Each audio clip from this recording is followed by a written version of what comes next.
Okay, so this is a bit of a late start for the stream, but I have done all of the prep work. I'm ready to go. This will be the character that we'll be playing. So, some context for this run, I have never really played an undead before. I'm sure I played one a very long time ago, like back in original Cataclysm, but it is one of my least played races ever, just because I kind of hate undead. I just really don't like them visually, and I've never really had a reason to play one. So I have almost never done the undead starting zone and Tirisfal Glades and all that stuff. But it won a poll on my Discord. It narrowly beat Blood Elf, which I was really hoping would win, because Blood Elf, on the other hand, is the race I played the most. But alas, here we are. At the very least, it should be interesting. PvP Realm 2, it is, but obviously, I would prefer if people don't try to be assholes. I don't want to be forced to take my runs onto a PvE server, but I will do that if I absolutely need to. And worst case scenario, if I'm getting ganked by people, I'm just going to spam dungeons, testing be damned. But yeah. Let's hope it doesn't come to that. Tirisfal Glades is a fun zone for bag drops in Classic era, yes. Yeah, I did it once or twice in Classic, actually. But I was more referring to the newer versions, the Classic, or the Cataclysm rework. I've barely played it. I played around with at least one of every race in Hardcore, just for fun. But, yeah, this should be interesting. I've mailed over stuff, so as far as the prep for this run goes, I'm kind of going with a middle ground here. It's and I've gotten way more than I think I will actually need.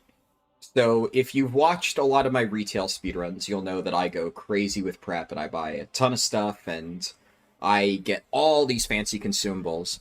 And when we reach the finalized versions of these runs for 1 to 80, I will probably try to do something close to that.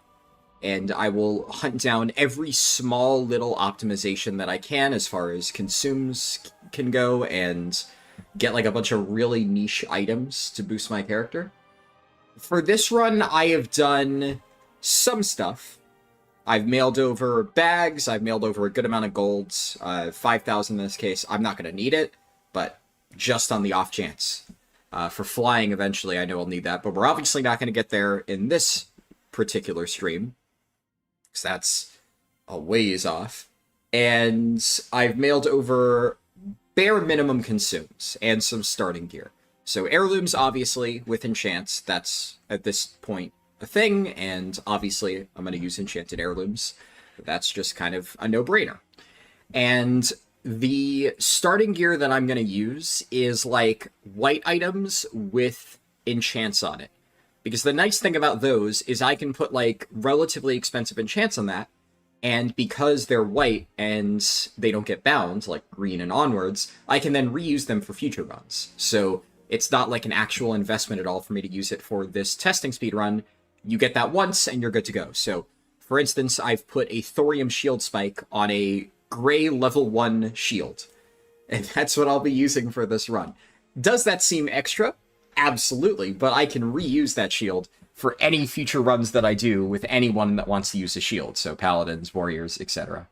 I will be rushing to the mailbox, yes. There's, yeah, because now you get experience bonuses from heirlooms, unlike in retail, it's definitely your top priority, because that's, 30% additional experience? I forget what the total is at this point in time, but it's quite a lot. I do have every heirloom. Not literally every single, item, but I have every slot, including Dread Pirate Ring. He's alive, yeah. Started a little bit late, but we'll still be doing this. I wanted to get all the prep done. And that's kind of the thing where when I was initially thinking of starting this run, I thought of doing maybe something on my Goblin, which I did that around 2 months ago. I just did a fresh Goblin, no heirlooms, and something like that. But I figured we've already kind of tested that a little bit. Right now, I'm trying to find the fastest leveling route, and I feel bare minimum, some speed leveling stuff is warranted here. even if we're not going with like the full hyper-optimized crazy stuff. And I've gotten like swiftness potions, swim speed potions, Dark Moon Firewater, which is available at this stage, a few food items, some rage potions just on the off chance I need them, sharpening stones, basic stuff, really.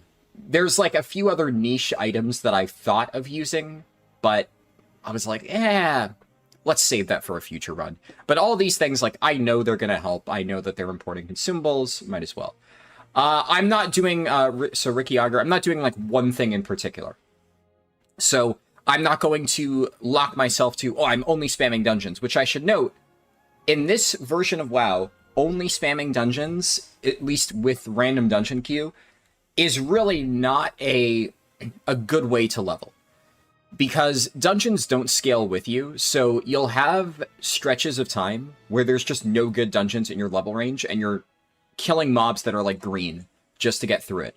So doing dungeons at certain points is good, because like the first completion of every dungeon, you get the quests, and if a dungeon is at your level, then you're getting full experience from it. So there will certainly be times where when I finalize this route and I find like the most optimal way to level up to 80, then there will probably be stretches of like 3 levels where for these 3 levels you spam dungeons. But I can almost guarantee you that it's the optimized route when we finally settle on it is going to look like a combination of 2. It won't be pure questing. It won't be pure dungeoning. You'll mix them. And that's kind of what I'll try to do here. Obviously, I don't know exactly what that will look like. This is the first run. So I guess another thing for people who haven't been kind of following along with this, while I did do very like basic testing runs, at least of the Goblin starting zone before, almost all of my Cataclysm leveling testing thus far has been for 80 to 85. I already have a guide on that. That is fully figured out. This is the first real test run that I've done for 1 to 80. You spam Stone Core. Well, different, right? Obviously, 80 to 85, yes. Spamming dungeons at points is efficient. Yes. But I'm saying the entire leveling process. Like, if you just spam dungeons from... When do they unlock 15? If all you do is spam dungeons from 15 to 85, you will have a bad time. But for particular instances, Stone Core, that's a good one. Yeah, Stone Core is a good example of efficient leveling. I don't even necessarily think that is the best way to level 80 to 85, though. But that is a good example. What made me decide Prot? Prot Warrior is really good. It is very, very, very good for leveling. So Warrior won the poll. Basically, Undead won the poll on my Discord, and then I put the poll on YouTube to decide the class. Warrior won that, and then I am picking the spec, and I am picking Prot. Because I actually did level a Warrior at least up to 22. I got a little bit further on the beta when I was testing it out, and on the beta, I played Fury early on, and it was okay, but it definitely started to struggle a bit, and then I switched to Prot, and it was just night and day. Prot does so much damage at low levels. It's absolutely crazy. So I'm going to be doing that for this run, and I think you'll see as we go on that it's really nice. And one of the other things is that survivability in Cataclysm, it's not like classic era, where you just fall over dead. But it's not retail either, where if you have heirlooms in retail and you know what you're doing, you just can't really die in like 99% of scenarios while leveling. There's like 2 particular cases, the Silverpine Dwarves and Yetimus, where you might die. That's about it. Outside of that, you're unkillable. In Cataclysm, it's kind of this nice middle ground where you don't need to struggle to kill a single mob, but survivability is still something that you need to be mindful of, and Prot Warrior is very tanky. So with Victory Rush and stuff like that, I shouldn't be able to die, but I found myself struggling a little bit when playing Fury before. It might get better at higher levels, but at least at low levels, Fury and Arms, they kill things fast, but they have to like stop for a breather every now and then. Yetimus in the cave is OP. Oh yeah, definitely. But it's still the scariest thing. I'm the best WoW speedrunner, hands down. I'm one of the only WoW speedrunners, but thank you. I'm glad you think so. You can die in retail, yeah. You played a ton of hardcore, nice. You used to be on Fairlena, but you moved to Benediction. You prefer Alliance, that's fair. Yeah, I have a lot of friends on Benediction. Pugs are also by nature a game of chance. Yeah, I think it's better if you're the tank, though. It's always better to be the tank in a pug group. You're on your Holy Paladin for Cataclysm and you're leveling through dungeons. You do miss gear stats being tailored to your spec. Yep. I feel that. What level am I going to try to reach? So I see a few different questions. What level are you going to try to reach? How long do you think this will take? I'm not 100% sure yet. So just to clarify, right, in case it isn't completely obvious, this is not going to be all done in a single stream. This is not a short thing. So some context for people that aren't already familiar with this, YouTube streams cap out at 10 hours anyway. I cannot go beyond that. So even if I really wanted to, I would be physically unable to fit an entire 1 to 80 speedrun into a single YouTube stream, because you can't do this in 10 hours, I don't think. I am pretty sure that a very, very, very, very, very optimized, like when we're all done, when we've done multiple speedruns and I've really gotten the time down, under 24 hours, up to 80 at least, is something that I would be happy with. I think it could probably go lower, but I don't have an exact number. But it is a time-consuming process. It's not classic era, like 5 days, 1 to 60, but it takes time. And as for what that's what Beth is for. Oh, God. Hey, Zach. Yeah, as for how far I'm going to get in this run in particular, honestly, I don't know. Because normally when I do these streams, or like speedrun streams in general, I try to complete the entire speedrun in the stream. And we've already established that is not going to happen. So I don't have the pressure of like, I need to finish the run. We already know it's going to be a multi-part run, so I'm not going to like force myself to stream up to 10 hours. And if I were to stream up to 10 hours, then I would be here until 6 in the morning, because I'm starting the stream around 8 p.m., so we're not going to do that. So I don't really know. Probably not an extremely long stream. Like, I think 8 hours is maybe a little bit much for this, especially given how late it is. But I will be streaming for at least a little while. Let's just say, whenever I start to feel kind of exhausted, we'll pause the run, and then we'll do it another time. And I haven't exactly figured out how I want to handle multiple parts of this run. Currently, what I'm thinking of doing is future parts will be streamed on Twitch, and I'll post, updates on my Discord whenever I'm going to be streaming there. And then any recordings of those Twitch streams will be posted onto my second channel, because, as I've said before, posting part 2, 3, 4, etc. on my main channel has historically done poorly. So I definitely don't plan on doing that here. If anything, what I might do is stream up to like 60 or something, like the future parts over there. And then when we get to like level 60, I will do another stream on my main channel just for levels 60 to 80, because that's kind of like a novel thing in Cataclysm. I haven't done specifically that section yet, so that might be something that I could justify doing here. Isn't Prot Warrior the slowest class to level? Not by a long shot, no. You might be thinking of like Classic. Prot Warrior is, without a doubt, one of the fastest leveling specs. That was the case in Wrath, and that is still the case now. Prot Warrior in, like, Classic Era and Prot Warrior now are completely different specs. And, like, even in retail, Prot Warrior's not bad. The only thing is, in retail, some specs have ludicrously good AoE, and Prot Warrior just has okay AoE. In fact, the funny thing about Cataclysm Prot Warrior is that it actually feels a lot like retail Prot Warrior in many ways. So it's almost like, you're still playing in 2011 or whenever this came out for most of the other specs, and Cataclysm Prot Warrior feels like you're playing in 2024. The only problem is, when you play it in retail, it still feels in many ways like you're playing a classic spec. They are making some good changes, though, to Prot Warrior in War Within. Actually, I've looked into that. But right now in Dragonflight, it's not my favorite spec to level. But in Cataclysm, compared to everything else, it feels pretty good. You have, like, really good AoE, really good survivability. You have Victory Rush, like, great self-healing. Good mobility with Charge, because that's another thing, right? In retail right now, every class, for the most part, has good mobility. We have gun shoes, gliders, etc. to get around faster, so it's not even that much of a concern. We don't have that in Cataclysm. So having really good mobility, just moving around the world, is important. Unfortunately, you don't get Heroic Leap until much later, but having Charge to close the gap in between mobs really, really shortens times when you're leveling up. I did get into beta, yeah. I mentioned this in the post. I will quickly just address this because I know some people are going to ask. I'm sure I'll get asked this again during the stream. We'll cross that bridge when we get to it. Real quick on the War Within. I did consider streaming War Within beta this weekend. The servers are kind of fucked, if you haven't heard. It's something that I want to do, absolutely. But I just can't really justify attempting a full 70 to 80 speedrun when server stability is still as iffy as it is right now. I don't want to do a speedrun and have to, like, reconnect after every 5 quests, which is kind of what it's like now. There are periods where it gets better, and for an hour you don't get any disconnects, because I flew around, like, taking screenshots and stuff, but then every now and then it's just, you log in, you walk 5 feet, you disconnect, and then rinse, repeat. I don't want to deal with that on stream, honestly. Frankly, it was frustrating even just trying to get screenshots doing that, so I am not going to be doing that this weekend. But I will be closely monitoring the War Within beta. Every single day I check on it and just see, and later this week, if it is working, I will try to do my first 70 to 80 War Within run.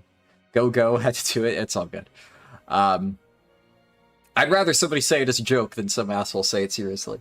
But yeah, I definitely want to do that first War Within 70 to 80 run as soon as possible, but I want to make sure that I'm not putting myself through hell trying to get it done, because I did a really early Dragonflight Alpha run when I got into the Dragonflight Alpha, and it was like one of the most miserable speedruns I've ever done. It took 14 hours. There was a period of time where I was leveling with 0 talent points because the talent point system was broken. It was bad. I don't want to do that again. So I want to wait until beta is at least, like, mostly stable to do the first run for that. Okay, let me quickly just scan chat, because I missed a few messages. Fury is in shambles in every aspect in Cata. Yeah, it's tough. It's definitely tough. Nearing 60 characters that only die in retail if you're against players or extreme high level, yeah. How goes my day? It's been good. It's been busy, but it's been good. My days have been very busy lately. I'm trying to juggle regular World of Warcraft, MoP Remix, Cataclysm, and now War Within beta. So it's a lot, but I'm getting through it. Hillsbred Challenge mini-bosses can be difficult for some classes specs, yeah. Should you always have the same faction on a realm? I mean, it's up to you. You don't have to. On a PvP realm, I don't know if they still have the restriction that prevents you from making 2 factions, but maybe. Not sure.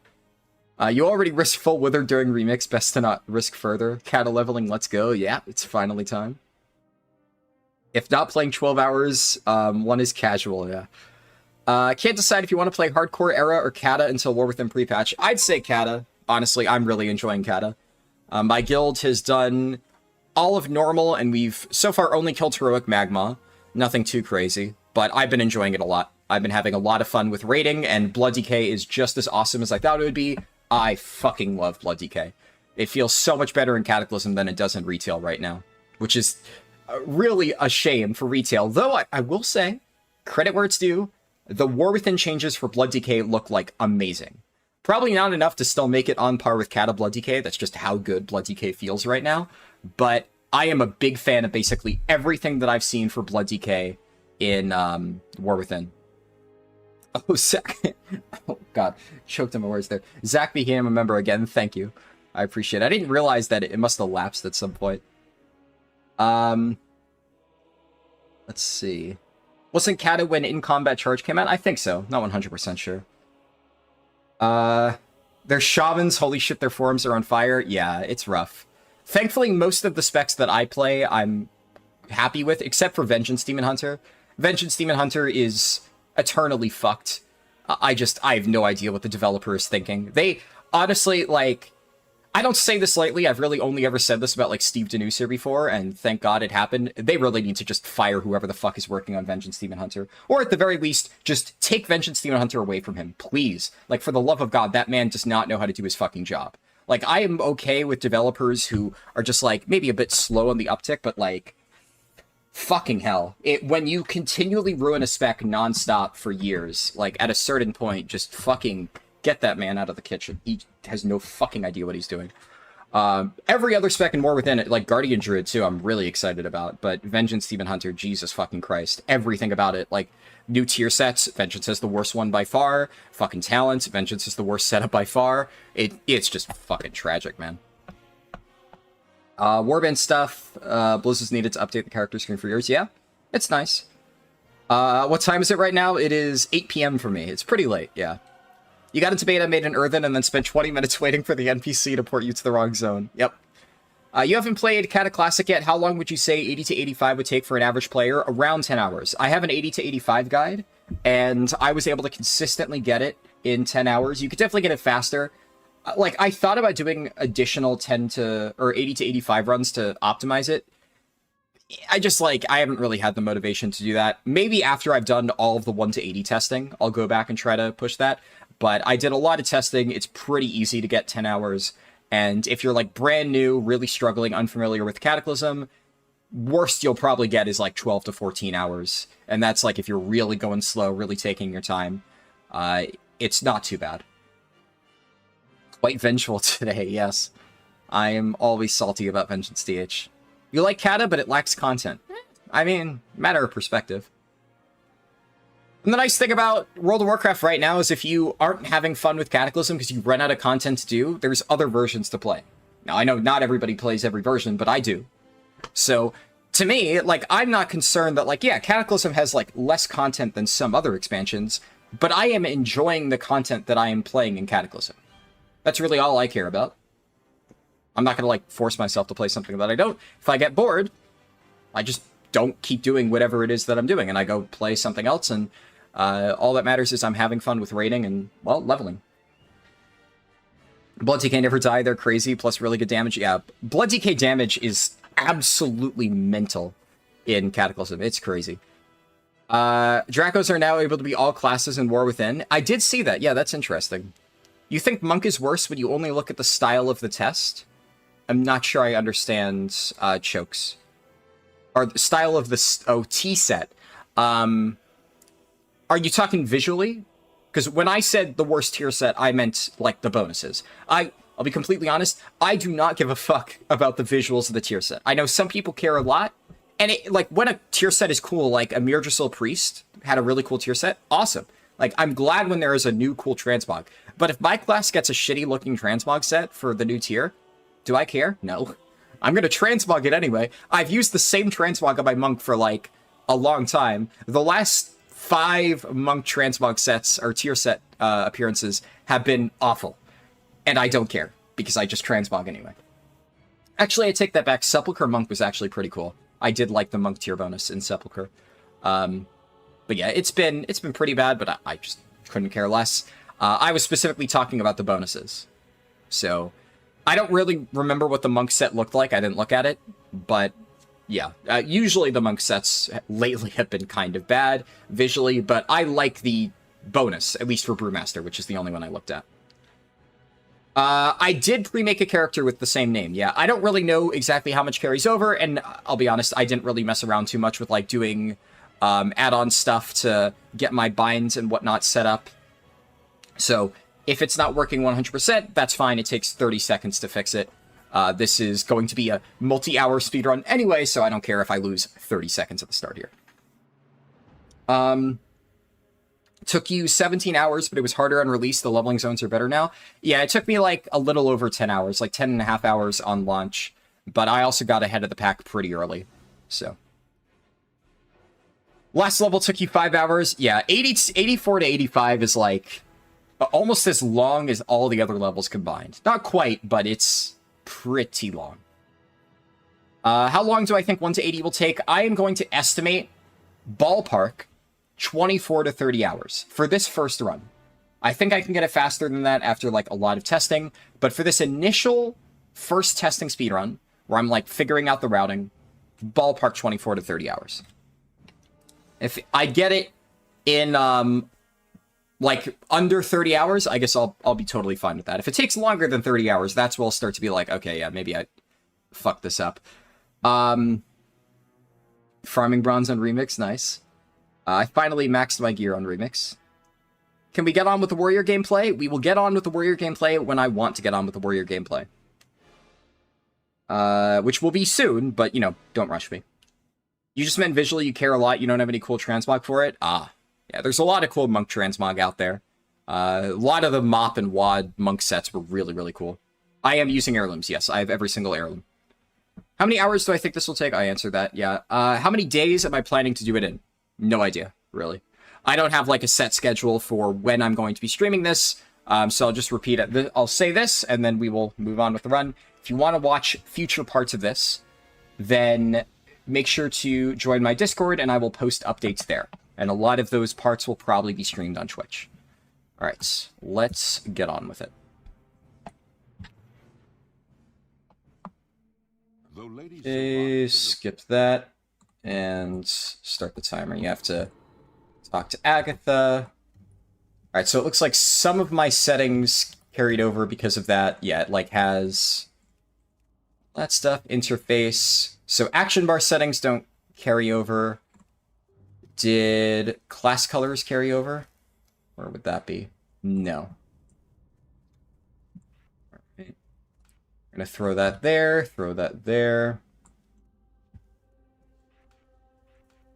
And real quick, before I forget, I'm going to take that. I have a few warrior macros already made. Just gonna get bags set up. That way I can just auto open everything.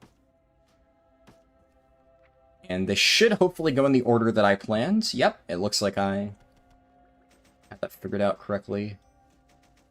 Perfect. Okay, now I'm going to auto run back this way. Actually, I'll pick up this quest while I'm here. And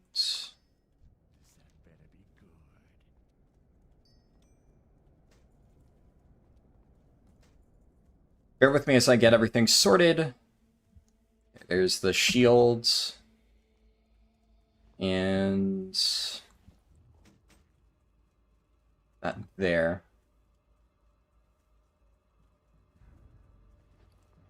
Then Darkmoon Firewater, that's what, 3 attack power at this level? Honestly, not bad. I have to go into the crypt.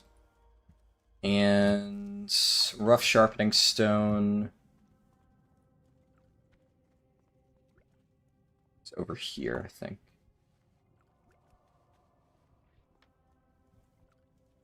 I'll put swim speed potion up there.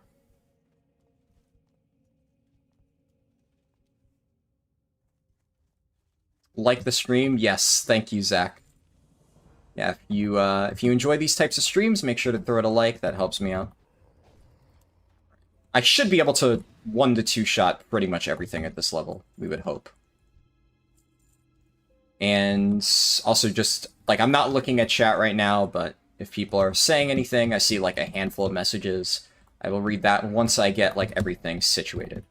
I just want to focus on at least getting into, like, the rhythm of this, getting all my bars set up, and once I'm fully comfortable with all that, then I can, like, relax and read chat a little bit. So this is definitely not like retail, where I have all the muscle memory down pat, and I could, like, autopilot pretty much everything.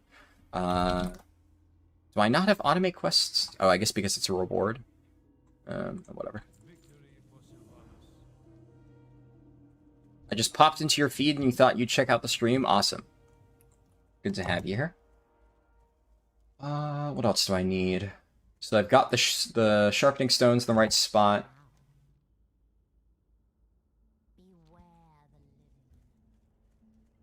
Put that there too. And there's one over there. Boiled clams, that's another thing.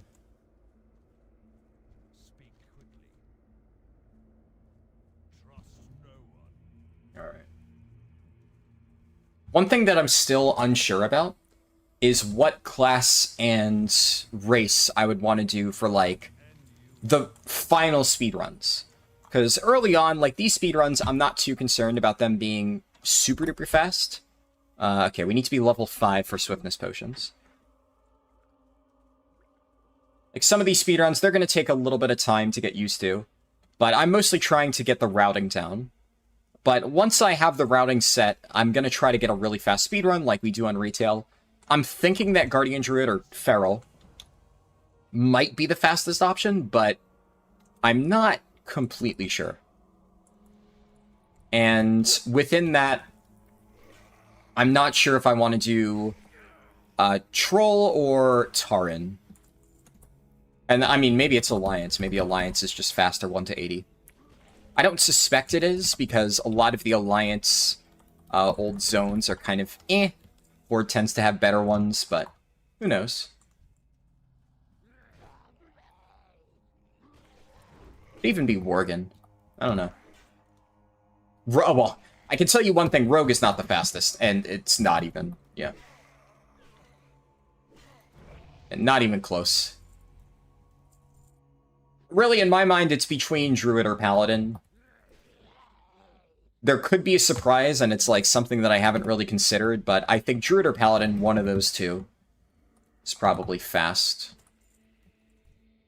The Warrior, honestly, is not bad at all.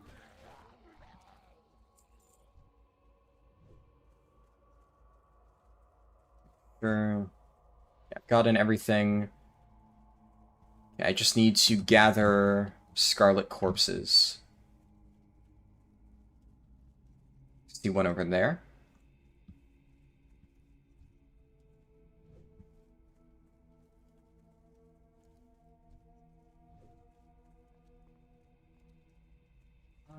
Is that one? Okay, yeah.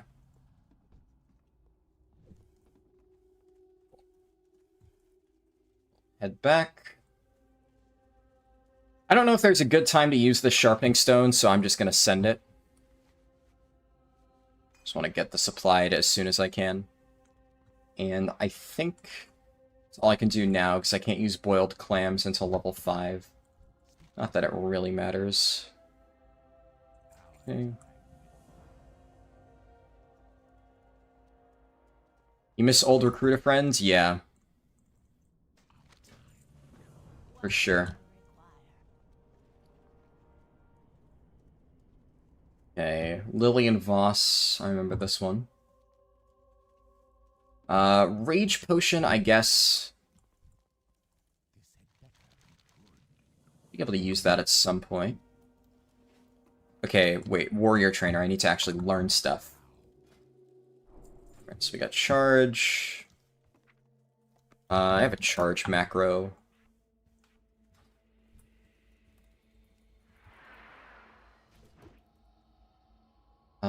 What do I need to do for this? Just practice Charge? Yeah, that's it. And then Lillian should be... I think she's on the top floor. Oh no, she's right behind the Warrior Trainer. Alright, perfect.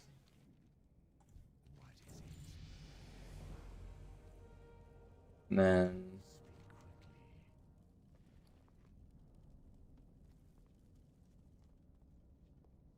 what else do I need to do?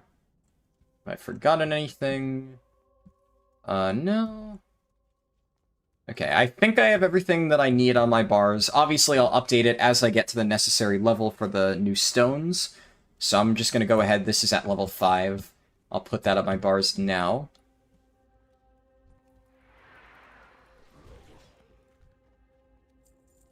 And we'll swap to it relatively soon. I'm now high enough level to use Rage Potions, which is cool. Why am I not using two hands? Because I don't think it's better at low levels. I don't think it's better at all. We'll find out if I'm wrong, but I'm pretty confident in this.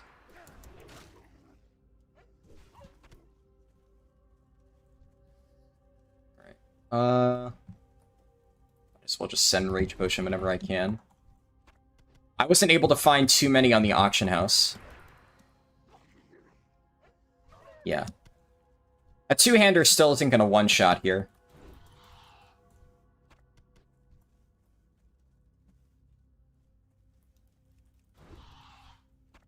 I can explain some of my reasoning more as we go on. Definitely, like, at very low levels, it's, like, a little bit debatable.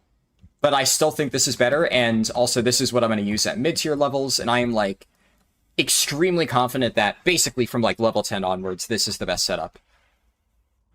And like, so obviously, yes, Prot, it uses a sword and shield. That's a no-brainer.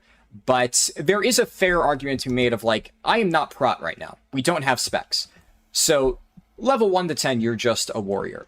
So I'm not using One Hand and Shield for, like, thematic reasons. It's not just like, oh, I said I'm going to do Prot, so I'm going to do Prot. I genuinely believe that this is faster, and as we go, I'll explain why. Just bear with me a little bit. Okay. It'll be especially nice when I get to Silverpine Forest, and that's, like, that is comfortable territory for me. I think I want to just kill mobs a little bit. I'd like to get to level 5. That way I have Swiftness Potion. So, where are some mobs that I can kill? These skeletons are level 3.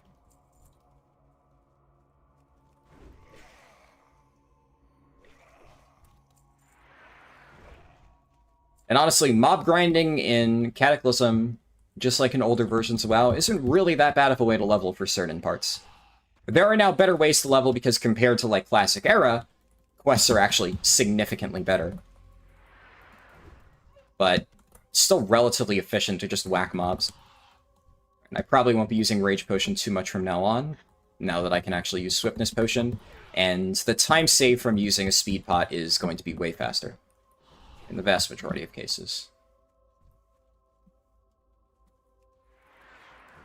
But yeah, like, low level, having charge, a lot of other specs don't have anything to increase movement there, so that's really big.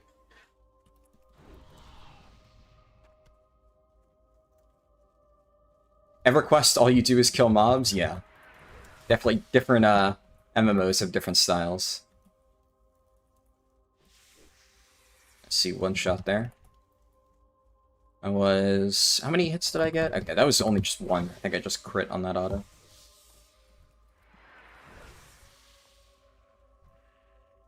Okay.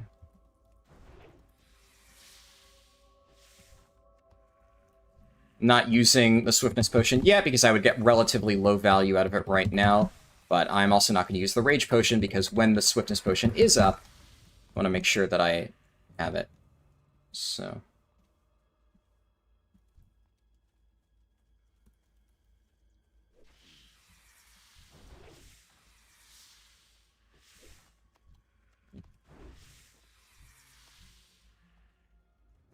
Drop combat. There we go. I'll scroll up and read chat shortly. Also, I'm not sure if there's chests that can spawn in this area. It's worth checking for in the usual spots where in these mines they place chests. Should just be one more. Okay. Now we can Swiftness Pot and run out. Let's see. Miss those old intros? Yeah. 24-hour stream hype? No. No.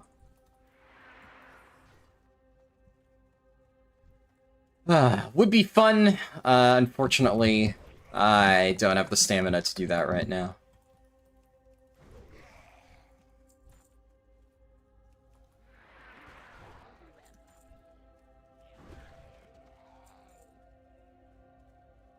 Ring Heirloom 2, yeah. Yeah, I farmed this back in Wrath. There's a lot of dead servers where it's really easy to get the Dread Pirate Ring.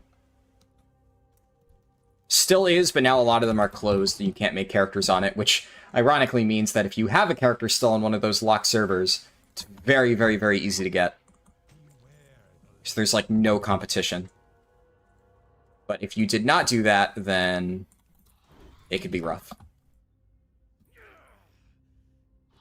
Oh, I forgot. I need to message my guild leader. Alright.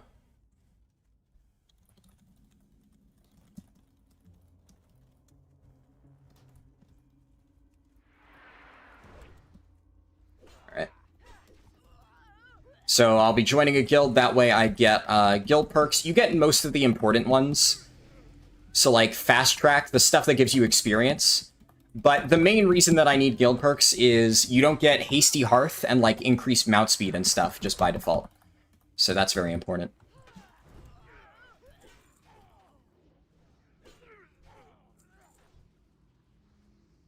But you could get it around 12 hours or 20 hours. You got a 42 rogue. Or you got 42 on a rogue in 10 hours. Yeah. Yeah, I definitely think that, like, we could optimize this a lot. I mean, under 20 hours, I think, is very achievable. I don't even know how fast it can be. I don't want to make any guesstimates until we're a lot closer to reaching that point. But I think you're right that it is very achievable. In this run, I don't know. We'll see. Like I said, I'll be happy if I get under 24. But in the future, yeah, absolutely, under 20 is doable. Specifically for 1 to 80. 1 to 85, I mean, you would just combine the times, right?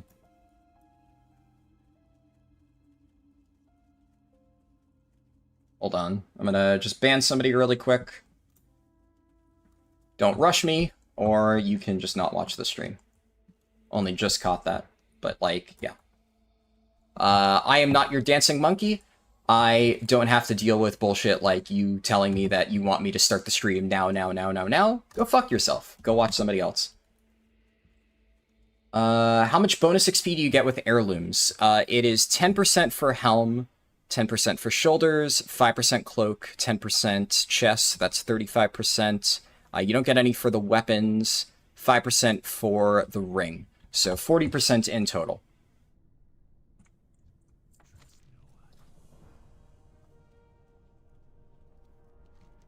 Yeah, a lot of people just view it as like, this is their entertainment. How dare you not start like on their schedule? It's like, fuck off. I am a human. I have shit that I need to do, and I do not abide by your fucking schedule.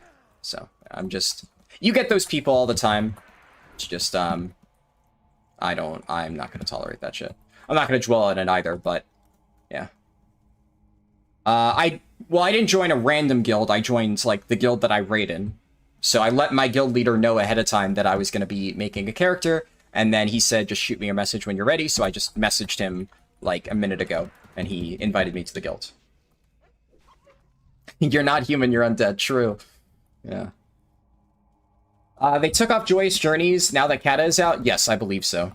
Well, I mean, you can see, yeah, it's not up. I think it was when Kata came out that they removed it, yeah.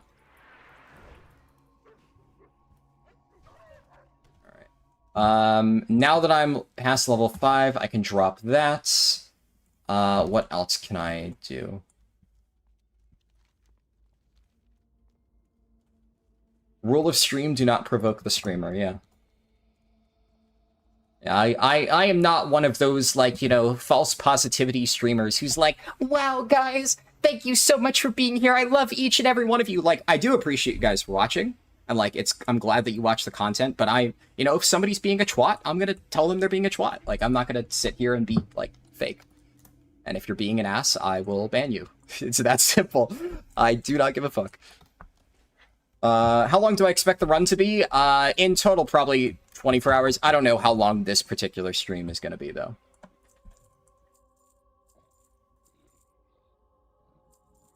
Let me just clear my bags real quick. You mean you don't love me? I love you all as, like, you know, in, like, a weird parasocial way.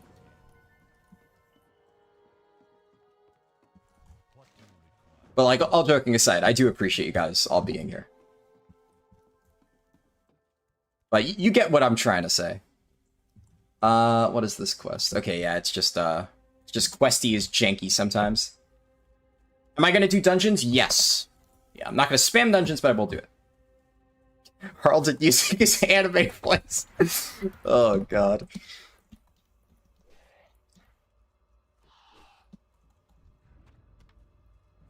Oh, goodness.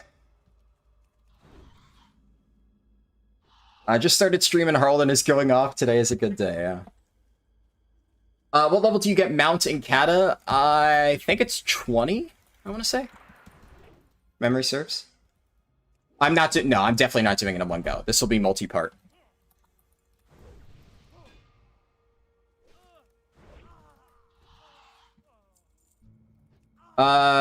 Guys who go on about streamers being too slow are the same as guys in BG who sit AFK calling everyone noobs. Yeah, pretty much. What's my reasoning behind looting? I feel like it. I just feel like it. Minimal time loss. Might as well. I guess, like, you could argue that it's basically no gold, but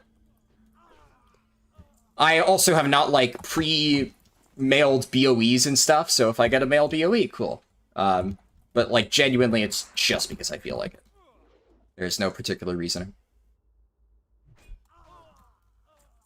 I mean, that was, like, what, a single click? Obviously, it adds up, right? If I was doing, like, really, like, a world record attempt speedrun or something, like, yeah, obviously, mobs that don't drop quest items, I would not be looting, but I don't really think it's that serious.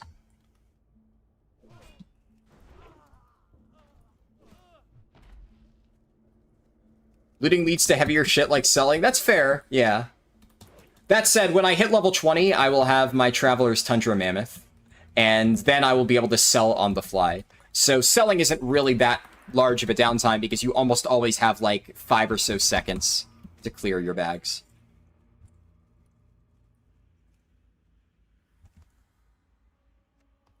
You always loot by habit? Yeah. It's one of those things where when I am doing a serious speedrun, I will, like, force myself out of the habit. But I'm not, like... I'm not trying to force myself to be, like, hyper-efficient and stuff. And, like I'm sure many of you are, it is just kind of built into my muscle memory. Mob dies, I right-click. Hello, Tech T. Mounts are account-wide, yes. Now, that being said, that was not a Cataclysm change. That was not until, like, WoD. But they actually did that in Wrath. So the account-wide collection stuff for mounts, heirlooms, and whatnot, that didn't come until, like, late WoD, and they ported that stuff over. So it is available in Cataclysm Classic, specifically. You hate looting? That's fair, yeah. To each their own. It was not MOP, no. It was not MOP. Parts of that were added in the WoD pre-patch, so some people had access to it in MOP. But I can... Oh, nice, rare. Yeah, I can absolutely assure you that it was WoD. I did look into this. The early versions of the account-wide collection were in WoD pre-patch. I think, like, account-wide pets may have been MOP. I'm not entirely sure. But that's, like, kind of a separate thing, because that's when they added pet battling. Account-wide mounts maybe were in MOP, but it wasn't, like, a collections thing. The UI was very different. Heirlooms and, like, the general collections tab, this was WoD. Mounts, yeah, maybe mounts were. Yeah, I was talking more about the collections tab. That guy's eluded you for weeks. Are you trying to hunt him for some reason? Like, is there a reason to kill Farmer Saladin other than experience? You got Throne of the Tides for the 3rd time. Is this worth a toaster bath? Honestly, Throne of the Tides, I kind of like. It's like a pretty fast dungeon. It's pretty chill, in my opinion, at least. Alright, let's go back, turn these in. Actually, we'll go to the beach area. And at some point, I can eat boiled clams, probably. I don't know how long I want to stay in this area. Because I want to head to Silverpine Forest the moment I hit level 10. You go after rare just for fun? Ah, I see. Also, chat is moving kind of fast today, so if you did say something earlier and I missed your message, just resend it and hopefully I'll catch it. I'm like... It's much easier for me to just read chat as it pops up. Like, I glance down, I read a message, and, boom. But, like, if it's a slow stream, I'll usually try to go read all the stuff I miss, but it is not today, which is a good thing, but it just means that I won't be able to catch up on everything. Okay, there's probably more quests in this hub. What is this file fin captured? Right, I came down here, I did the rare, and then my brain said, okay, you've done the thing that you need to do here. Shit. I'm not going to do this quest. I'm killing them before I could even do it. I just already have a feeling that that is going to be a massive pain to get done. And I'm not going to worry about it. Boiled clams is a Simpson episode? Are you thinking of steamed hams?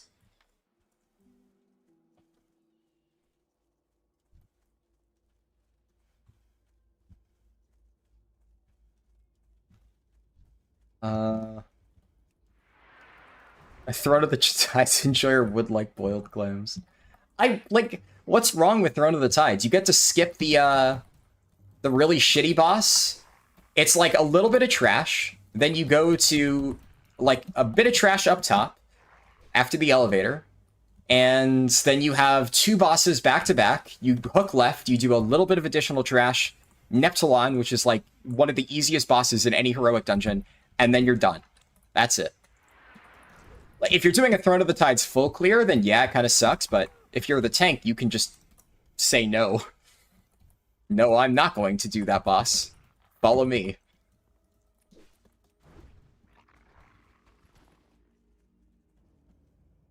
Not when you got Jaja tanks? How come you're not doing the mop remix boosting strat? Yeah, true.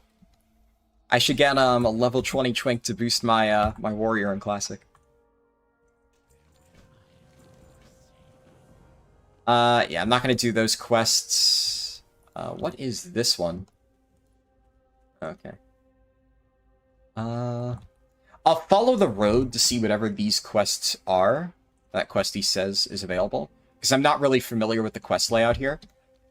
This should hopefully go a lot faster when we hit Silverpine and Hillsbrad, because that, like... I mean, you guys all know that that is autopilot for me. It's the same in Cata as it is right now in retail. So when we get there, we're cruising. For now, I'm not familiar with it. Also, oh, before I forget. So, if you are as frustrated by the issue I'm about to discuss as I am, then I am hopefully about to save you a massive amount of frustration. So, I have a macro here. It is a fix for the health bars. So, I know a lot of people have fancy UI add-ons. I don't play with UI add-ons. I have default UI. And in the latest patch, Blizzard broke the health bars. They don't show up. If you type this macro, I press this, I hover over my health bars, it's fixed. Boom. It's that easy. So if you are like me and you use default UI and you've been frustrated ever since the patch that Blizzard fucked that up, there you go. How come you didn't pay 500 gold to boost your warrior in Bracketite Hollow? There's a weak aura that uses the macro every time you open the game. Really? I did not know that. I've kept it on my bars, and every time I log in, I just press it. But that actually sounds very nice. I only just found out about that yesterday, so... It is very nice, though.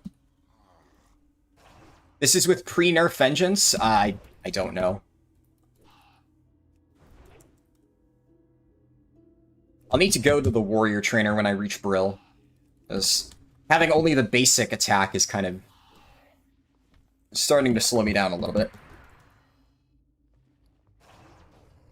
The nice thing is I don't need to replace my gear for a little while because of all the enchanted white items. That's pretty nice.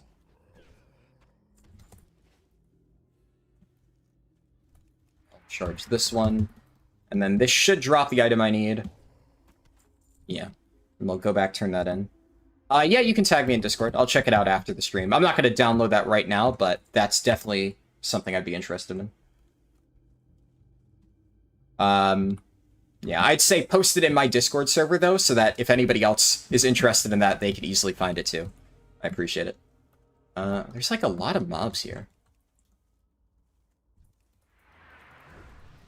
You know, I kind of wonder... I know that these areas in early Silverpine have, like, very heavy mob density.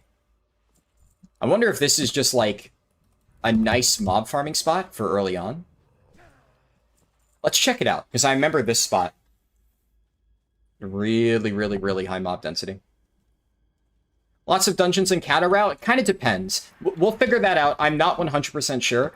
I did a little bit of testing, and based on my testing, all I can say for sure is that you're not going to want to do a ton of dungeons. It's a little bit iffy. I don't use new food until level 20. Okay. That's a rare. I know there's multiple lost souls that can spawn. Yeah, there's another one over there. Yeah, and each one gives full rare experience. That's actually really good. Yeah, Nice, then one more over there.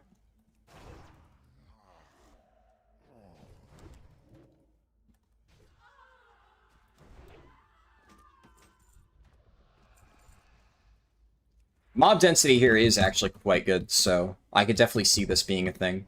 You just run through, kill mobs. You're gonna try to finish all the campaigns in Remix? Yeah, I'm planning on doing that at some point. I'll probably wait till closer to the end of the event, though, when I have, like, more free time. You sent it in the Classic channel? Awesome, thank you. I will take a look later. At this point, I don't really want to do any additional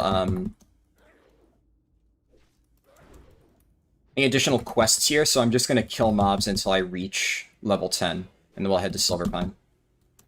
I will run into Undercity real quick to grab the flight point, because that'll be important. Is the Goblin Warding starting zone efficient? Goblin is not. Worgen, it's like, eh. The main issue with the Goblin starting zone is it's, first off, it's slower than the Worgen one. So between the two of them, Worgen is faster. Worgen slows down quite a bit towards the end. But it's not awful. The problem with Worgen is, like, Battle for Gilneas, like the end scenario, is really, really, really, really slow. So it's, like, fast up until that point, and then it kind of slows down. I don't know if it works in Cata, but I know that there are tricks that historically you've been able to use to break out of the Worgen zone.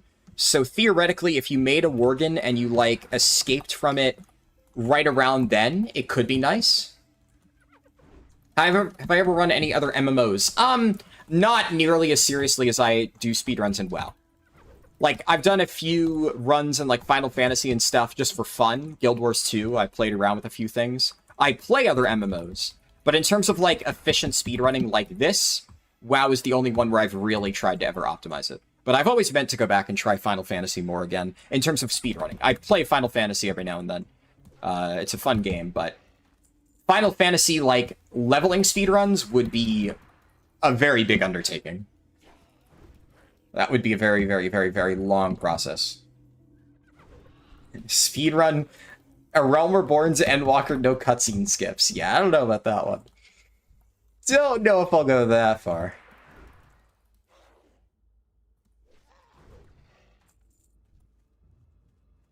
Dungeons are good to run them once if they have quests. Yeah, exactly. Yeah, the philosophy behind dungeons in Cataclysm is kind of already where we're at in retail. Of, like, do it once for quests, and then afterwards it's not really worth spamming. Other than very particular situations. But, like, in retail, we try to do every TBC dungeon at least once early on, at least the good ones. And we skip the rest. Okay, no rare.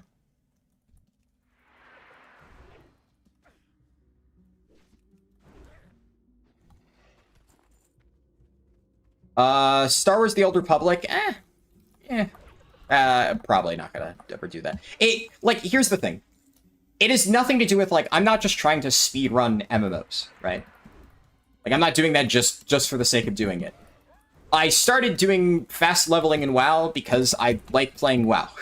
I tried to do it in Final Fantasy because I also just like Final Fantasy, like the entire game, and, you know, the end game and stuff like that. I like just playing Final Fantasy 14.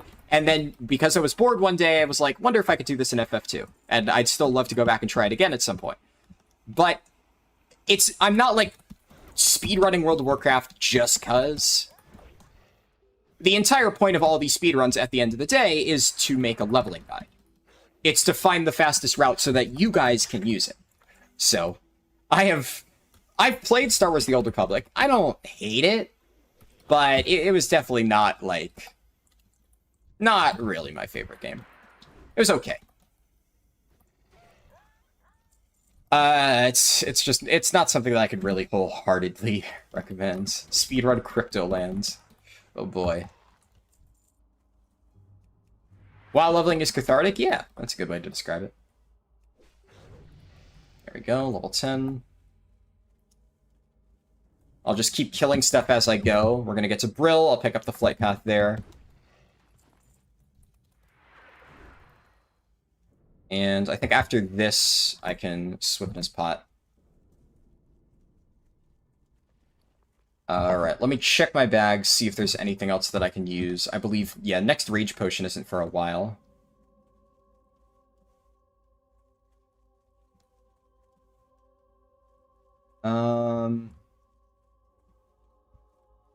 What's the slowest possible route? Ooh, it's a tough one. You have lots of good things to pick from.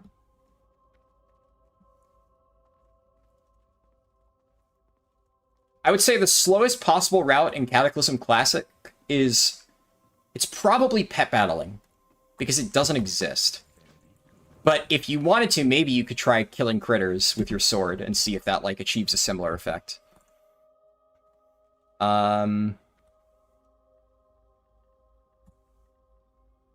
Okay. We'll take, I automatically get the Brill Flight Point. Wait, do I automatically get Undercity too?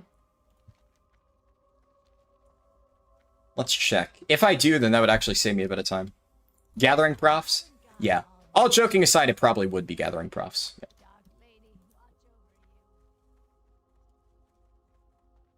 Hey, Harold, I got a question. I'm at the beginning of Old Doom and like 1 bar from 84. Should you finish up Old Doom until you get friendly for Tabard, then go to Twilight Highlands? I would say definitely stay in Old Doom until you get friendly, right? Definitely do that. I feel that it is actually worth staying in Old Doom until you finish, like, the main Tol'vir questline. Don't bother with the Harrison Jones stuff, because that is really, really, really slow. But a lot of people will say go to Twilight Highlands ASAP. I genuinely believe that's a mistake, because the end quests in Twilight Highlands are really, really, really slow. They give more experience, but they're slower because it takes like twice as long, if not longer, to do all of those quests. And, I mean, if you know anything about speedrunning, just because the value of the experience number is higher doesn't mean shit if the thing takes 3 times the length to complete. So, I think that the end of Old Doom is relatively efficient, the experience is not bad, and it's... if you do that, then by the time that you get to the really bad stuff in Twilight Highlands, you'll be level 85. And when you are leveling through Twilight Highlands, definitely try to do Crucible of Carnage if it's not, like, super overcrowded. And on top of that, you'll want to try to do normal dungeons, because you get a bunch of new normal dungeons available at that level, and they have quests, so that's pretty good. Critters of the Peak hit an XP, though, yeah. Is making a trial account still viable? Yes. So I did a stream on Twitch yesterday, where I created a brand new character on a starter account that didn't even have, like, all the jewelry, because I created a starter account attached to one of my alt accounts. So it had none of the account-wide unlocks, except it had the max infinite power cloak, which, like I've said, is the basic mandatory thing that you need to get the alt leveling started. That is required. Everything else is optional. But I had that, and I had, obviously, the one trinket that you get from hitting level 70 on a character. That's all I had. And then I took that character, and I started a timer, and I wanted to see how long it took me from character creation to not only get that character prepared to do level 20 boosting, but to then boost the character up to 70. And it took me 6.5 hours-ish to create the character, set it up, and then boost the character from 10 to 70. It is not hard at all. And now that I have the actual character set up, now, like my guide actually says, it is 2 hours to get a character from 10 to 70 just by doing the boosting strat once it's built. And the thing is, every single time you boost another character, your level 20 character gets more powerful, and eventually you're just going to start demolishing dungeons.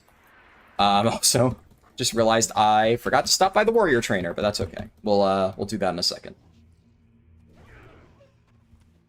I'm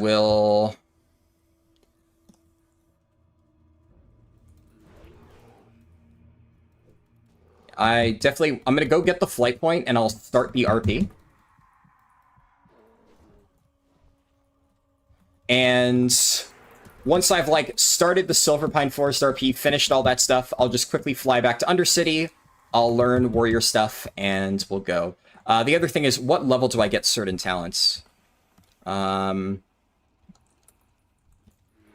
sometimes it's worth waiting until you get a better talent. I should definitely go because I'm missing a lot of important stuff. No, I should definitely go back now. Gorfang's up! Nice! He's right here, actually. Perfect. Just killing things as we go, because mob kill experience is good.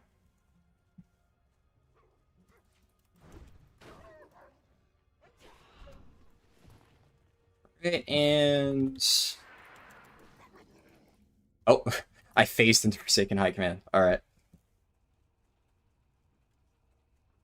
10, 14, 18, 24, 38, or 28, 36, yeah. That sounds pretty reasonable. That's something that, like, when I'm doing super optimized speedruns, I'd obviously have figured out for myself. Also, while I can't use it just yet, I'm going to put my mounts on my bars just so that they're ready whenever I can use them. That won't be for another 10 levels. I do want to find a vendor. And while the roleplay is going... it doesn't look like there's a vendor during this roleplay. I guess we just sit and wait. New sharpening stone at 15. It's your favorite YouTuber? Awesome. I'm glad to hear that. Thank you. Glad you were able to stop by the stream.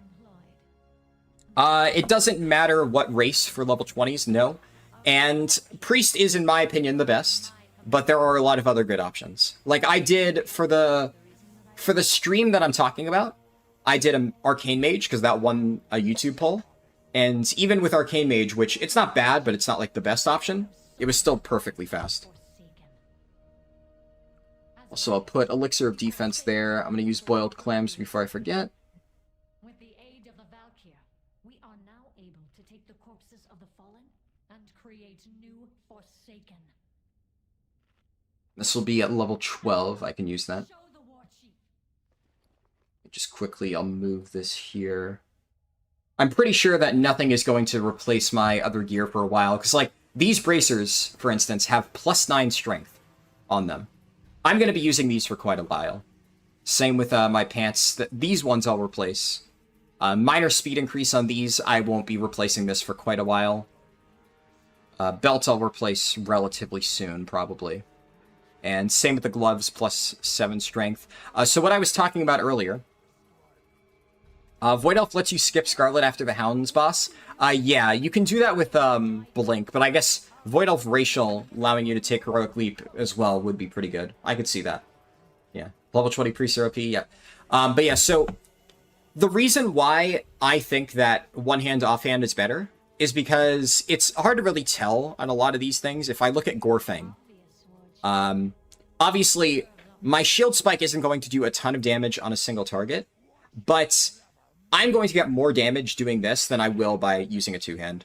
Especially when I start doing AoE pulls, which we're going to get to shortly. That's why I said at very low levels, it's hard to say. But in, like, mid-tier levels, when I'm fighting multiple mobs at once and I'm blocking a lot of attacks, you're going to see it really add up. It's going to be quite a lot. Yeah, here, not a lot. Didn't really get any real blocks there. So, yeah, this level... You could honestly make it a case for a two-hander being better at this very low level. The other thing, though, is Battle-Worn Thrashblade, this thing is fucking crazy. So, it's more of a case of, at low levels, I want to still use this anyway, just because it's really fucking good. And I might as well get free damage with the shield. But for mid-tier levels, and then definitely higher levels, one-hand shield is just going to outperform. Yeah, they removed Garrosh's bitch comment, unfortunately. Because folks got upset. Yeah, I told that story before, but a developer confirmed that the reason why they removed the watch your clever mouth bitch is because he was playing through WoW, or Silverpine Forest in this case, with his kid, and he realized that, like, bitch is a bit of a big word to be using in a fantasy setting for little kids. Makes no sense because this is obviously not a game aimed at kids, but he didn't feel that that was appropriate. So, yeah. Gotta... It was not Denuser, I don't think, but I don't know who it was. I don't know the name of the dev. Which Shaman spec is fastest to level in Kata? I'm honestly not sure. I would suspect Enhancement, but I don't know. I removed it because you sent them a video of yourself crying over it. Yep, Panda Unaliving by Garrosh is okay, yep. Blizzard moved the line even in Classic, yeah. Yep. I mean, I'm sure they took a lot of the Classic stuff, the Cataclysm Classic stuff, just from retail. So I would suspect that that explains it. Where's the Warrior Trainer here? I think, yeah, these guards.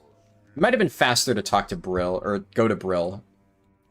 Actually, yeah, it is faster, okay. So I'll fly to Brill. I should have done that before, but I think whenever I go to train again, I'll do that. We'll just go back to Brill. And then I'll set my Hearthstone to Brill for when I want to learn riding training.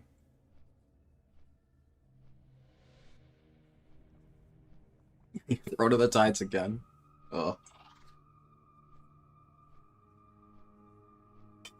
I mean, would you rather get Throne of the Tides, or would you rather get Grim Battle? Because I would definitely take anything over Grim Battle.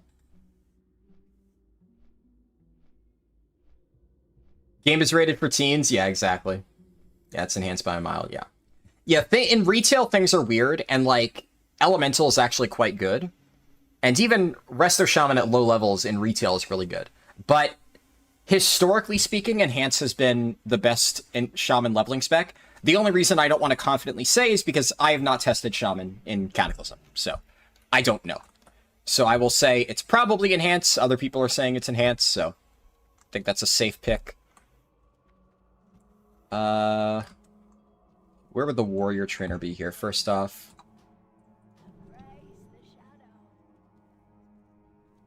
there's definitely, I know there's trainers here. It's Warlock. So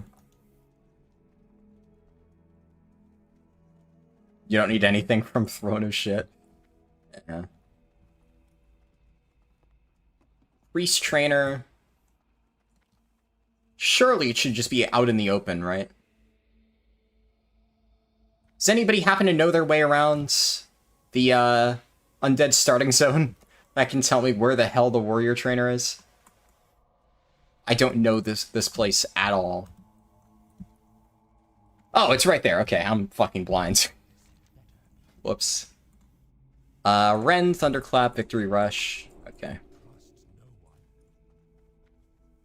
You're sick of Throne and Vortex from M+, even though they aren't the same? Yeah, I hated Throne and Mythic Plus. I actually really liked Mythic Plus Vortex Pinnacle. I know so many people hate it, and I don't get it. I loved Mythic Plus Vortex Pinnacle. I thought it was really good. Do I have Heroic Strike yet? I think I should have just learned it, right? No, level 14. Ah, yuck.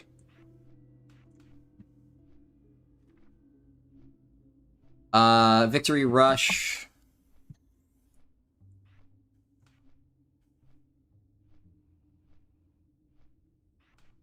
Put Shift 5. It feels right.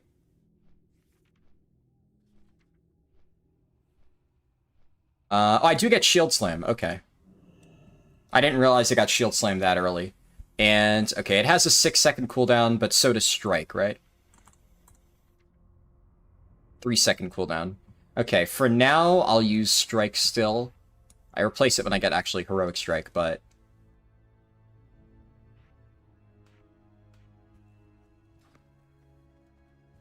There we go. Wouldn't say you hated it, but you think with certain affixes... Yeah, a lot of people cite, like, affixes and stuff. But you could say that, like, with any affix combination, a dungeon was bad. I think, as a whole, it was a fine dungeon, so I didn't mind it. But that's a fair point to make.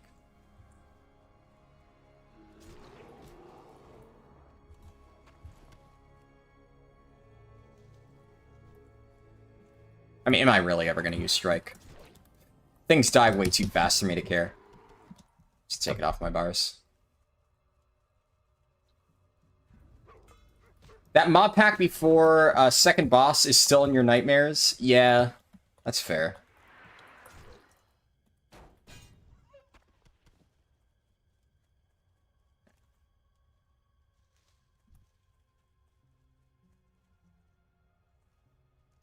When should I use my Swiftness Potion here? You love Vortex? I'm glad to know I wasn't the only one. I thought it was really good.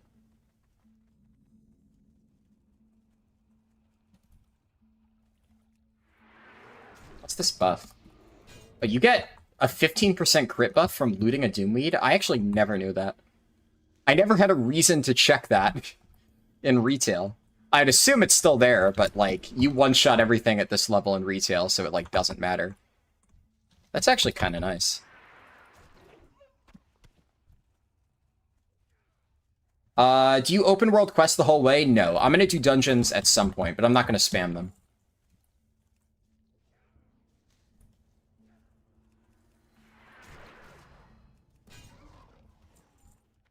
Okay, we'll grab that.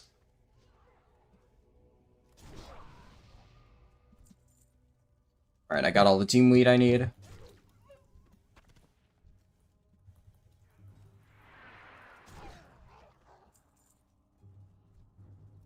I'll use this here.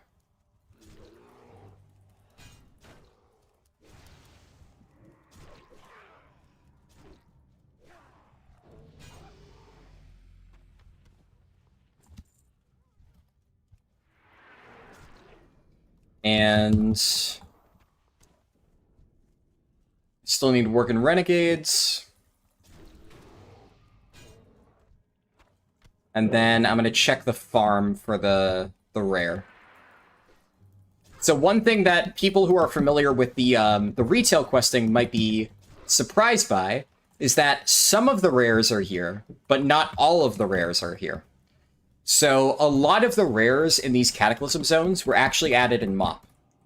The thing that is going to be really interesting in MoP is that almost like all of the retail leveling route will be available by the time that we reach MoP, with the exception of obviously the WoD zones. And then WoD, it's not going to look anything like my actual leveling route because leveling in WoD is just fucking crazy, assuming they bring back the experience potions, but MoP is when leveling gets, like, really streamlined. And then, for whatever reason, in Legion, Blizzard decided to nerf leveling times into the floor, and we all know how that went. But a lot of the stuff that we're familiar with in these Cataclysm zones was not actually present in Cataclysm. So some rares, like Nightlash there, they're still here. But the rare onto the bridge, the little worm, that wasn't added until, like, 5.2 or something, because they added a bunch of rares to older zones to basically give hunters more pet appearances. And obviously now, in retail, that means that a lot of these zones are jam-packed with rares to kill, which is really nice, but back in the day, we didn't have quite as many in, like, original Cataclysm. But you can still see there are quite a few. A lot of the rares that you're used to will be on the route. Bolgath the Mad Hunter is here. Yeah, for whatever reason, not all of them. Or, well, not for whatever reason, for a very clear reason, but you know what I mean.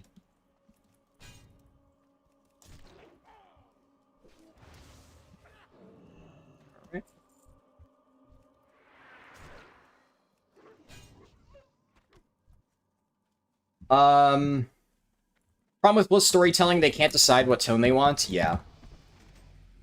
Pretty much. I think they nailed it in Mists of Pandaria, but it's been fucked ever since. How long do you think it'll take you? I am aiming for 24 hours almost exactly.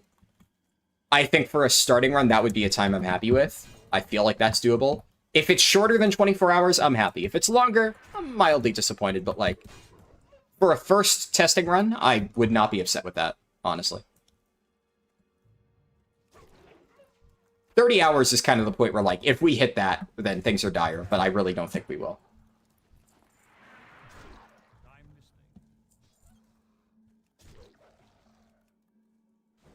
Dodge. Let's charge to that Worgen. I think it should just barely line up. Yep.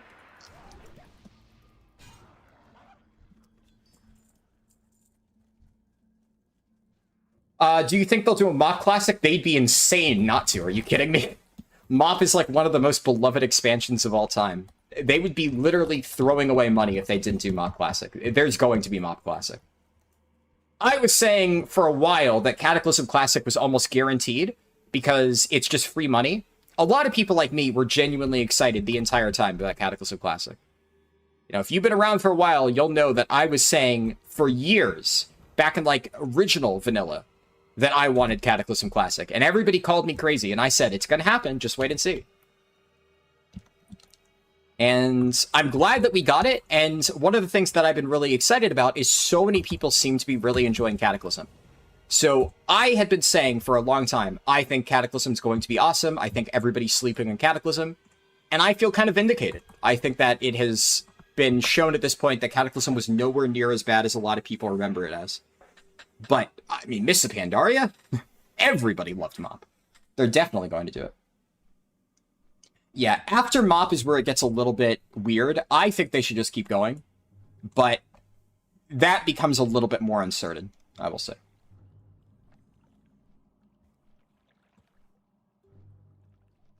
Am I going to do all this in one sitting? No, absolutely not. This is going to be multi-part.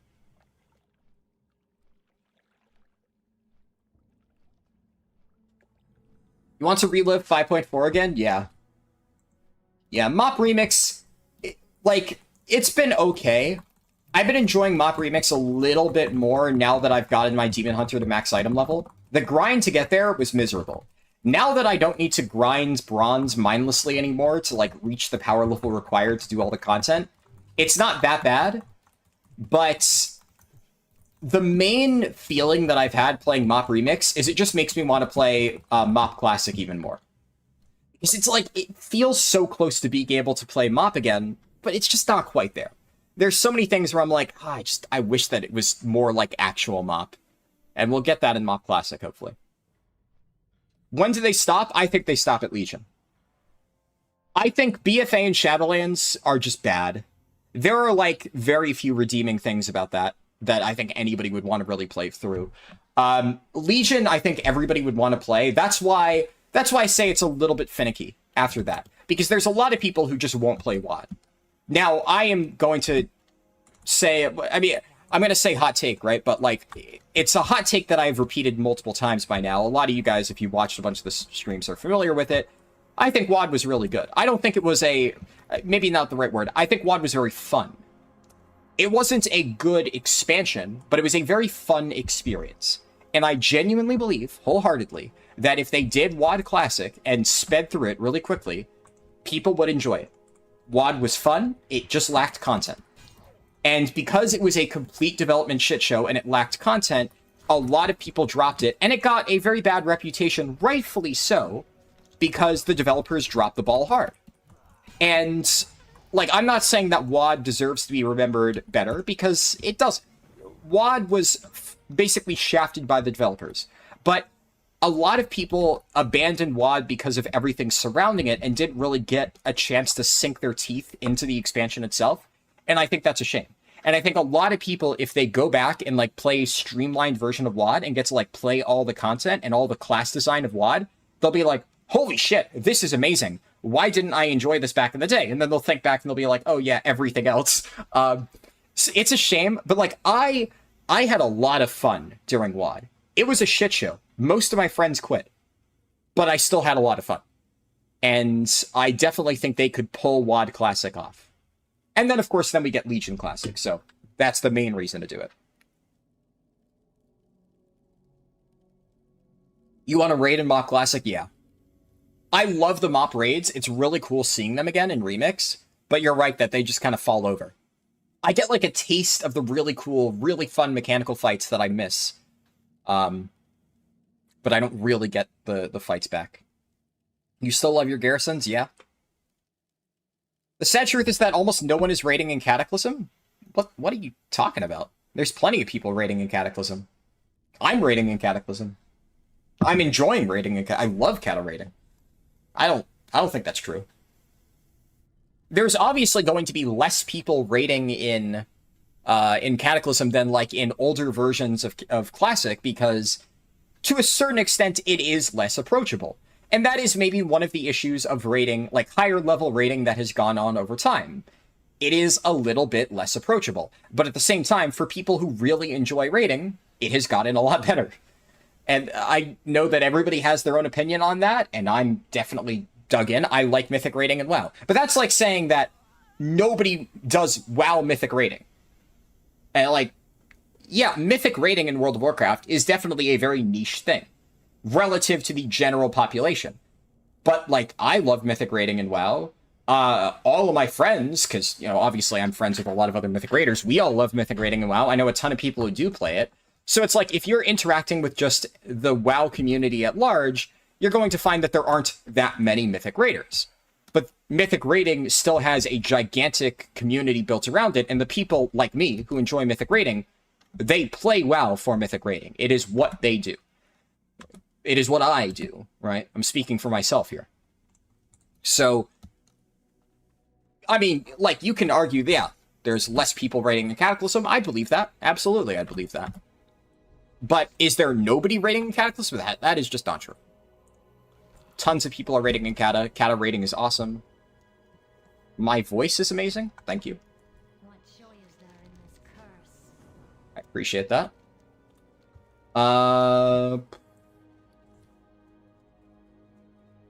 Level 16 is when I get that next. I'll still use this for now.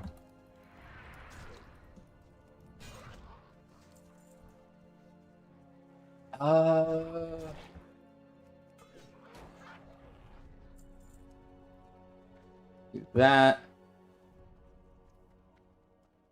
I don't need to use this. By the time that I need to use my next sharpening stone, I'll be level 15, so I'll be able to use that.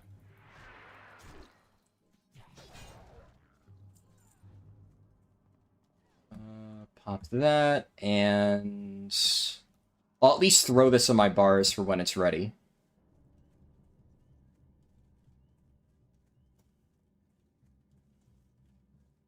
There are about 10% of the logs compared to Wrath launch. Like, yeah, okay. But Naxxramas was fucking easy. Literally, anybody with, like, a partially developed frontal lobe could raid Naxxramas in Wrath of the Lich King. You know, Cataclysm raiding, like, it's not extremely hard. Heroic is actually moderately challenging. But it is far more involved than anything in, like, the start of Wrath. Even, like, the quote-unquote difficult raids in Wrath Classic are piss easy. At the start, at least. Obviously, things got a little bit harder as we go. But comparing Wrath launch raids to anything in Cataclysm, like, no wonder there's going to be less people playing. And I should note, let's not pretend. I'm not going to sit here and pretend that, like, Wrath is as popular, or Cata is as popular as Wrath. Obviously, there are less people interested in Cata than there are interested in Wrath. But saying nobody is raiding in Cata is just false. And it's also acting like tens of thousands of people is nobody.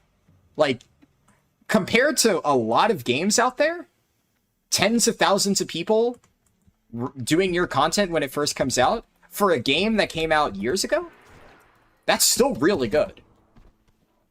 That is still perfectly fine. Cata weeded out a ton of the worst players? Yeah, absolutely. Yeah, I've been trying to, like, I don't want to, like, say the quiet part out loud, but, like, you could be a fucking idiot and raid in pretty much every version of Classic up until Cataclysm.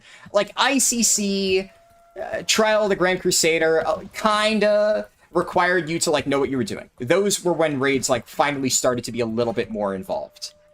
Up until then, I mean, there's a lot of people who they are genuinely stupid people, and I saw them, like, in my raiding guilds, and I'm just like, how does this guy, like, function? And he's able to get, like, orange parses with a spec that has 2 buttons. It's Classic, right? Now we finally have actually slightly involved rotations. So.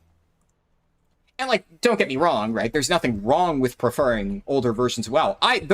Those same people, like, the same basic playstyles that I'm making fun of, I raided. I played pretty much every single version of Cataclysm. Or, Classic. I keep mixing it up. I played every version of Classic. Now, I played the end of Classic era very little. I missed the initial heart of TBC, but I came back later and tried to, like, catch up and all the stuff. And I played Wrath very consistently throughout the entire thing. So I raided in Cataclysm. I raided in Classic, actively. Through all of it, right? So, yeah, there were times where I am just sitting there mashing 2 buttons and doing top damage, and it's like, okay, you know. Blood DK is honestly the very first time in Classic so far that I actually feel like I need to pay attention to what I'm doing. Prot Pally was a little bit involved in Wrath, but, like, not really. Not really. Blood DK, though, is actually semi-involved. Like, Cataclysm Blood DK is already more complicated than some tanks in retail. I would argue that Cataclysm Blood DK is infinitely more complex than, like, retail Guardian Druid, for instance. And I would say maybe, like, Wrath Prot Pally is on the level of, like, retail Guardian Druid in terms of simplicity.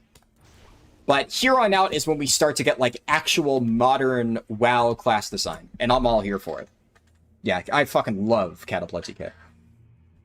Cata Blood DK fucking slaps. If you think Cata would be more popular if the devs decided to fix the clash issues that plagued Cataclysm, not really.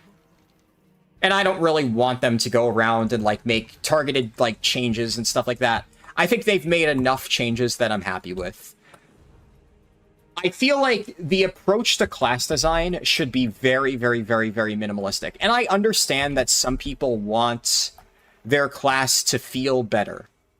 But my take on it is one of the main appeals to me, at least in Cataclysm, is that I want to play the classes as they were then. And some classes have flaws, and that's okay. I want to experience those classes as they were, flaws and all. If I'm basically just playing an updated version of every single class in Cataclysm, well, like, as a lot of people will always say on, like, why Cataclysm Classic, it's like, we already have it in retail. And, like, we have all of the Cataclysm content in retail. If I wanted to just play through Silverpine Forest with a modernized version of every single spec, I can literally go to retail and do that. One of the main appeals to me of Cataclysm Classic is the old class design. And seeing what Blood DK was like back then. Seeing what Prot Pally was like back then. Like, honestly, I didn't really vibe with Cataclysm Prot Pally when I played it. I kind of liked it in Wrath. I really was not a fan when I played my Prot Pally in Cataclysm so far. But that's okay. It was still interesting for me to, like, play around with it, get a feel for it, and understand, like, what it is about Prot Pally that I don't like, because that gives me, like, more of an appreciation for the modern Prot Pally. And I get to see, like, why did they do this? Why did they change this ability in this way? Oh, it's because it feels like shit right now in Cataclysm. And I'm sure a lot of people probably felt the same. Cata Holy Pally? Yeah, I haven't played Holy Pally. Only Prot. But... TOGC only last boss? Yeah.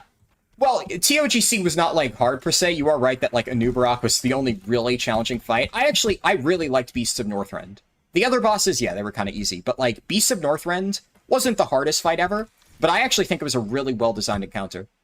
It was one of my favorite encounters in Wrath. But Anubarak was pretty good.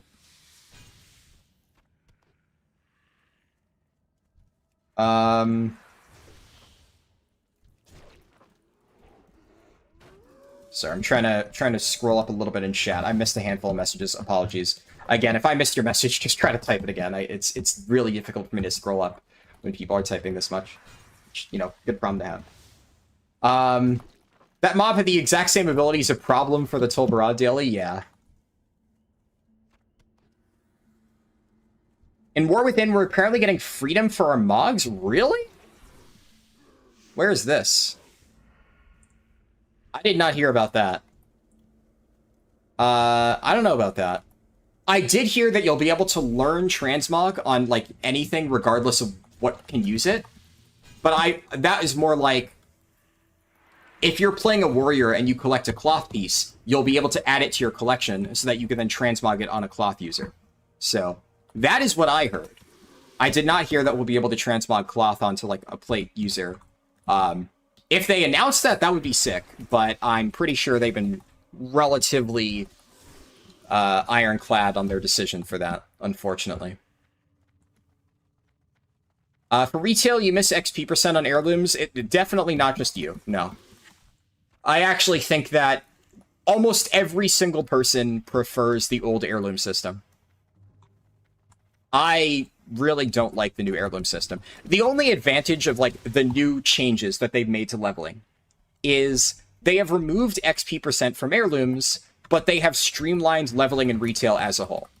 So, initially, I was very concerned when they removed XP percent from heirlooms because I was worried that, in typical Blizzard fashion, they would just be like, they would make a big show of like, we're changing leveling in Shadowlands and adding Chromie time, and then they would forget about it, and they would never change it again. And then we'd be stuck with really slow leveling like 2 expansions later.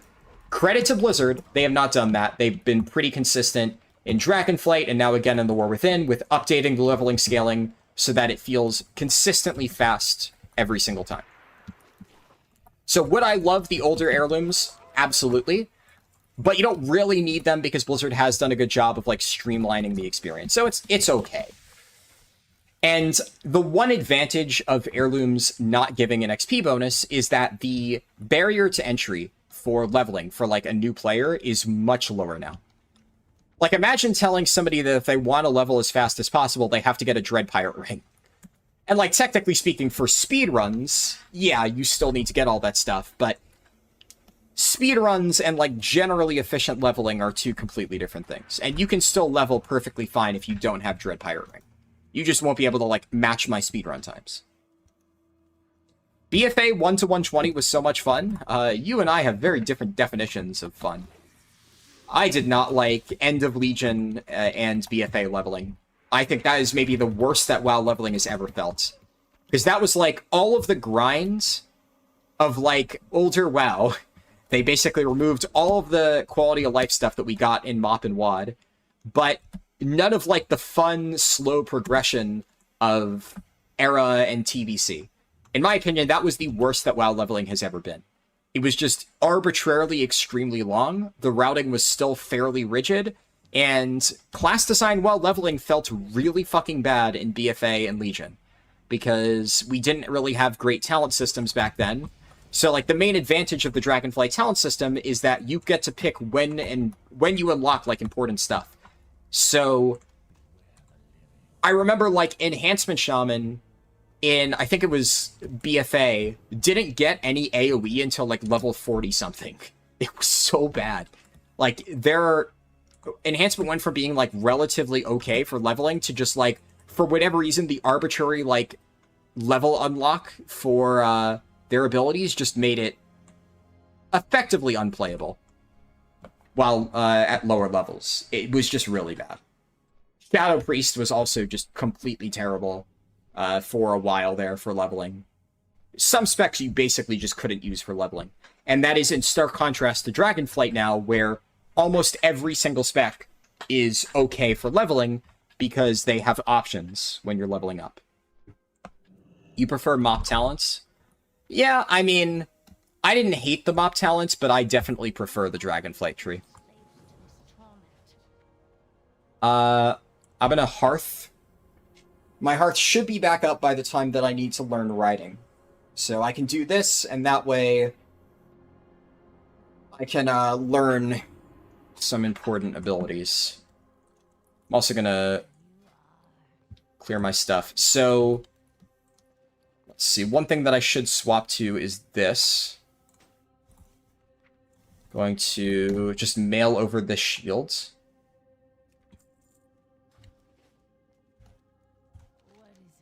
And now that I've gotten rid of this, I can do sell junk automatically.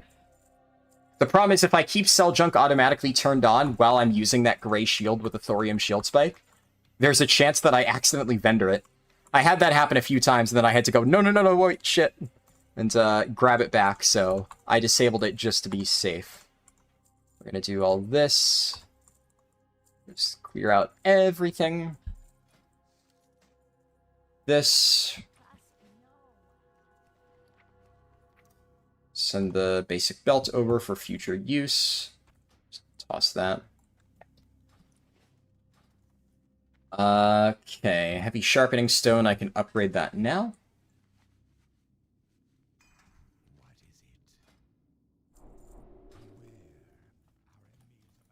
Alright, Heroic Strike.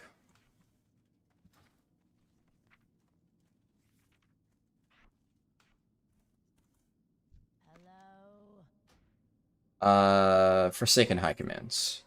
Though I can't use that in... Yeah, Battle Stance anyway. I should start, setting up my defensive stance.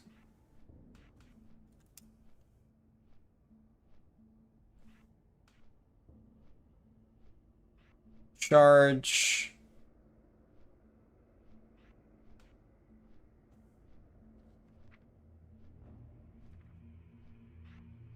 Thunderclap.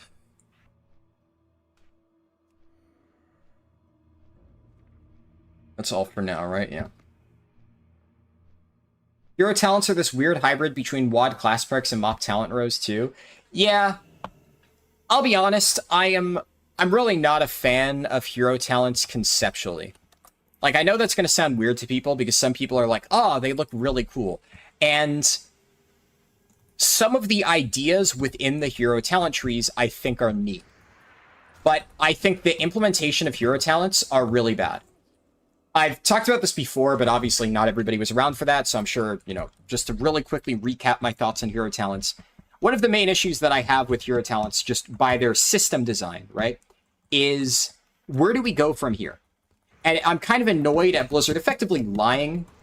When they revamped the Dragonflight talent tree, they said this is going to be an evergreen system. The idea behind revamping it now is that this is going to be a permanent system that we will expand upon in the future. And to be clear, they are not doing that. They're doing talent changes to, like, different classes, but hero talents are not an expansion on the Dragonflight talent system. It's in the talent window, so it gives you the illusion of it being attached to it, but the talent points that you spend in hero talents are completely disconnected from your actual talent points. It is basically just a new system. The only difference with hero talents is that they're not telling you that it is a borrowed power. But the reality of, like, borrowed power, what we view as borrowed power is, like, it's anything that we're only getting for a limited time and then it goes away. And I think the real selling point, or the real, like, sticking point with borrowed power is that it's just something disconnected from the rest of our kit. And while there are some hero talents that interact with our kit, which is why I think it's a lot more forgivable than other things like Covenants, right? Definitely, it's nowhere near as bad. And honestly, some hero talents I do genuinely believe are good. But I am very concerned with what they're going to do going forward, because Ian Hazzikostas confidently stated, you know, we're going to expand upon the Dragonflight talent system, and they just very objectively have not. This is a completely unrelated system that has talent in the name that is just, like, it's something slapped on top of it. And it kind of annoys me because, effectively, in order to really interact with the hero talents, it's, you just pick one. Right? There's no, like, pathing to it. There's no, like, decision-making between it. It's basically just, if, like, I am interested in Guardian Druid, for reference. And if, the Elune one is what ends up being the optimal one, I'll be happy. Because I really like, actually, Guardians may be a bad example. I like both of the hero talents for Guardian. It's one of the few where I think they've done a fantastic job.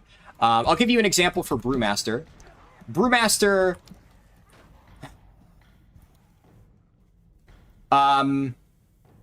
okay, maybe that's a bad example because I kind of hate both of the Brewmaster ones, so I don't really care. They both kind of suck in their own way.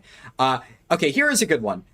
For Blood DK, if I am, for whatever reason, forced to play Blood DK, I don't really like the design of Deathbringer. It's okay, but there's, like, a lot of RNG in it, and I just don't think it really looks fun to play.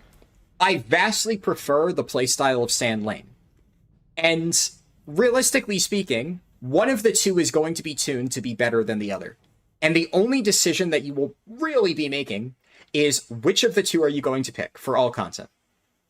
And that's it. And then the other hero talents just don't get used. There are going to be hero talent trees that just do not get used at all. No spec runs them.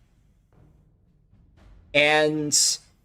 like, if I had to guess right now which hero talent trees is nobody going to play, obviously the rogue ones are hard to say because, like, they're all really bad. But out of the classes that I've looked at, I was gonna say Lightsmith. Lightsmith looks fucking awful, but at the same time, I could see Lightsmith being okay for Holy Pally because it's like very utility based and like healers are kind of fine with that anyway. But I like, for instance, for Prot Pally, I don't see Prot Pallies ever using Lightsmith. There's no fucking chance. What are other ones? I guess, like, I can see very niche cases. It's hard to tell until we get tuning. But that's the thing. There are going to be hero talent trees that look really cool that you want to play, and you just can't. Like, Druid of the Claw, I guess, is a good example, where I think Druid of the Claw conceptually looks really interesting. It's a cat-weaving hero talent tree for cats and guardians. But Druid of the Claw, like, I just really struggle to see how, unless it is ludicrously overtuned, I don't know how it can just be better than whatever the moon one is. Something a loon. I don't know how it can be better than the Moonfire one for AoE. I don't see it. So, really, unless you're doing raids, I feel like you're always going to be forced into the Moonfire one, which thankfully I like that playstyle. But I know that there's a lot of people who don't, and aren't really fully on board with that. And they're kind of disappointed. Also, I forgot that you can't skip this cutscene. You can skip this cutscene in retail, you cannot skip it in Cata. I have not always been the Banshee. A loon simp, yeah. And my people have not always been the Forsaken. Kind of wish you could go back to Mop Frost DK. Yeah, I could see that. That was kind of fun. It was one of the few DPS specs I played back then. Dragonflight talents, hero talents, legend talents, new talent rework. Yeah. Yeah, that was kind of the point that I was trying to make of, like, they are just slapping an additional system on top of the Dragonflight talent system. And what do you do from here? Like, do you start adding a talent rework, a new hero talent tree, and a new system on top of that? Like, all they should have done is they should have just added more talents and more abilities.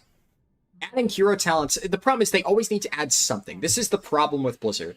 And this is why I was one of the few naysayers back when the Dragonflight talent rework happened, and I said, I don't fucking buy it. I think this is going to be bullshit. And I was partially wrong, I'll admit. The Dragonflight talent system has ultimately been a lot better than I expected it to be. But my main concern was exactly what I just outlined. That it was going to be yet another borrowed power system disguised as an evergreen system. And that is kind of what it looks like they're doing with it. And I'm just really worried about how they're going to go about that. Because Blizzard can never just leave well enough alone and say, we have a well-designed game, let's just add more content to it and make things feel better to play. They always need to add new systems. And their main goal with some of these more recent systems has been to disguise them as, like, main evergreen systems to avoid the borrowed power term. But that's really just more marketing than anything. We've been getting borrowed power for Dragonflight. Dragon Riding, I guess they're now turning into a evergreen system. They did follow through with that one. Awesome. But there's, like, so much little shit like that that just annoys me. I don't know. I just, like, man, I just want, like, more talents that just make my spec feel slightly better to play. But rebalancing to existing talents and then just more content. That's it. And the biggest, like, issue that Blizzard has had, like, whenever they've made their game worse, it has always been because they added too much to it. That was bad. They take away the good stuff and they replace it with new stuff that sucks dick. Like everything in BFA, everything in everything in Shadowlands, they add Azerite armor. They take away artifacts. Artifacts people like, they take that away, they replace it with the Heart of Azeroth and Azerite armor. And they spend all this time designing these new systems that are just fucking dog water, that nobody likes. And they just go out of their way to spend development time making a worse game. And I'm not necessarily saying that hero talents will be that. I don't want to directly compare hero talents with, whatchamacallit. I don't want to compare hero talents directly to, like, Azerite armor and stuff, because they are still a massive step up. But I don't know. I'm just worried, right? And I think it's important to be skeptical. It's important to not just, like, mindlessly guzzle all the schlop that Blizzard feeds you. A lot of people just look at everything completely uncritically, and they're just like, yay, wow, cool. Like, the marketing makes this look fun. And when I see that, the marketing makes this look fun, my mind immediately goes to, what's the catch, right? And I am more than happy to be proven wrong. I hope I've shown that by now, over the years, that if I am enjoying something, if I think that something is genuinely good, I will gladly say, hey, I was wrong, this is good. Best recent example is Plunderstorm. I saw Plunderstorm, I said, this looks fucking shit. This looks like the stupidest thing that Blizzard has ever done. The marketing for this was terrible. What the fuck are they thinking? I played Plunderstorm, and within a few hours, I'm like, wait, this is actually really fun. And I loved Plunderstorm, and I really want it back. I did not expect, like, if you had told me a year ago, Blizzard is going to be adding 2 new game modes to World of Warcraft, a specialized leveling mode where you get to play through Mists of Pandaria, or a battle royale, and asked me which one I thought sounds more fun, I would have said, well, I love Mists of Pandaria, and I do leveling all the fucking time. I'm certainly gonna love the limited time Mists of Pandaria leveling event, right? And I hate battle royales. Why the fuck would I ever play that? That's gonna suck. And for whatever reason, the complete opposite happened, and sometimes it's surprising. But, like, yeah. Now, admittedly, it's not like Mop Remix, it wasn't quite the exact opposite of that, where, like, I said I went in with bad expectations of Plunderstorm, and I was kind of blown away with actually how good it was. Mop Remix, it wasn't like I went in expecting to like it, and I didn't like it. I was already very, very, very skeptical of Mop Remix from day one. More just because the way that they were advertising it, yeah. From, like, my very first stream in beta, I said that this seems too good to be true, right? And admittedly, some stuff has kind of made Mop Remix really fast, right? It's no secret that it is faster than I expected, but Blizzard has definitely tried to nerf a lot of stuff, and I think the only reason why they've kind of laid back on nerfing recently is because there has been so much backlash, rightfully so, on how much Blizzard has just been doing targeted nerfs to all the things that people find fun, that I think they've realized that any, like, money they're making by pushing boosts or whatever, they are going to be losing by immense player backlash. So I think they've kind of leaned back a little bit, which, thank fuck, but it's been rough. Once you hit 40 in Plunderstorm, you would just join matches and stay level 1 for as long as possible? Yeah. I tried to do something like that early on, where I just, like, I would grab Slicing Winds and other mobility stuff and just try to stay alive for as long as possible without fighting anybody. It was actually a really fun way to play, and the irony is that it made me really, really, really good at using Slicing Winds, and then once I learned how to use Slicing Winds, I learned how to absolutely fucking demolish people with it.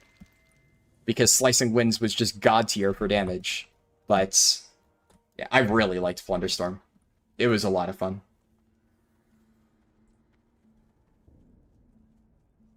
Let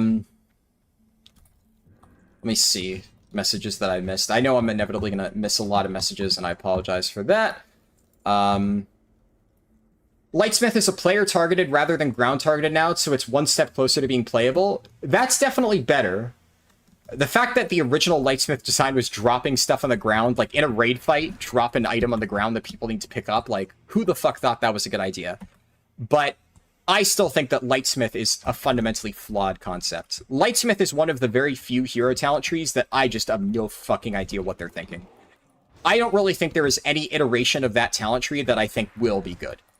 They can make it playable, but if I am ever forced to play Prot Pally, and I am ever told that I need to play Lightsmith in order to play Prot Pally, I'm just not playing Prot Pally.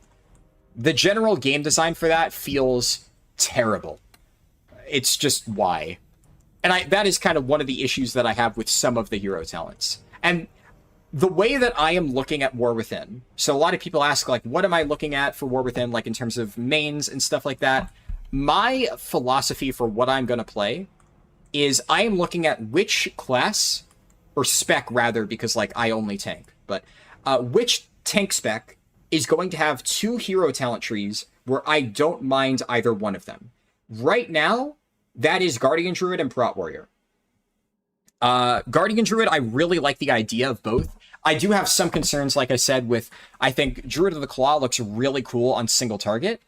And I think that the Chosen of Elune or whatever, it looks really cool for AoE. And like for leveling purposes, I can't wait to play with the Moonfire thing. Because you guys, I'm sure many of you have seen my Guardian Druid speedruns on retail. And I already play like a very Moonfire heavy build when leveling, because it's just very, very good for that. So now I basically have a hero talent tree that leans entirely into the way that I normally do my leveling. And that's just going to be awesome for speedruns. But just for like Mythic Plus playstyle, I love Galactic Guardian build in Mythic Plus. And I really like the idea of playing around Lunar Beam. Also, Lost Gilnean War Dog isn't here. That's one of the mop ones, but I'm just running up here because it's still a faster way to jump down. But I really like the Moonfire idea. But what I really hope is that Guardian Druid, like the trees, are balanced well enough so that I have reasons to play both of them. I really, really hope that it's not just play the Moonfire one for all content and play Druid of the Claw for all content. I really hope it's like I said, and I get to play Druid of the Claw for like single target raid bosses, and I get to play Moonfire for others, and that they are very strong in those niches. So that if I am playing Guardian Druid, I have good reason to swap between the hero talents and play each one in the right context. That is like my ideal situation. And another good example is Prot Warrior. I really like both of the Prot Warrior ones. I think Colossus looks pretty cool. Initially, I wasn't sold on it, but now that I've like gone into beta and looked at like the actual way that Colossus plays, it's actually kind of cool. It's a little bit simple, but I think that the buffs that Colossus gives to the spec itself and like the way that it plays and having like the demolish ability, it's pretty nice. And Mountain Thane, the idea of like playing into that, you know, Thunderlord, Thunderclap style play, and your Thunder Strikes have like splash damage and stuff, and they generate rage, I think that's really cool. So I like both of the Prot Warrior ones. They're really nice. Surprisingly, one of my other favorite hero talent trees is I really like the design of Sand Lane. I've heard Unholy DK saying it's a little bit weird for them, but at the very least for Blood, I think Sand Lane works really well. And the idea that now Vampiric Blood is basically an offensive cooldown, and that cooldown, or that talent that makes it so Vampiric Blood gets reduced whenever you spend Runic Power. Well, if Vampiric Blood is now one of our major offensive cooldowns, and we're able to reduce it with Red Thirst, then we basically have like another situation where like turbo fast blood decay that wants to spend as much runic power as possible to shorten its cooldowns is viable again, just in a different way. And I love that style of blood decay. So I don't know. I would definitely be... It would be interesting, I guess is maybe a better way to put it, if I end up playing Blood Decay, of all things, in War Within, given how much I have historically hated the recent versions of it. But I have been routinely surprised at every single new War Within beta update where there's Blood Decay changes, and I'm looking through it, and it's just good. You know, it's basically the exact opposite of Vengeance Demon Hunter, where I have hated Blood Decay's design for years, and I go into the patch notes ready to hate whatever Blood Decay changes are out there, and I'm just like, wait, this is actually sick. These are good changes. What the hell happened? And who knows? Yeah, Bone Storm finally being changed. I have been saying that for years. For years, I have been advocating for Bone Storm to be based on, my view distance is max. I feel like I should be able to see farther. Maybe it's just this area has very thick fog. But I've been saying for years that Bone Storm should consume Bone Shield charges and not Runic Power. This is going to make Bone Storm a much more impactful and fun to use offensive cooldown, and it's just going to make Blood Decay feel so much better. So I'm really, really, really excited for that. Like, Blood Decay right now, and like the talent changes for Blood Decay, the tree structure overall, there are still some things about the Blood Decay spec tree that I'm not a huge fan of. Like, one or two minor things about that I think could be improved. Some of the general, like, node pathing. But overall, Blood Decay is looking very nice.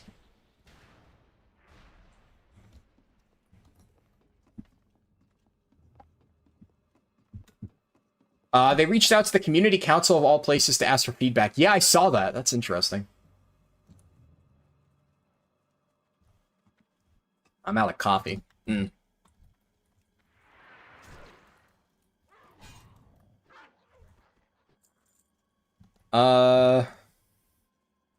One second.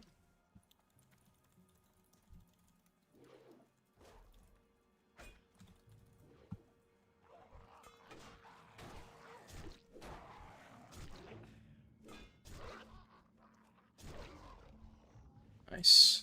There's sometimes a chest over here, so I want to make sure I check for that. It doesn't look like it's up, though. Yeah, it doesn't look like it's up. Funnily enough, your suggestion all the way back at the end of Legion was to bring back talent trees via the artifact weapon trees. I could see that, yeah. That could have been a neat thing. Also, we'll check for Lost Son of Aragal. It moves through this area. I'm not seeing it, though. You want WoD Remix, one of the best expansions in terms of visuals and questing? Yeah, I think it could be good. I definitely think they should do a better job if they do WoD Remix, though. Because I was kind of underwhelmed by a lot of the stuff that we got. Zach, should I open this mail? Do I want to know why you sent me mail? Oh, no.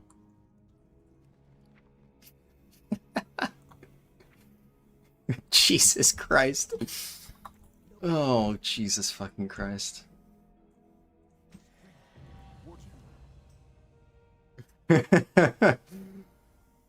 Oh my god. 80 tonight? No, definitely not. I have no time for games. What Biden blast. Oh god. You liked Plunderstorm near the end when you went for wins, or just played Coward and took all the mobility stuff was quite fun? Yeah. I think Plunderstorm has a lot of potential. As like a format, I really hope they expand upon it. Good VFX, SFX might save Lightsmith. I mean, no. So, like, I don't really care too much about the visuals, I'll be honest. I've said that before. Lightsmith fundamentally just looks like a miserable playstyle. I don't think there's any redeeming that. Unless they fundamentally change the way it works. What I mean by, if they stay with the idea that they have for Lightsmith of you are just getting random buffs, or it's not random, but like you're getting buffs to give other people that like benefits yourself, it looks like the most boring cooldown management type of playstyle you could ever do. I just don't think that'll be interesting whatsoever. I think it looks awful. Compared to like a lot of other hero talents, that just looks fucking miserable. Because like the thing is, there are some boring hero talents that like, whatever. Like Brewmaster Monk. So in case you're like, you know, new to the stream, you're not familiar with me, I main Brewmaster Monk. I main tanks in general, right? Let's take 3 points in insight. So, like, I'm a tank main in general, but right now, and most of the time, I play Brewmaster. And I am not, like, the biggest fan of the Brewmaster hero talents. They're okay. But I think one of the main issues that I have with the Brewmaster hero talents is that a lot of it is just very boring. And I've heard people say things like, well, would you rather that Brewmaster had more buttons to press? And that is obviously a concern that a lot of people have right now. There's like very big button bloat, but like some of the most annoying buttons that Brewmaster had to press, namely Chi Wave, Bone Dust Brew, really those two, and then they haven't fixed Rushing Jade Wind yet, but I'm hopeful that they will. But if they take Rushing Jade Wind out from being an active and turn it into a passive, suddenly like all of the really annoying parts of Brewmaster button bloat are gone. And I know there's some people who are going to be like, I don't like the way that Brewmaster plays, and I don't like that I have to, you know, alternate things with Blackout combo, but like, I enjoy that playstyle. I don't think that having Keg Smash, Blackout Kick, Tiger Palm, Spinning Crane Kick, and Breath of Fire is button bloat. I think they all have a particular purpose in the rotation, and knowing when to use them properly is actually pretty fun, and makes Brewmaster a really fun tank to play. That is what I enjoy about Brewmaster. The parts of Brewmaster that I don't enjoy are Bone Dust Brew, Chi Wave, and Rushing Jade Wind. And like I said, they've already removed 2 out of 3 of those. If they remove Rushing Jade Winds, then suddenly I think Brewmaster will feel great to play. Oh, another one that they removed, Statue of Swen. So, or whatever it is, White Tiger Statue, I think it's what it's called. White Tiger Statue is just a really nothing cooldown that you have to press, and just finding the right time to press it can be really annoying. That is also gone. So that is yet another annoying cooldown that we no longer need to manage. So a lot of the current pain points for Brewmaster have already been taken care of, and I think the general rotation feels good. And the thing about hero talents is you don't need to make a bunch of extra buttons. You don't need to add all of this other stuff to make them feel good. That's kind of one of the reasons why I don't really like the design of Deathbringer, for instance, is it's just another button that Blood DKs have to press that consumes runes. And we already have, like, builders and spenders on Blood DK.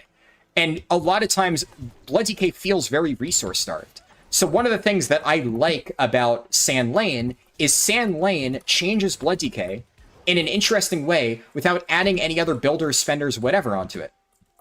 It makes it so your Heartstrike turns into an upgraded ability when a condition is met, and it changes a previously defensive-only cooldown, Vampiric Blood, into an offensive cooldown. That's really interesting. That doesn't add any extra buttons to your playstyle. Your Heartstrike just basically has an additional effect on top of what it already does, so it's the same button, you just use it, you know, for extra stuff. And Vampiric Blood still is Vampiric Blood, but now it makes you think differently about when you're going to use Vampiric Blood. And it makes you reconsider other talents like Red Thirst, if you're building very much for damage, as like, hey, this gives me damage by giving me more uptime on a now offensive cooldown. That's pretty cool. I like that design. It's really creative. And like the Moonfire stuff for Guardian Druid, I love, because it doesn't add any buttons. It adds like a lot of arcane damage, but one of the nodes on the Guardian Druid Moonfire tree is it turns Thrash damage into arcane damage. So now suddenly Thrash interacts with anything that boosts arcane damage. That's pretty cool. That's just a very small change, but Thrash doing a different damage type is kind of nice. That now all of your talents that boost either arcane or magic damage in general, and there are multiple, that those now boost Thrash, which is a big chunk of your damage. And also, like, there's talents where it's like, when you Moonfire, you have a chance to proc Fury of Elune, which we don't have access to normally. So now you're going to be summoning Fury of Elunes passively on top of your Moonfires with the Galactic Guardian. There's a bunch of new additions to Lunar Beam, and Lunar Beam is a talent that we've never really had reason to run on Guardian Druid, and I am a little bit more acceptable of Guardian Druid getting more buttons because it is one of the lowest button tanks at the moment, so there's not really any problem with them having more stuff in their rotation. So now Lunar Beam having like a reason for it to actually be played, and having interactions with the rest of the kit, and having like major self-healing and like damage dealing capabilities, that's really cool. It's something that I think I've always wanted Guardian Druid to be able to do, and it's just kind of never been good enough. Ever since it got introduced, it's just always been worse than the other playstyles. And then like the cat weaving builds, Druid of the Claw, you're not getting many new buttons. You get one that's like, whatever it's called, Massive Attack, or so. It's stupid. The new button for Druid of the Claw is the only thing I don't like about it. It's just a generic spammable button. The only reason that it exists is because if you didn't get anything as part of Druid of the Claw that gave you AoE, then you would never play Druid of the Claw on anything other than single target. Because, as I said, it's cat weaving, and cat weaving historically has only been good for single target. So they're giving you this big new AoE ability as a way to basically say, okay, this can also work on multiple targets. It's not just for single target cat weaving. But, like, really, we're only playing it for single target cat weaving. That's, like, the main interesting part. And the fact that now your cat weaving abilities get upgraded, you have an actual reason to shift into cat form, and also, more importantly, when you're in cat form as a bear, you carry over a lot of your stamina and armor. So, like, it's always been a joke amongst, like, bears who used to cat weave of, like, oh, fuck, I forgot that I was in cat form, or, like, I meant to taunt, and then, you know, I shifted into cat form while tanking, and then I just took a big hit and died, and it's like, yeah, stupid cat weaving druid, right? You can't cat weave while you're actually holding threat. And that has been one of the biggest disadvantages to cat weaving as a whole, in that you have to be the off tank to cat weave. But not anymore. Now you can actually cat weave as the main tank, because for like 10 seconds after shifting into cat form, you carry over like 80% of your survivability. And because it's not guaranteed, like, it would also be boring if it's just, while in cat form, you automatically get 80% of it. No, it's only for a limited time. So that actually encourages weaving, right? You have to weave in, and then, okay, my bonus health from bear form is about to expire. I need to shift back into bear. I need to refresh Thrash. I need to refresh Moonfire, and make sure that I don't die. So I think that's really cool. I really like the design of both of the Guardian Druid hero talent trees. But I don't like Deathbringer. Don't like Deathbringer. The only, and like, so, conversely, right, Monk, while a lot of them are rather simplistic, they are simplistic in a boring way. It's, Shadowpan doesn't really do anything special for you. It has, like, very minor interactions with Keg Smash, but nothing that you really care about. Almost all of the stuff in Shadowpan is just like, you get passive damage reduction, you get passive damage bonuses, and you get increases to certain stats. And that's about it. Like, basically nothing in Shadowpan actually interacts with your kit at all. And the unfortunate thing about Shadowpan is that the bonuses that you do get, like the special, like, damage reduction, or, yeah, damage reductions and damage increases to your abilities and stuff like that, look like they are so ludicrously strong that it is just kind of going to be mandatory. Unless Shadowpan gets heavily nerfed or Master of Harmony gets massive buffs, it's unlikely that Shadowpan will not be the best one for Brewmaster. And the other thing is, like, Master of Harmony is also kind of shit. I don't really like the design in Master of Harmony either. And the thing about Master of Harmony is that the way that you play around it is really weird. Both of them are weird. Like, Shadowpan, one of the things I don't like about it is it has a passive effect that scales based off both your max health and your damage taken. And I don't like that, because that encourages you to do some really degenerate stuff to get it to scale effectively. Because whenever things start scaling off either your max health or your damage taken, both of those things individually are a recipe for disaster. You start using Fort Brew offensively. Damage taken, you start intentionally standing in shit to increase your damage. I just don't like that. It's just not going to end well. At least the thing with Shadowpan, though, is you can, like, just kind of play it without thinking about that, and just not worry about whether or not you're getting the bonuses, and it'll still be fine. So there's that. You don't like Shadowpan because Shadowpan is an organization and a monk style? Yeah, I agree. Well, lore-wise, yeah, it's silly. Lore-wise, honestly, Shadowpan are more rogue-focused than they are monks, but, like, let's not pretend that the lore of the hero talents makes any sense whatsoever. So, Shadowpan should have a choice, though, that buffs your taunt called Your Father Dabbled in Forces Beyond Reckoning, Where Is He Now? I do not understand that reference, I'm sorry. Go.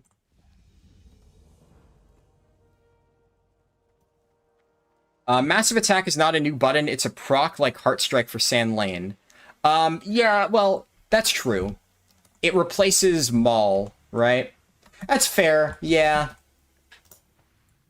That's fair. I did say that I don't mind that. I should have clarified, the reason that I'm not a fan of that, it's not that it's a new button, right? I don't like that it basically has no purpose. Nothing about like Maul becoming a big damage hit really makes sense. The idea behind Sand Lane is that you're getting additional healing. Massive Attack it's just damage. It's just AoE damage. It's Maul becomes a big heavy hitting AoE spell, which is like fine, but it doesn't really have any interaction with cat weaving whatsoever. It exists purely to enable it to do damage in AoE. Whereas Vampiric Strike actually has interactions with your kit and, like, gives you healing and stuff. So Vampiric Strike serves a purpose. There's a reason why that is a thing. But yeah, that I should have clarified that was kind of my bigger issue with it. But, like, I don't really care. I say issue, but I don't actually care about that part. It's fine. I just think it's a little bit boring.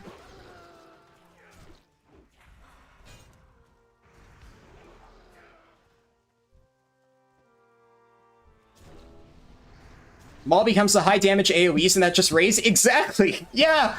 It is just raise. Like, that's the thing. It doesn't really add anything to the Guardian Druid design space. And, like, I don't mind because it is just that one talent. The rest of Druid of the Claw does add a lot of cool stuff to Guardian Druid. But I do feel like they made it really boring. I think it would be more interesting, for instance, if they made it so your cat form abilities would cleave.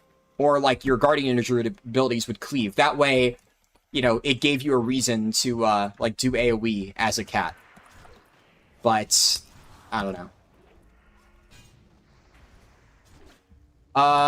You level a mage in Remix and the amount of buttons they have is so overwhelming. Ran out of keybinds so quick. True, but the thing about mage is, like, rotationally, mage is relatively simple. Like, monk has a million buttons, but it also has a ton of utility. Like, a lot of that stuff is utility. That being said, monk has a shit ton of rotational buttons as well, which is one of the issues that people have with it. Mage, on the other hand, for the most part, has relatively streamlined rotations, but it has a ton of utility spells.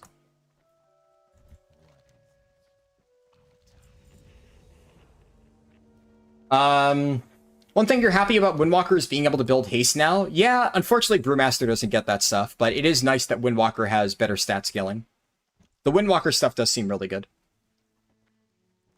Let me scroll up a little bit. You're a bit excited to try a new tank outside of Vengeance Demon Hunter. Blood DK seems nice. Yeah, a lot of the new tanks. Honestly, every tank except Vengeance Demon Hunter seems pretty nice in the War Within. I'm a little bit on Paladin.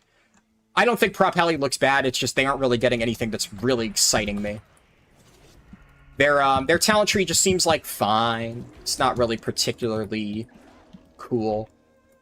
Thunderclap plus Rend is OP as fuck while farming. Yeah. Do speed leveling on the beta. I'm not going to do War Within speed leveling until next week. I explained it at the start of the stream, so if you want to know, like, the reasons why I'm not doing it this weekend, you can go back and watch that. But yeah, I will do War Within stuff eventually, just not right now. I should have jumped into the water earlier and then used a swim speed potion. Would have saved a little bit of time.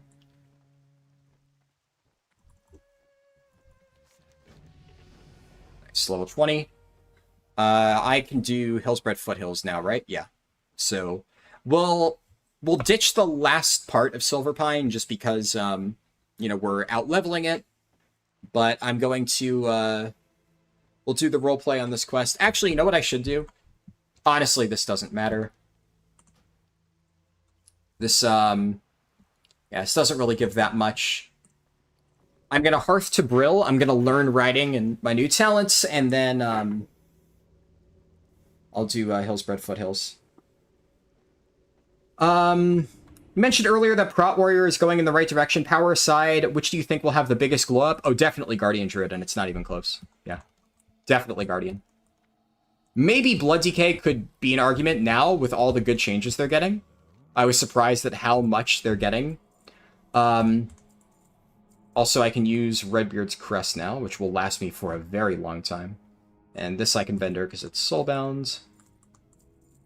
But yeah, Guardian Druid looks phenomenal. I'm very excited about those changes. I can drop this. This isn't until 29. Now, admittedly, a lot of the Guardian Druid changes came this expansion, but I still think, like, in terms of the hero talents, they're probably the most impactful. Heroic Throw, Execute, Battle Shout, Sunder Armor. I'll put a macro for that.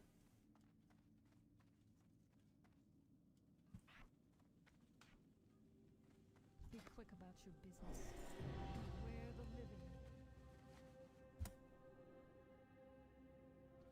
living. Where's Heroic Throw?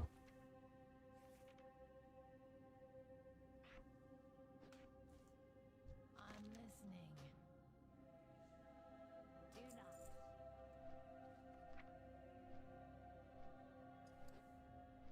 Let's make sure that I have it on both stances. Heroic Throw. Battle Shout.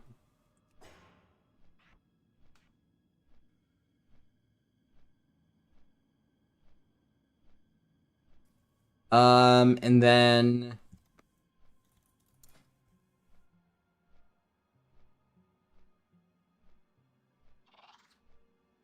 Where's execute? There's execute. And that is, oh, it's only in battle stance. Okay. Brewmaster gameplay is super fun, but you agree with you, too many buttons that feel like a chore to use? Yeah. The term button bloat to me is turned into the term woke, where people use the term so often, but have no idea how to define it and use it just because it sounds cool. Yeah, that's fair. Like the streamer, he won't give me time. Good. The Plunderstorm format should be used on Delves, at least as a base for the roguelite mode with a different playstyle. Yeah, that could be cool. I could definitely see that. Now we ride. What dungeons do I have access to now? I wanted to finish Silverpine for sure.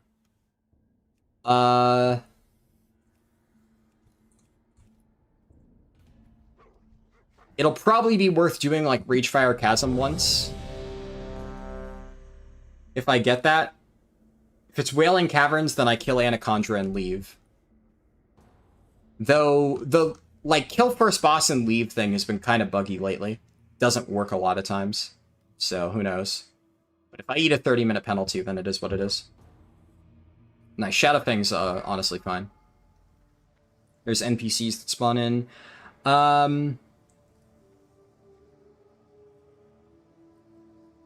You appreciate any spec that lets you cut filler spells like Demon Blades and Devastator? True, yeah. That's a very good point. Oh, that's what Terran Zeus said to Garrosh. Oh, I see.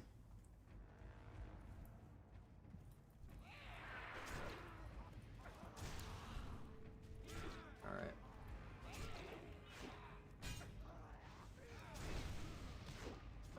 I should do Battle Shout here.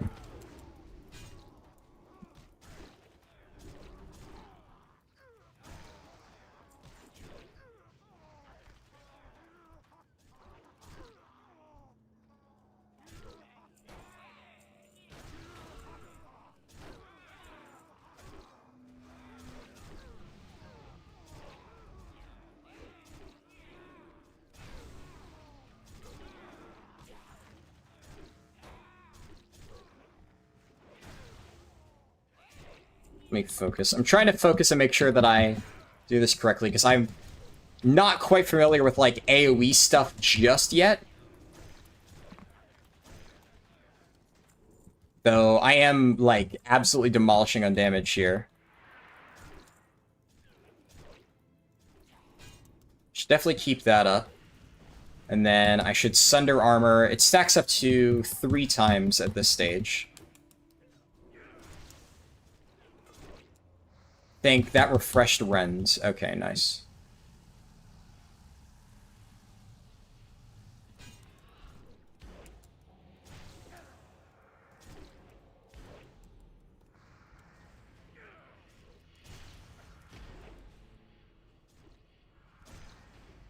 And execute. Nice. And the nice thing is I don't even need to be in defensive stance while tanking, so I can benefit from the extra damage bonus, because Prot Warrior at low levels just does fucking crazy damage. And it doesn't hurt that I have all the fancy consumes and heirlooms and stuff.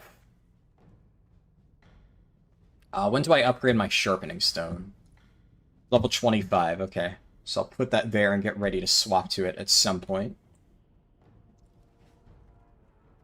I think Belmont takes he takes a little bit of time to open the door. What's the reasoning for 1 to 80 as opposed to 85? I've already thoroughly tested 80 to 85. I have an entire guide already for 80 to 85. So, there's just no reason to do it.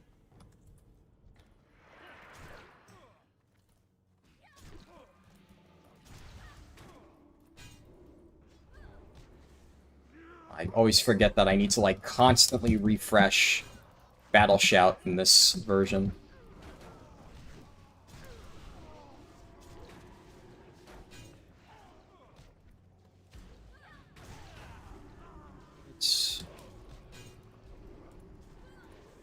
Whoa, what is happening there? I guess somebody feared the mobs?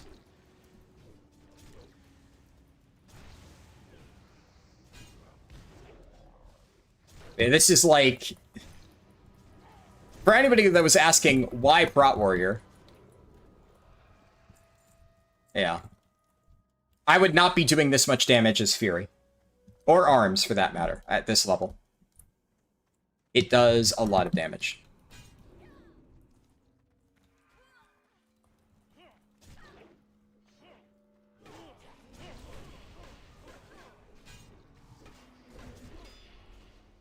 Right.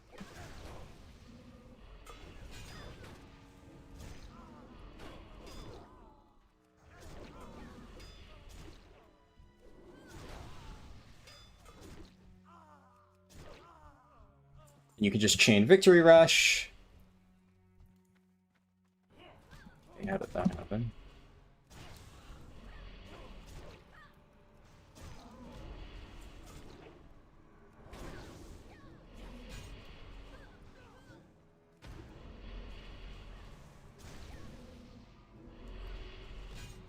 Got it.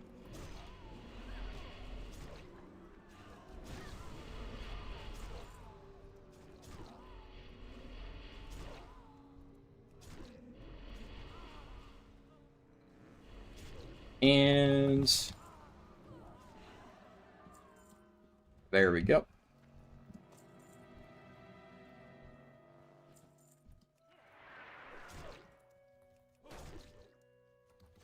Battle shout.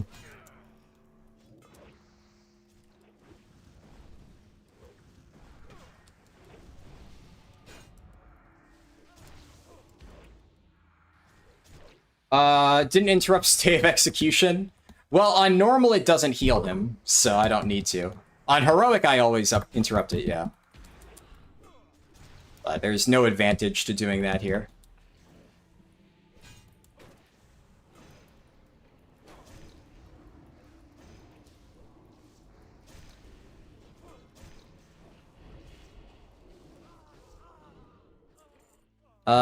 That is huge. Unfortunately, there's at least one other warrior who needs it. So. Ah! Okay, there's somebody else who needed it too. Unlucky. That kind of sucks, because I'm definitely not going to be spamming dungeons, so... There's a good chance that I just never get another opportunity to get that. There we go, they're finally catching up. Now, I need to be careful, because I'm not unkillable. Especially until I... get that. Where are they?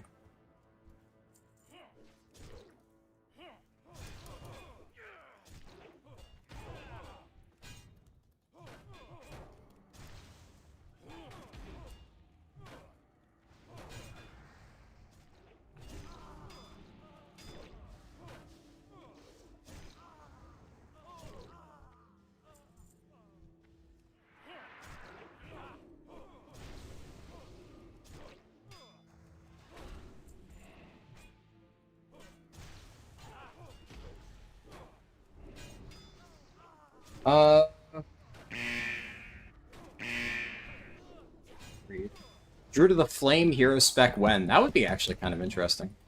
Wonder how they pull that off.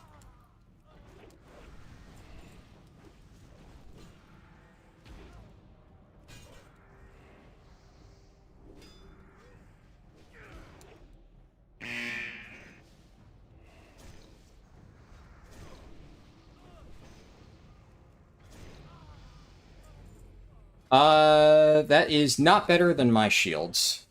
Don't want...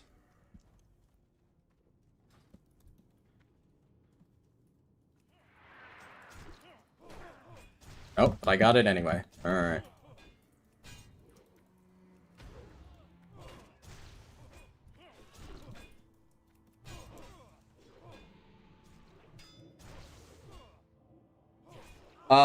No, this is not hardcore. No. Hey, Ashley. Good to see you. Oh, Ashley, did you hear that we're getting a new dog? I would assume that you have, but you never know.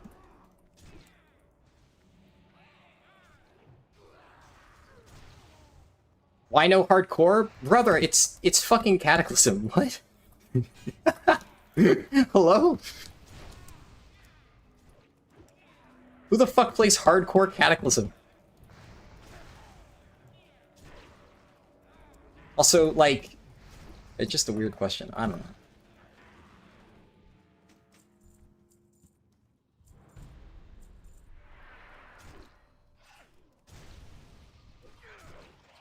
Like, we get it, you play hardcore. No. Should we all be proud of you? Yeah, I mean, Iron Man Kata, sure, but obviously this is not Iron Man Kata. Oh no. He's so cute, you'll definitely come over for that? Yeah. I'm excited. That should be cool.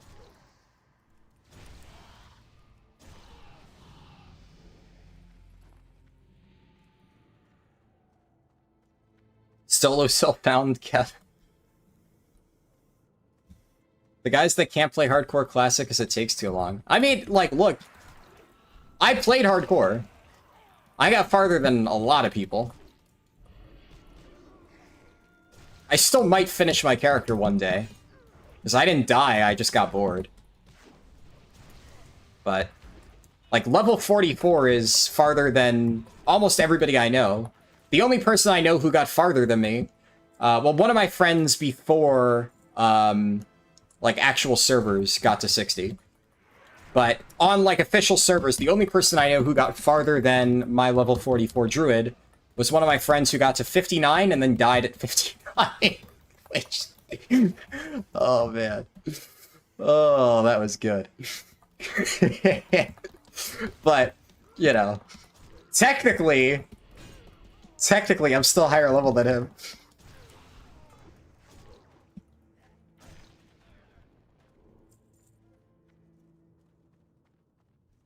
'60 warrior, nice, yeah. Yeah, hardcore, like, for me, it was a fun thing to play when nothing else was going on. But it's just not something that I, like, really want to do, like, a lot. It's just not for me, really. I got bored after a while. I don't know where the other guy is, but we don't need him. He's fucking lost.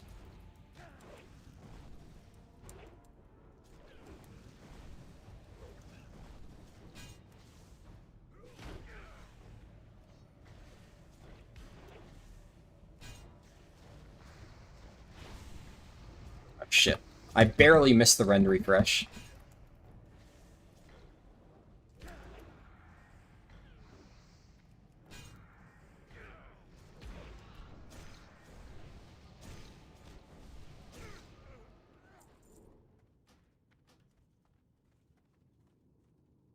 Are we getting softcore? Oh no.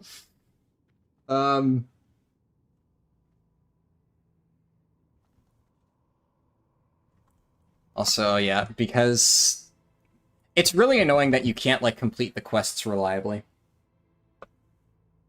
Is that the tale of the guy with many hunters? Well, he moved on to mages, yes. Yeah. He played hunters over and over, and that was the guy who kept dying below level 30 on hunters. And then he finally gave up and he played a mage because that was the only thing that he wouldn't die with. And credit to him, he did practice mage, and he managed to get to 59, and then he got cocky and he died.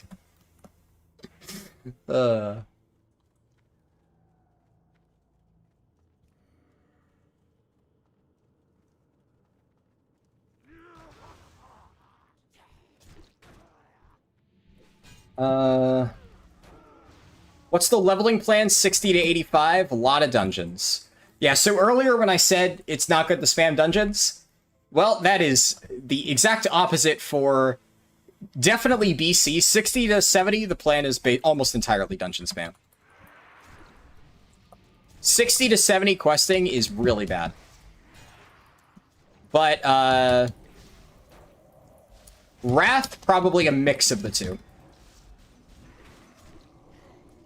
But still a lot of dungeons in Wrath. Cataclysm is the first expansion where questing becomes, like, even remotely efficient.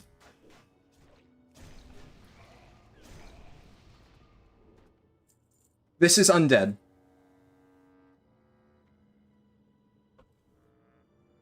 People are so funny. You got kicked from a group for carrying them too hard. Yeah.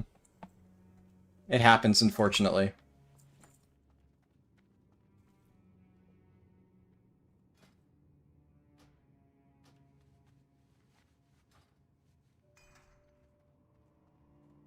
Yeah, undead. Yep.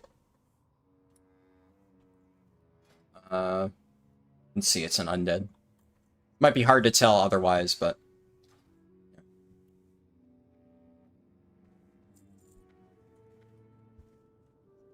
Can I make the jump? I mean, I definitely can with a swiftness potion.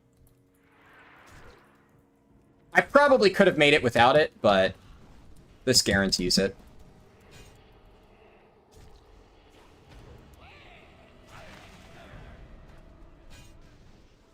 It's kind of cheating, but like, fuck it.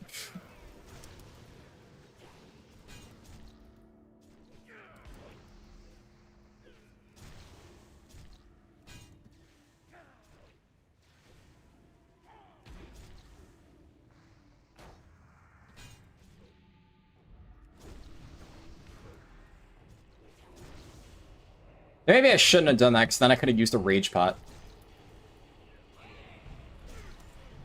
There we go. Yeah, I don't even need that. Alright, how do I...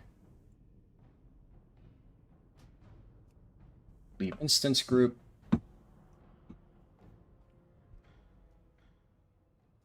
Classic male undead look a lot better than retail undead. On retail, their shoulder armor floats off them when they run. I mean...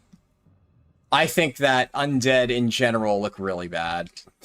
I have never been a fan of undead. There's a reason why this is like the first time I've ever leveled one, and it's because you guys forced me to by making it win the poll.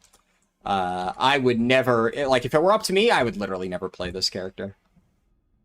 In fact, when I am done with this speedrun, I am race-changing this character. I'm not going to play an undead. I refuse. I just... no, I do not want to. Also, I think I forgot to get the flight point, so I'm going to get that because I'm, like, connection flight points actually matter in older versions of WoW, so I need to grab that.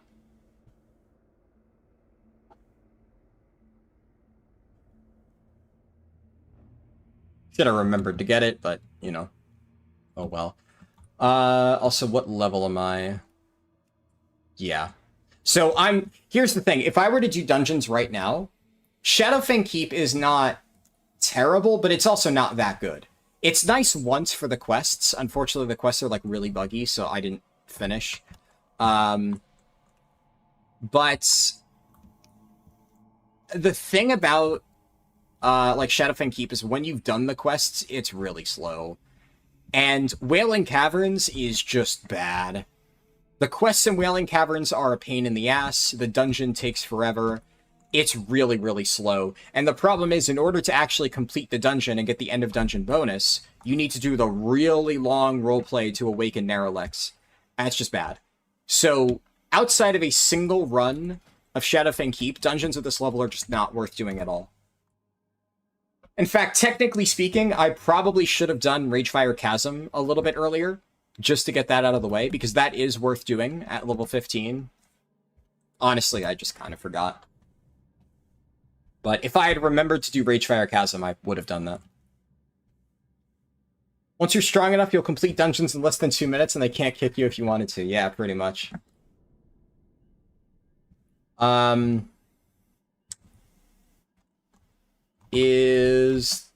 think this guy... Yeah, somebody just killed Fuel Ravenclaw. Unlucky. Is the Stranglethorn fishing thing for the heirloom highly contested in Cata? Well, it depends. On, like, you're never going to get it on Fairlena or Benediction. So, is it highly contested? Yes. Absolutely yes. The thing about Cataclysm, and Classic in general, is there are a lot of dead servers. So, if you want this ring... do what I did, move your character to a dead server, and just win it uncontested. And for the record, the ring is not... from the Stranglethorn Fishing Extravaganza in this version of WoW. In order... oh, nice. Aquarius the Unbound is up. In order to get this ring in Classic, you need to do the Kalawak Fishing Derby. And the Kalawak Fishing Derby is awful. It's really bad. It absolutely sucks. Oh my god, please, game. Fucking hit the mob. Jesus fuck. There we go.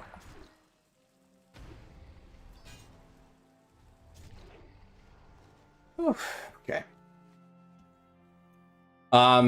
Yeah, Kalawak Fishing Derby is fucking atrocious, but if you do it, that is how you get the ring. And it's really RNG, so there's no reliable way to win it unless you're on a dead server. But if you really want it, like I said, do what I do, move to a dead server, get it for free.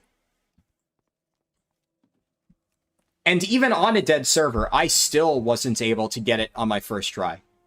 I moved a character to a dead server, I leveled up fishing, and I lost my first Kalawak fishing extravaganza. Because there was other people doing exactly the same thing. There weren't a lot, though. There were like 15 people that I was competing with, which is a lot less than like hundreds. But my second one, I narrowly beat somebody else. I reached the turn-in point for Kalawak Fishing Derby, and a feral druid came running up and said, "Aw, fuck you, man," as I turned it in. He typed it in /yell. He was actually really mean at first, but then he kind of calmed down when I was like, brother, you know, it's RNG. You know, I'm sorry that you lost, but, you know, don't hate me for winning the tournament, right? And then he was like, yeah, sorry, you know, GG or whatever. He was really mad at first. But it's much easier. White Mane is not dead enough. No. A lot of the really dead servers they've locked, there's still some low pop servers that you can use. Now, the big one is, if you have an account that is on, like, a locked server, that's what you want to use. So basically, if you played on Sky Fury or Maladath, or on one of those, like, fresh Wrath servers, which have all completely died, they're still running, but they're locked. So nobody new can create characters there. So if you have, like, even if it's not a brand new character, if you have a level 10 character on Sky Fury, level that character up to 80, and then get your Dread Pirate Ring. And it'll be easier to level that character and earn it there, because it's locked. That is the easiest way, for sure. But of course, it requires you to have previously created a character, which I know not everybody will have done. And otherwise, just get a character onto a low pop server and, you know, give it your best shot. You decided to take a break from Remix Dungeon XP mailbox leveling and just decided to quest instead. Grabbing a handful of missed transmog that you can't buy is a nice change of pace. Yeah, true. Personally, I'm going to go do Lore Master for Pandaria at some point before the end of the event, so I'm not too concerned about that, but definitely. Am I playing Season 4 Dragonflight at all? Yeah. I've already killed all the mythic bosses in Season 4. I have all my portals done. At this point, we're just doing farm and mythic Farok sales for mounts. Which, I should note, I mentioned in passing on one of my last streams that my guild does mythic Farok sales for the owl. And I actually got a buyer from that stream. So, like, I guess if you are interested in buying the owl, the mythic owl, then, like, let me know. And I'll hook you up with my guild leader. Though I will say, because I did not expect anybody to actually message me based on that. The reason that I feel uncomfortable generally advertising that is because I want to be absolutely 100% abundantly clear. You will get absolutely zero special treatment. Just so we're, like, crystal, absolutely super duper clear. I am basically just saying that, hey, my guild does mythic Farok sales. It's very expensive. Make sure you know what you're buying before you bother me. Because the absolute last thing that I want is for people to be like, oh, I'd like to buy, and then it's like, I only have 200,000 gold. And it's like, okay, well, you know. So, I'm saying, if that is something that you are genuinely looking for, my guild does sell it. But, yeah.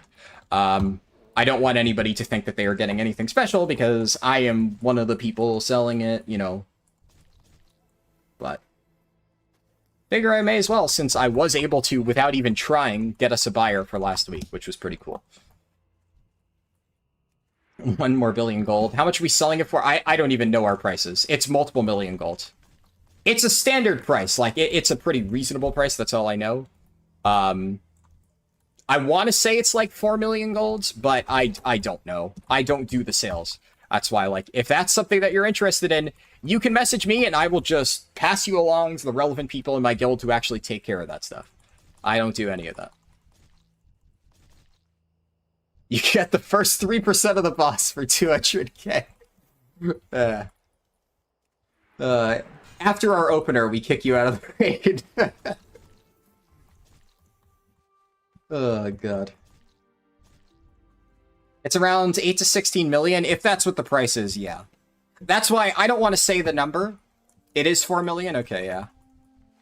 I don't want to say the number in case I'm wrong, because I don't want people to think I'm giving you, like, a quote.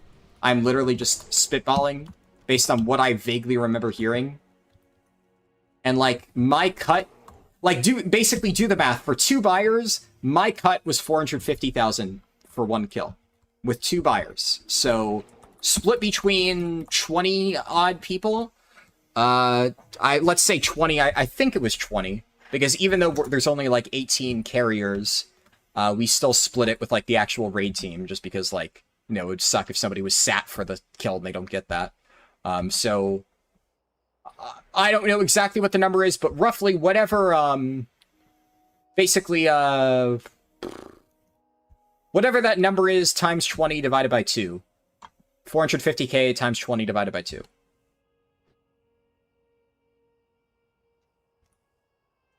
Do you guys take NFTs?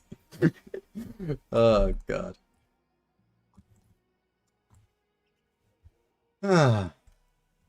Can you give me a long... Can you even trade those mounts? I don't think so.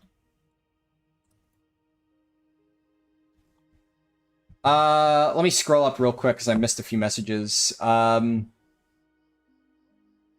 call it Wailing Caverns because you'll wail if you ever get in the group there, yeah.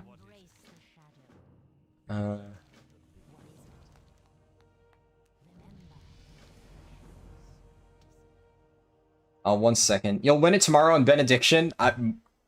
Godspeed. If you think you can do it, God fucking speed. Best of luck.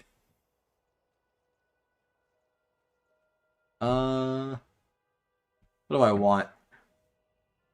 Yeah, I think that's actually quite nice. More rage.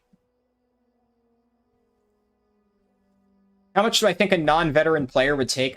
Like... Way too hard to say. There's way too many variables to really confidently say.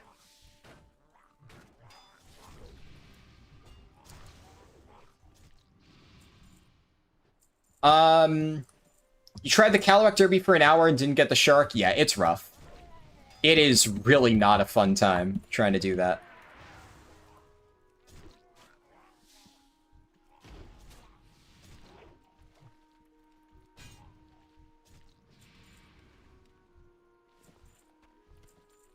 Alright.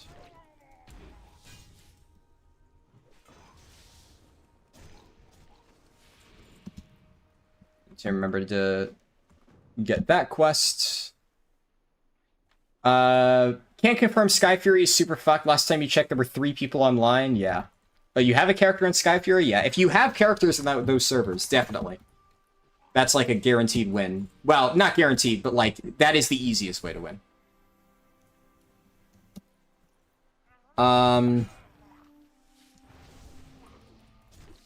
You always wondered if it's faster to grind the gold for the Mythic Rock Mount versus Mythic Raiding. I mean, that entirely depends on the person, right? For me, it's easier to Mythic Raid. And also, I'm gonna do it anyway because I like Mythic Raiding, so... I would say, if you really want the Mythic Rock Mount, and only the mounts, and you don't already know if you're a Mythic Raider, then gold is the faster way. It's kind of one of those things where it's not really a choice. You're not choosing, am I going to join a Mythic Raid guild and just kill Mythic Varrock? and get the mount, or am I going to farm the gold? You're either in a position where you can kill Mythic Varrock, or you're better off getting the gold. Yeah. You kind of know if you can or can't. I'd imagine that non-faded Mythic Varrock is going to be easier to kill as the season goes on. But the thing about Varrock is if you're in, like, a low-tier Mythic guild that traditionally doesn't get cutting edge, you're still going to struggle to do Tindril and Varrock. The fights are notably easier now, especially on non-Awakens. Because of, like, you know, the nerfs and the scaling and stuff like that. But they are still mechanical fights. So, if you're in a guild that, like, can't do those bosses, you will not be able to do those bosses even with the nerfs. I mean, we still wipe on Mythic Varrock, on non-faded sometimes, because there's just, it's bullshit, right? There's some overlaps that you get with the fucking Blazing Seeds that just, game says fuck you. And you could do that fight for hundreds of pulls, know how to do the seed perfectly, and you will still get a seed overlap that, unless you, like, had the perfect foresight to, like, predict that this was going to happen, you will just get fucked. It's a hard fight. I like Varrock, though. It's a fun fight. But, yeah, it's not easy.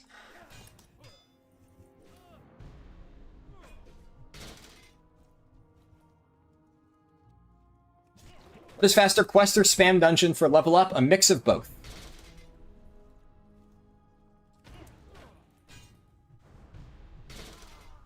Pure questing will be faster than pure dungeons for low levels, though. God damn it. You're killing them too fast. You'd say Varrock is the hardest out of the end raid bosses? No, that is just not true. That is not even remotely true. Have you done Mythic Razageth?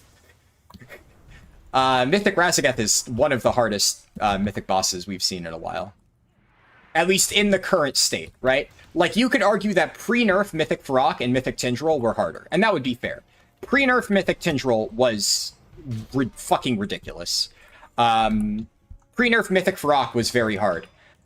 Razageth is still up there as, like, ridiculously hard, but... Oh, thank you so much. I needed coffee. Yeah. But, like, right now, post-nerf, Razageth is, without a doubt, the hardest boss in Dragonflight right now. It's not even close. It is really not even close. Razageth is the only boss that my guild still even remotely struggles with on Reclear. Because it's a fucking garbage fight. I absolutely despise Mythic Razageth. There is so much just pure bullshit in that boss. And it doesn't matter how many times you've killed it, it's still just going to fuck you over. It's so fucking bad. You loved Mythic Sark? Mythic Sark was harder for you just because of the stupid color? Yeah, I mean, I could understand getting tripped up by the Mythic Sark color coding, but Sarkareth is the easier of the three end bosses, also by a significant margin. And Mythic Sark is a good fight, though. I like Sarkareth, but it is very easy. The main thing about Sarkareth is, like, Sarkareth is very predictable. It's a good fight, and honestly... Oh, that's, Huh. I think that's rare. I don't remember getting that. How long do you think it'd take with no heirlooms? No fucking clue. Over 30 hours. The nice thing about Sarkareth, and one of the things that I think makes it a good fight, is that it is very predictable. It can be very tricky to learn Sarkareth, because a lot of the movements when you're first figuring it out are, like, kind of hard to understand. But when you understand how Sarkareth works, and you're, like, familiar with the movement, the entire fight is very consistent. There's no, like, random bullshit that just fucks you over, like Razageth and Varrock. You do it correctly, Sarkareth will die. It is still a hard fight because there are things where if somebody fucks up, the entire fight cascades. Somebody baits a puddle in the wrong spot, you're fucked. Somebody drops a meteor in the wrong spot, you're fucked. Somebody goes down when they're not supposed to, you're fucked. Ads don't get kicked in P2, you're fucked. There's a lot of stuff that, like, if it goes wrong, Sarkareth is hard. But none of the stuff that will kill you in Sarkareth is, like, random bullshit. Or, like, really, really, really hard to play around bullshit. Like, Varrock has random bullshit. That's annoying. Razageth, technically speaking, it's not random, But Razageth just has really, really, really, really precise, annoying mechanics that if you fuck it up, it's a raid wipe. And that's just so fucking annoying. And, like, no matter how good you are, there are times where you will just... It's really difficult. Because it's very precise, very punishing. I don't think Sarkareth is that... It's not that precise, per se, but it is a lot to remember. And you need to, like, everybody, like, familiar with the kind of cadence of the fight, or it can get a little bit tricky. How many of my characters are already 85? Just one. I've only bothered leveling my Death Knight. I don't really care enough to level other characters. I'm only really playing my Blood DK right now, so... I mean, I leveled, like, a bunch of 85s on the beta, so while testing my guide, I leveled a ton of characters, but on live servers, after leveling my Death Knight to 85, I just haven't bothered. Because I don't need to do any additional testing, we already did that, and, yeah. The one time a Drakthir sounded badass, yeah. People hated Sarkareth. I don't... Did they? I don't really know that many people who hated Sarkareth. I know some people who didn't really like it like that much. It wasn't their favorite fight, which is fair. But generally speaking, most people I know will say that Sarkareth was like one of their favorite fights, if not their favorite fight in Avarice. That is the case for me. Personally, the vast majority of people I've spoken to actually quite like Sarkareth.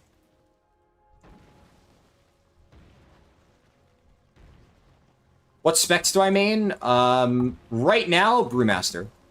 But I play every single tank. I mained Blood DK and Amir Drasul. I mained Vengeance Demon Hunter and Aberrus. And then I played mostly Brewmaster again back in Vault of the Incarnates when that was current. Thought I was going to say 60-something. Well, it really depends, right? Because... people always ask, like, I'm a new player, I don't have XYZ thing, how long will it take me to level? It's like, I don't know. Like, there are way too many variables to accurately predict, like, leveling speed, right? I could tell you roughly what is considered a fast time or a slow time or whatever, but, like, people will throw, like, all of these conditionals at me and say, how long will it take me to level? There's absolutely no way for me to guess. So half the time, I just pick a random fucking number that's, like, sounds in the ballpark. But it's really hard to say. Because, by and large, it has nothing to do with all the conditionals that people throw at me. It's all just like, do you know how to play the game? And I don't know the people who ask the question, so I can't tell them, right? I don't know them. I have no idea how long it'll take for them in particular. Let's take this off and put this on here.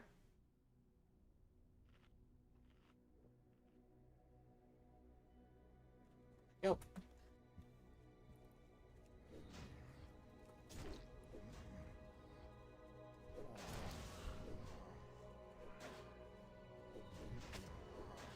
What the hell? Heroic Throw one-shot? Oh, Heroic Throw, like, does damage. Okay. I forgot that it's different than retail Heroic Throw.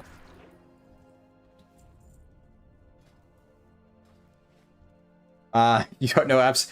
Here's the thing. I actually feel like I do know quite a lot about WoW. It's just, it's one of those things where it is impossible to predict. Especially because I'm working with incomplete information. Because, like, somebody could tell me I don't have heirlooms, how long will it take for me to level? And it's like, well, I could still level pretty fast even without heirlooms. But the thing is, if they don't have heirlooms, it likely means they're also a new player. And then I have to try and take into account, like, if they are a new player, how much time would that add? And that is very variable on a new player, because what if they've played other MMOs before? And they're familiar with MMOs in general, just not WoW. Or what if they've played retail, just not Classic, right? Completely different estimates depending on all of that, and I just don't know that. We're talking like differences of 10 plus hours, depending on if somebody knows what they're doing and doesn't.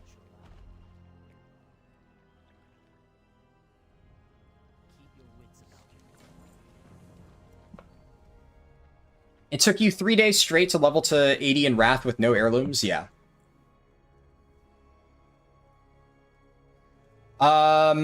You're gonna go pass out, peace? Oh, I missed that message, Zach, but if you ever see this, I appreciate you, being in the stream and doing moderator stuff.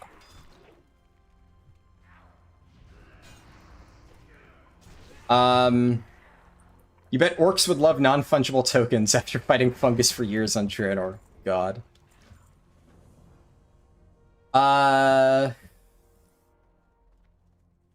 All mythic mounts fall down to 3 to 4 million gold. It's faster to farm gold than to progress mythic for sure. Yeah, but that's kind of what I mean, though. Like, if you're already progressing mythic, then obviously it's better to just keep killing the boss.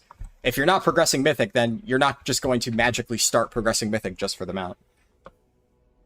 You can trade a shiny Munchlax for a mythic carry. Level 22 in the timer is at 222. Oh, was it? That's pretty good. How long am I streaming for? I'm not sure. Kind of just whenever I feel like it.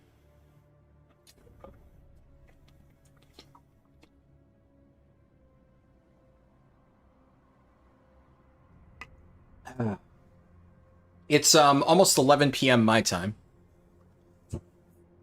I'm not tired right now, so I'm not stopping like anytime soon. When you played hardcore, you did account self-bound, can only mail between my characters and no AH or trading. Yeah, I think that's the good way to go about it. Is the ring worth it? You've never gotten it or even tried. I would say so, but it really depends. Like I said, if you have an easy way to get it, like if you have a character on Sky Fury or something, I would say it's worth getting. Because the other thing is, we don't know if they're going to close Sky Fury, right? So if you have that character now, then it's definitely worth trying to get it, because on the off chance that they shut down those servers, then your window of opportunity will be gone. So it's like, you have the perfect chance right now to get it, don't throw it away. But if you don't have a character on Sky Fury and you don't really care too much about leveling, right, then maybe don't bother. Because the thing is, like, we do know for a fact, like, we have the nice thing about it's classic, you know, we know ahead of time that this is something that's really valuable. And I can tell you right now that Dread Pirate Ring will be extremely relevant and super valuable up until the next expansion in Retail World of Warcraft. So if you're wondering whether it is a good investment to do at this moment in time in Classic, well, it's going to be relevant in Moth Classic, WoD Classic, Legion Classic, BFA Classic, Shadowlands Classic, Dragonflight Classic, and then it'll only not be mandatory for speed leveling in the expansion that hasn't even come out yet in the present day. That is how good Dread Pirate Ring is and has always been. It is just really, really nice to have. So, is it worth it? It's always difficult when people say, is it worth it? Because is it worth using if you have it? Absolutely. Is it worth getting if you really, really want to level quickly and plan on leveling a ton of characters? Yes. Is it irreplaceably good? Yes. Is it worth the amount of time that it would take you personally to get it relevant or relative to your wants and needs? I have no idea. That is a personal decision that you need to make. Am I doing beta speedruns soon? Whenever beta is more stable, yes. I'm not going to give it an exact time because I don't know when it'll be stable, but that is what I'm waiting on. When beta is working properly, when I can, like, reliably do stuff without the game crashing, yes. But I don't want to waste my time doing speedruns for, like, on broken servers. Oh, nice. This trick still works in Cata. I wasn't sure if it would. Carlton making chocolate pudding at 4 a.m. as he loses control of his life. No dungeon? I'm not spamming dungeons, no. Spamming dungeons is not a good idea. So, like, let's look. What could I do at this level? I could do Black Fathom Deeps, which is and I could do Stormwind Stockade. But right now, Wailing Caverns is still in the mix. So, Stockades is actually really good. I definitely want to do that at some point, but I don't want to queue when I still have a chance of getting Wailing Caverns. So I'm going to wait until both of these get knocked out of the relevant pool, And then I will probably queue for dungeons, do all the ones that are good that are available to me, do stockades. If I get Black Fathom Deeps, I'll run it once. It's not bad. And I don't remember what dungeons I get next. Next beta patch notes, Ring is nerfed. Well, the reason why it's getting replaced in the next expansion is because we're actually getting a new ring, a new heirloom ring. Its Dread Pirate Ring will still be relevant, but now it won't be required. So now if you wanted to Garrison Shipyard Ring plus the new War Within Ring, you don't need to use Dread Pirate Ring. It's not one of the only options. This is, yes, this is Classic. This is Cataclysm Classic.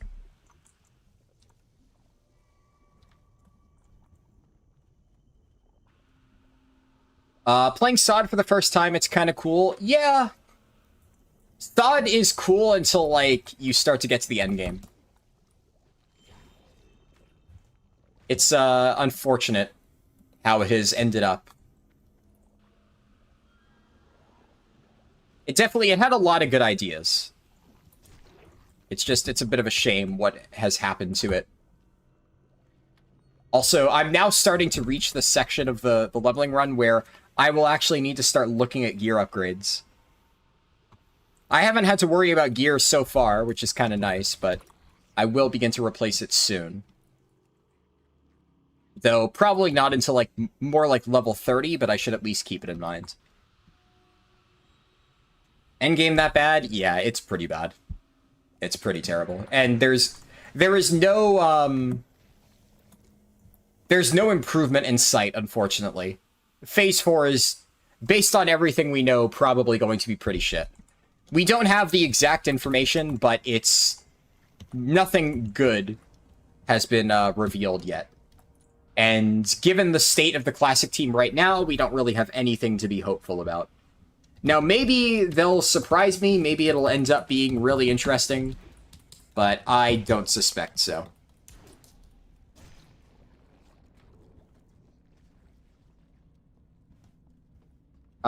Drinking coffee at 11 p.m. sounds impressive. It's never a bad time for coffee. I'll never understand why people don't like, drinking coffee. There have been times where I make coffee and then I immediately fall asleep. And you might think, like, wow, that's a waste of coffee.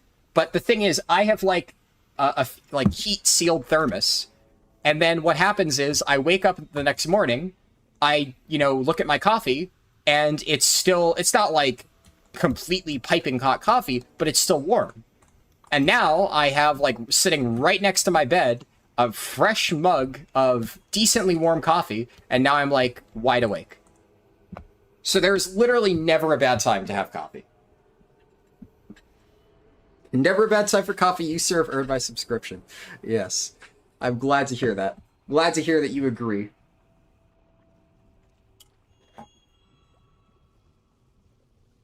Wait until your 40s? I don't see that changing. I have basically lived off coffee for, like, years. Straight black coffee, yeah. I don't dislike coffee with cream and sugar. There's nothing wrong with it. I've had it before. But honestly, I prefer just black coffee. Literally nothing. Just regular black coffee.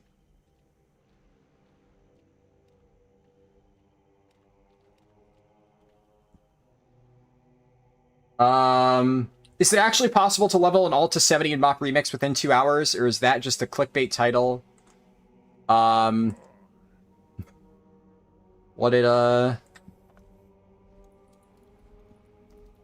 It's not clickbait, because I've done it, but, yeah.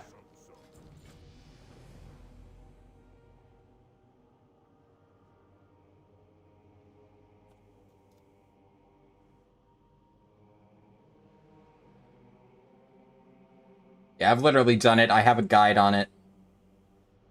I mean, I'm gonna be honest, my guide's probably better than people referenced, but, it's one of those things where one of the problems with leveling and Remix being so easy, and one of the reasons why I'm kind of done covering Remix, is just because it is so mind-numbingly easy to level in Remix now, with, like, the alt boosting method, that, like, every single person is making, like, generic guides for it, which is why my guide was more on, like, how you can do it yourself, and how to set it up, and how to optimize it, and whatnot. And that way, at least, you know, I've covered that, but people have asked me if I'm going to do a Remix questing guide, or a Remix, like, you know, raids and stuff, and, nah. Like, I'm gonna, like, mess around and test a few things in Remix, but for the most part, I'm kind of washing my hands of Remix. It's, like, I feel like I've covered about as much as I really want to. And I've been pretty clear that it's not been something that I've terribly enjoyed. So. You did 11 years in the Navy, coffee 24/7, and you're an old dude at 53. Nice.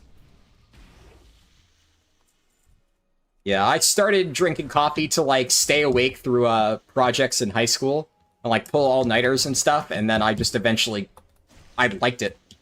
I just like drinking black coffee, which to a lot of people is really weird. A lot of people tell me that I'm weird because I like black coffee, but, I mean, it is literally my favorite drink. It's basically all I ever drink. Aside from, you know, water. How does Speed Raid Heroic Throne of Thunder have everyone in your raid at item level 476? Press W and you win. Yeah, exactly. Yeah, it's kind of the problem where it's like... Basically, the only thing that I might do with Remix is, like, fun little optimization stuff just for my own, like, personal enjoyment. But... like, it's just kind of a difficult thing to make guides for when it's just so... eh.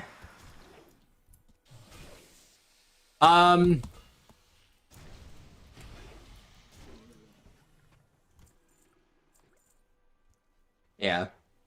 What was I gonna say? Right. On the topic of, Remix, though...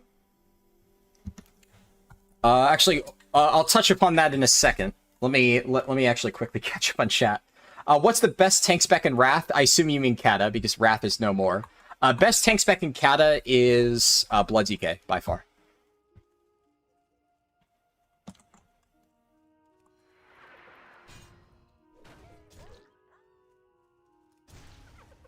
Or where did I leave off? You need to find a late-night raiding guild. Your schedule only allows you to play from 12 a.m. onwards. Well, actually, my retail guild is midnight to 3 a.m., so... I prefer late-night raiding, and that is one of the advantages of my current raid schedule. So there are guilds out there. They are not common, but it definitely exists.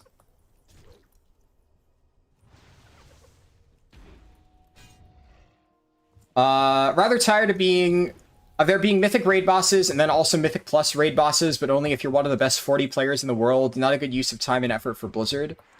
I mean, I don't know if I'd say best 40 players in the world. Mythic raids... like, this might be a little bit of a hot take, but, like, Mythic raids are relatively accessible if you have free time and are dedicated enough to learn. Like... now, the end bosses are hard, sure, and if you're just getting into Mythic raids for the very first time, you're not going to be able to, like, walk into an end boss. But a lot of people view Mythic raiding as, like, this completely unapproachable thing that, like, nobody can do unless they're, like, demigods of the game, and, like, it just takes practice, right? Bro, that's everything? Exactly. I mean, you're not wrong, right? That is everything. That is almost everything.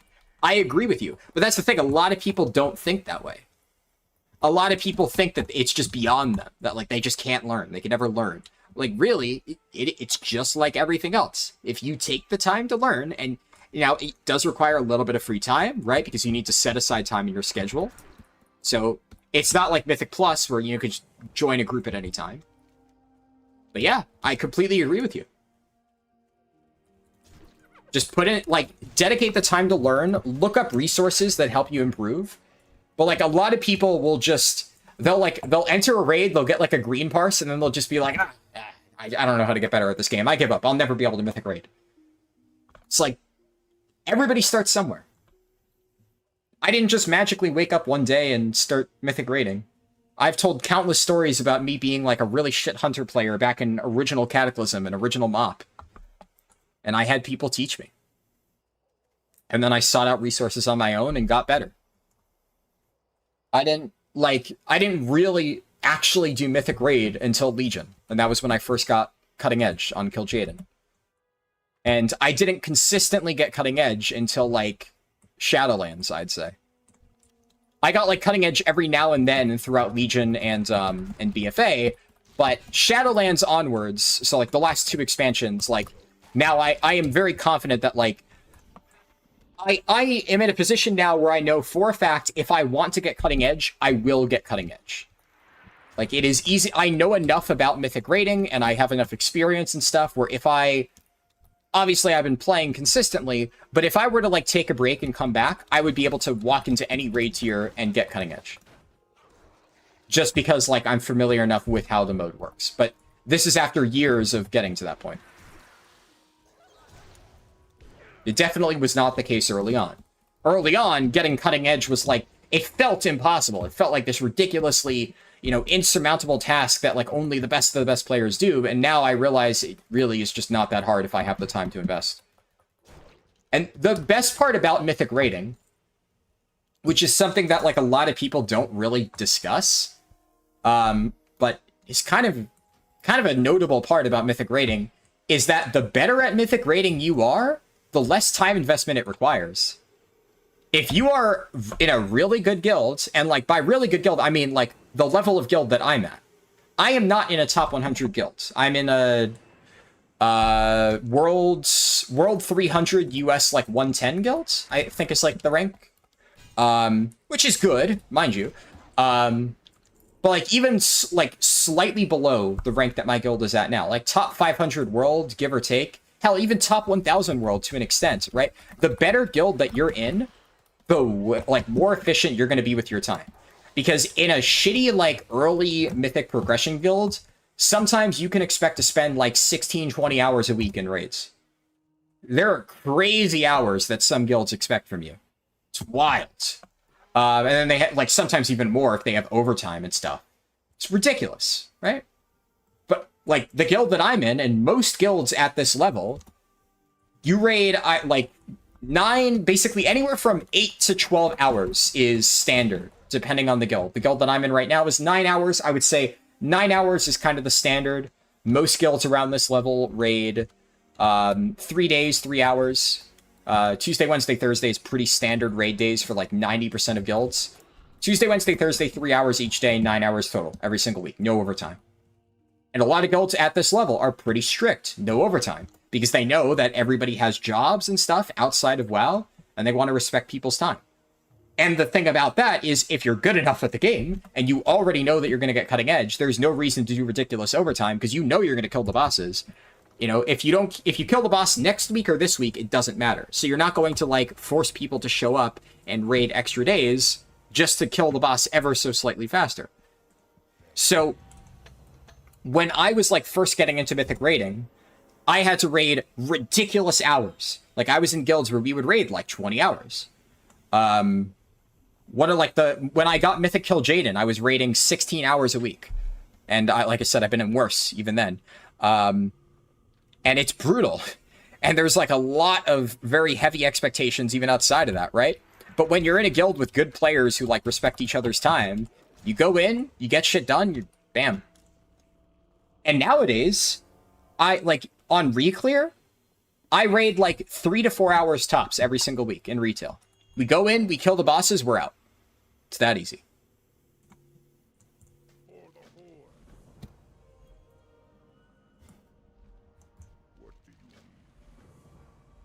People raid before midnight, yeah. What enchants am I using? I'm using Crusader.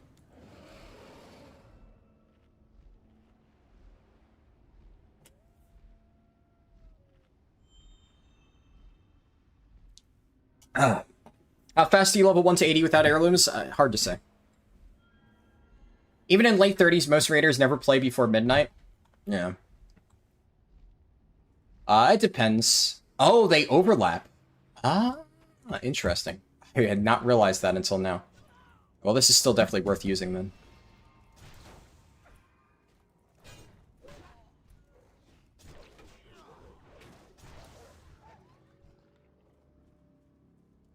Took me 18 months of training to bench 135.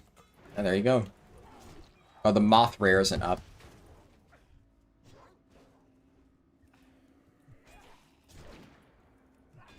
Okay, but there's still a ridiculous difference between the end bosses that a CE guild fights and the end bosses that a top 10 guild fights. Oh, okay. So what you're saying is, like, the tuning. But, like, to be fair, when you say, like, the differences, Blizzard is not wasting dev time on those bosses. Like, yes, Tindral, like, the way the fight plays of, like, pre-nerf Mythic Tindral is different than Tindral right now. But it's not like it took Blizzard a lot of development time to change a few lines of code to change how the seeds work. So if your argument is that, like, Blizzard is spending time developing these raid bosses, I mean, it's the same visual mechanic. They're not doing anything extra. All they did is change the, like, actual code on how the mechanic works, which takes, like, no time to do. Like, Mythic Farok, they made less seeds spawn. It's the same mechanic, it's just more forgiving. And the way that you have to approach the fight, mind you, is different when you have, like, half the seeds spawning. Mythic Farok was significantly harder, sure. But if the argument is that having the number of seeds on Mythic Farok is a waste of dev time, that's a weak argument. It doesn't take any dev time at all to tweak that mechanic ever so slightly. They're not, like, cutting out special phases that require actual dev work. The general, like, cadence of every single Mythic raid boss is, by and large, the same from start to finish. There aren't really any significant changes. The idea of learning rather than just having stuff given is alien to quite a few. Yeah. I mean, the idea of having to make actual improvement. The other thing is, like, a lot of people just really don't know or care to improve enough to raid at a mythic level. Do I have a cattle leveling guide? No. For 1 to 80, I do not. That's why we're doing this. I have an 80 to 85 leveling guide for Kata, because basically when Kata Beta came out, obviously I've had a lot of stuff going on the last few months, and Kata 1 to 80 has been, like, it's a very, very broad topic, right? There's a lot of ground to cover here. So I had to kind of pick and choose, what am I going to cover? And I knew that I would not have enough time to cover all of Kata 1 to 85 leveling in, like, the beta. There's just not enough time to do all that testing, especially with, like, other stuff going on, like Mop Remix. So I made the decision to focus specifically on 80 to 85, because that way I could make a guide before launch that people could use for, like, early leveling. And now, this is my first real full 1 to 80 testing run. And over the next month, we'll do a few more of these. We'll finish this test run, obviously. And then we'll do more of these until I, like, really nail down the optimal route. I should note, I don't know if I officially said this, but I am going to do it one faction at a time. So, we are going to focus on Horde first. If you are an Alliance player, I apologize. The nice thing is, for Alliance players, at the very least 60 to 80 will be mostly the same for you. And there will be some minor overlap from 1 to 60, but for the most part, 1 to 60 for Horde and Alliance, it's going to be different. And I don't want to, like, test both at the same time. I'm going to focus test Horde 1 to 80. I'm going to put out a guide on Horde 1 to 80. Then I'm going to focus test Alliance 1 to 80, and then we will put out a guide on Alliance 1 to 80. And I hope to have all of that done, probably not by the end of the month. Maybe the Horde part will be done by the end of the month. But hopefully by, like, the end of July, I hope to have all my testing and both Horde and Alliance guides for 1 to 80 out. That is the goal. But I'm not going to half-ass this, right? I'm not just going to do, like, one leveling run and be like, yep, yeah, there's the guide. I want to make sure that I test it thoroughly, and I am confident, absolutely confident, that this is the fastest route.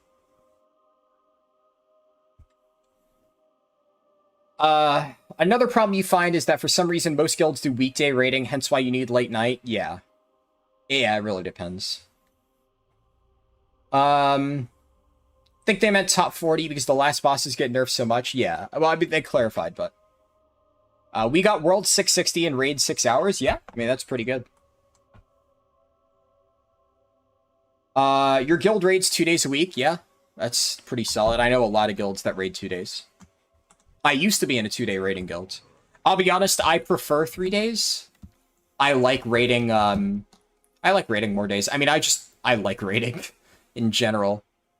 It's probably worth dropping the minor speed increase, especially now that I have my mount. So I'll drop this, but then I need to make sure that,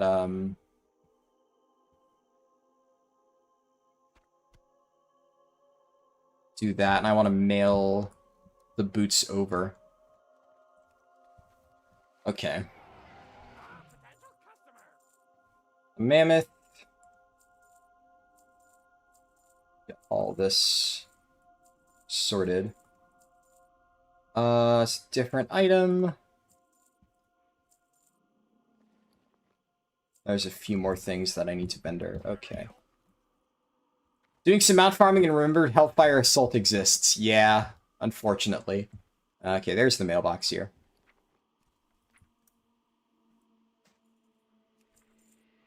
Nice. I am high enough level for Greater Rage Pot. Also, might as well just mail my low Rage Potion. Actually, I can mail a lot of stuff to my Paladin.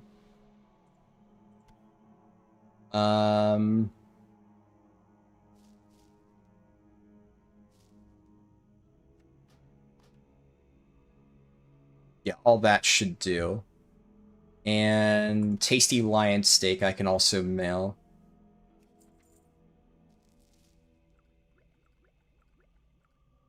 What? Oh. Forgot to click that. Let's reorganize real fast.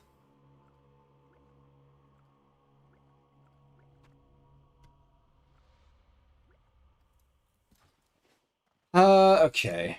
Should also toss that. Interesting. Wow, I really outleveled Stockade fast. Yeah. I don't even know if it would have been worth doing Stockade once. Maybe if I had remembered, but like I'm already leveling really fast with just questing. Nomergon is definitely not worth it, so I'm actually not going to do this at all. Especially now that we've reached the most efficient part of Hillsbred Foothills. What spells can I train? Cleave? I don't really need that. But maybe.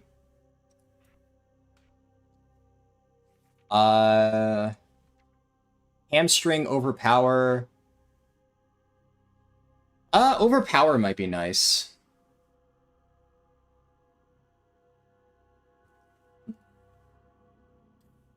When do I get, like, better stuff?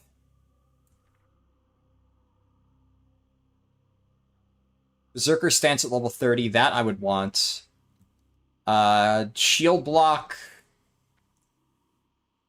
I don't really care about. I'll go back at level 30 to train spells. Yeah, and that'll work out well because that's when I want to, that's when I want to switch zones anyway, so works out. Am I interested at all in any form of twinking? I literally made a guide on level 20 twinks in Mop Remix, so... I mean, yeah. I guess it depends on what you say interested. In case you didn't know that I had that guide, then kind of answers your question to an extent, but... I did not make my Remix, like, level 20 twink guide because it's something that I personally find fun. Now, that being said... I have actually quite enjoyed the process of getting that character in Remix. It has been kind of fun. Like, boosting up my priest and getting it geared and whatnot, making it really overpowered. It's been interesting. But I did not do that because I think that, like, making low-level twinks is a fun thing that I want to do. It was something that I did because it's a fast way to level, and it was just kind of incidental that I ended up having fun with it. And then I made a guide on it. Yes, this is classic WoW.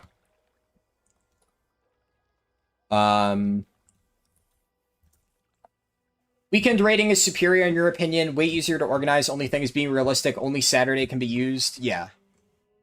Yeah, exactly. I think that weekday rating is more realistic for most people. Especially, think about it this way. The weekend is when a lot of people, not me personally, but a lot of people like to do stuff with their families on the weekend. I found, over time, leading raids and stuff, it's really hard. Because, like, people who have kids or whatever, that's the time that they get to spend with their kids, right? So it's difficult for them to set aside time on weekends. Even if they have a lot of free time, it's free time that is, like, monopolized by other people. Not necessarily saying that in a bad way, just it's a fact. So the reason why a lot of people prefer to raid on weekdays is, like, even if they do have free time, that's free time where, like, their kids are doing homework or something. So they can play. And then if you're like me, you have a shit ton of free time. You always have free time. So, well, within reason, right? Nice.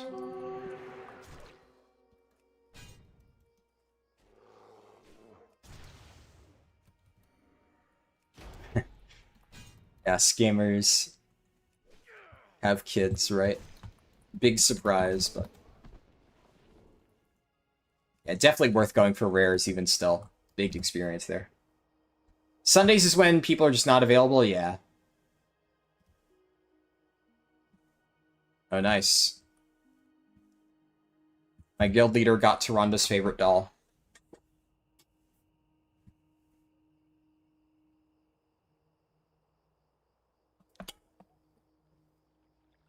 Didn't even see that Twink vid on the second. Looks like a banger. PvE is a fascinating part of Twinking that you never tried. Glued to your PvP roots, yeah. I mean, it's mostly you're using the Twink to, like, boost up other characters for leveling, but yeah, that's the idea of it. It is kind of fun, though, I will admit. I did not expect to enjoy powering up my priest as much as possible. Speaking of which, on that note, this was something I was going to address before, and then I got sidetracked. Nice. All the way at the very end of its patrol route, I was starting to think that this rare wasn't up, but there it is.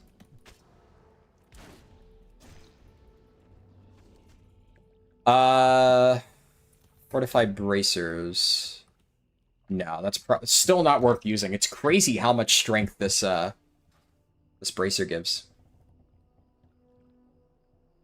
But yeah, so the thing I was going to say earlier, one of the final video topics that I'm thinking of making for Remix, I don't want to, like, spoil what it is, but I need level 20 Twinks. Like, I need your level 20 Twinks. So if you have built a really good, really powerful level 20 Twink character, and you want to use it for something cool, DM me on Discord, because I'm interested in putting something together for that. In particular, right now, like, I will welcome anybody. I cannot guarantee that I will have room for, like, anybody, so I'll be honest, if you tell me that, like, I made a level 20 Twink rogue, probably not going to have use for that. Just a heads up. But if you have, like, a character that you think is really powerful and you're able to clear dungeons really quickly, then yeah. 2k main stat? Yeah. That sounds nice. Yeah. Oh, that rare is down. And, I mean, you may not...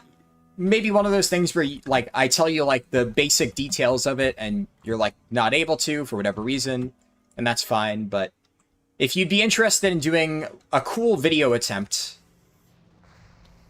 don't know if it'll end up panning out, but I think it could be fun, and you have a really powerful level 20 Twink, that would be good. The two big ones that I need... Oh, you're saying yours is around 400. Oh, no. It does not need to be 200 or 2k main stat. For reference, my Holy Priest right now has 900 intellect, and I am already able to, like, one-shot things really, really, really quickly. So, like, I would consider anywhere, like, in the ballpark of my Holy Priest to be roughly good enough. And even if you don't have that much, if you are still able to clear dungeons really quickly, that's totally fine. might consider it. You got a decent 20 Twink Priest, yeah. So I'm not gonna say like don't reach out. Like basically, how do I want to do this? If you are interested in potentially helping out with this, let me know. Just send me a message and tell me what class you're playing, like class and spec, and send me just a picture of your cloak. The cloak with all the stats and stuff, so I have a general idea of like how far along your character is. I'm not saying that I'm going to do it entirely based on cloak, right? Like whoever has the biggest cloak, etc. No. But that would at least give me like a rudimentary understanding right out of the gate of like how far along your level 20 character is. In particular, I need Havocs and Monks. Havocs and Windwalkers. I guess Brewmaster would work too, but those two classes in particular, I've yet to find... Well, I know one really good Havoc Twink, but the thing about Havoc Demon Hunter is, like, they are really good if you have multiple of them in a group, and that's something I want to try. And I also want to try stuff with a Monk Twink. Well, I'm not, like, obviously Holy Priest is good.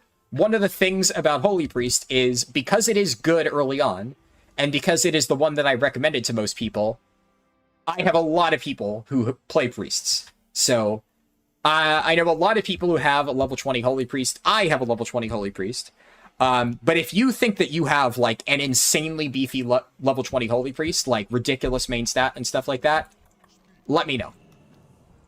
Because the other thing is, like, as I said, I might be making a video on this, and the reason why I'm, like, asking for people's help is because I would need people to help record something.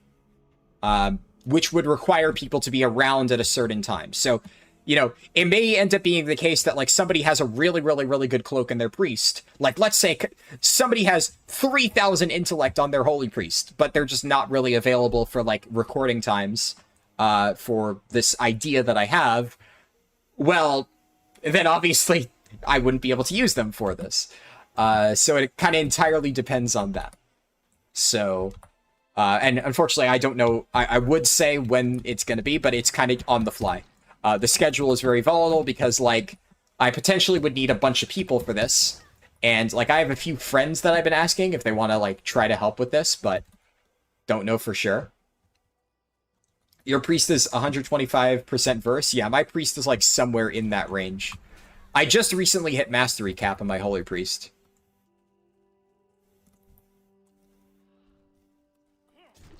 If they twink your Holy Priest too much, are they a bishop? Could get there, yeah. Might as well be. Shit. I don't want to kill the mob.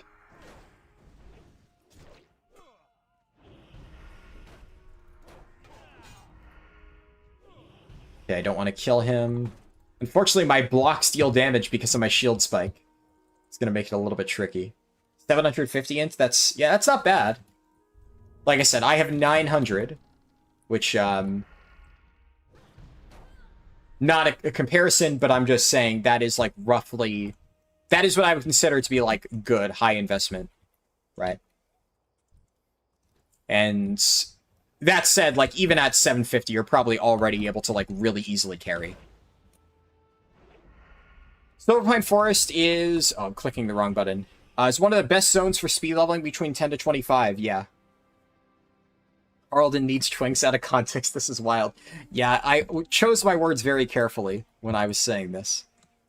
I definitely thought about how that might be misconstrued out of context.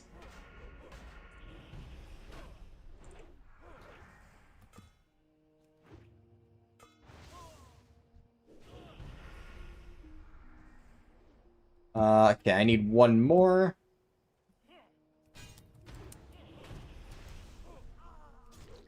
So I'm going to get some free healing.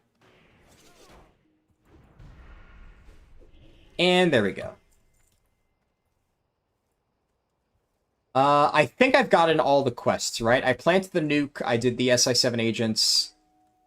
Now I just need to wait for combat to drop so that I get more info. Ooh. I took a lot of damage there. Should be fine. Excited to spin up some Cataclysm for all sorts of shenanigans? Yeah.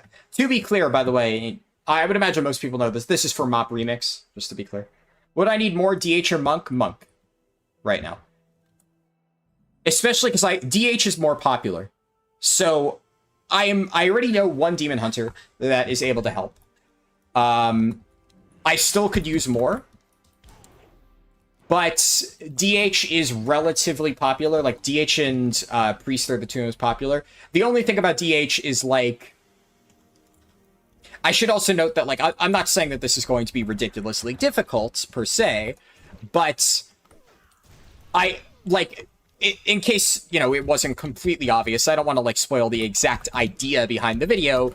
But I am trying to figure out loosely how optimized level 20 Twinks can get. Which is why I'm looking for people with, like, high investment ones. Now, if I can't get somebody with, like, 3k main stat, and I still get somebody who's, like, really good at being able to, like, optimize runs, that could be cool. But I think, like, without giving away the exact idea of the video, you could probably just with context clues piece together that I'm trying to find optimal, like, ways to build and stuff your twin, give or take. And that's why I said that, while I mostly need Demon Hunter and Monk, and the main reason for that is I know that they are really good, and I want to see more variations of them. If you have, like, maybe one that isn't super meta, but is still viable, then that could be interesting too. Like I said, don't bring me a rogue. If you tell me that you have a rogue level 20 Twink, I'm going to shoo you away, because we all know that that can't work. But if you have, like... I have yet to see a really beefy Guardian Druid. I've heard that it works. Like, Arcane Mage obviously is one that I recently put together, but, you know, that's one that is, like, a little bit more unpopular. But as I showed in the stream the other day, which the recording will be posted soon, but that absolutely is a viable alternative if you really like Arcane. So maybe you've put together... maybe you have, like, a level 20 Paladin Twink or a Warrior Twink. I said before that I feel like Warriors could be really good with Heroic Leap and stuff. I have yet to see a really good Warrior Twink. But who knows? Maybe you're the one who's put together a Prot Warrior level 20 Twink, and you think it's, like, really high investment, you want to show me. I would be interested in seeing that. Blood DK is also good? No. Nah. Yeah. I will go ahead and tell you right now that I am probably not going to consider Blood DKs.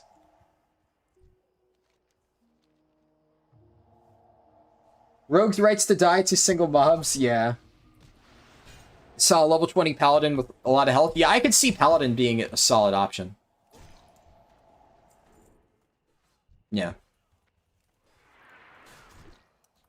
Just want mobility? Kinda, yeah. I mean, mobility is definitely helpful, but that is kind of king for level 20 Twinks, right? Travis said, have a good night. Your girlfriend finally woke up. Gotta go to bed. Well, I appreciate you watching.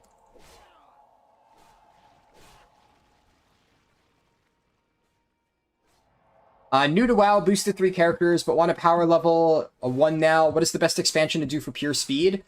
Check out the guide on my channel. Any questions you have will be answered by my retail leveling guide. Since you're asking expansion, I assume you mean crummy time.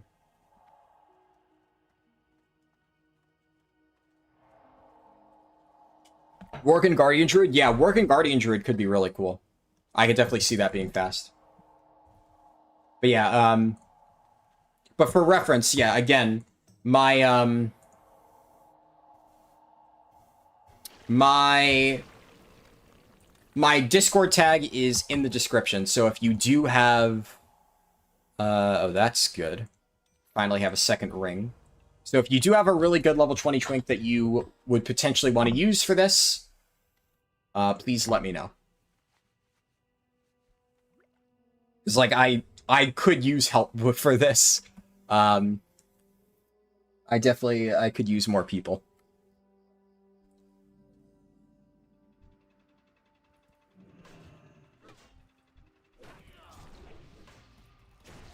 And honestly, I think that Like, that's kind of why I don't want to spoil, like, the entire purpose of the video. I have a feeling that when people figure out what it is that I have planned...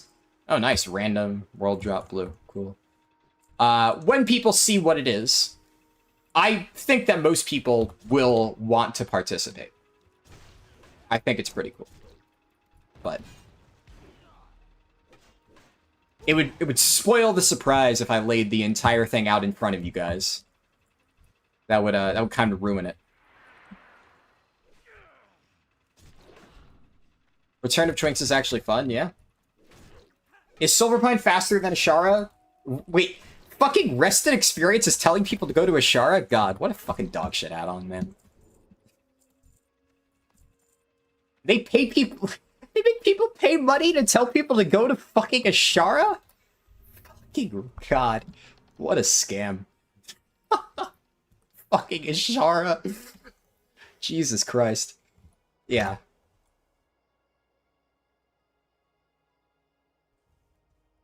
I mean, I have made my thoughts on the Voldemort add-on pretty clear, but fucking hell. Man. It's, like, I know that Rested XP... Like, I'll use the name, right, because we've already mentioned it. I know that it's, like, it was okay back in the day for, like, original Classic. But... they're trying to make, like, Dragonflight guides now, and they're so fucking bad. It's, at this point, they're literally like, okay, we've gotten people's goodwill from having, like, good guides in, like, actual Classic. Let's just now, like, siphon their money by making them pay for, like, a shitty guide for Dragonflight, when, like, I mean, not to toot my own horn, but, like, I literally just have a better guide. Also, Yetimus is kind of fucking me here. Oh my goodness. I think I'm dead. Yeah, I'm dead to fall damage. Woo! Spicy.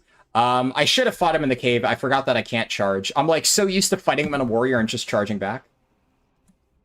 Well, that's the thing. They obviously did copy parts of my guide. But,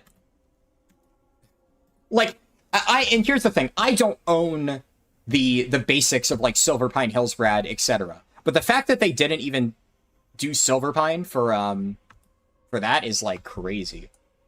You said the unspeakable name, yeah. Yeah, it's just, I don't know. It's just, it's a shitty add-on. And, like, the amount that they charge for just dog shit information, when, like... God, don't even get me started. There's a reason why I usually refuse to talk about this. That just surprised me so much that they're actually recommending Ashara, which, like, Ashara? The zone where you spend, like, the first half of it in a fucking shredder doing roleplay bullshit and the quests take forever? Hello? Ashara's, like, one of the slowest starting zones. Compared to Silverpine? Like, that is just insane to me.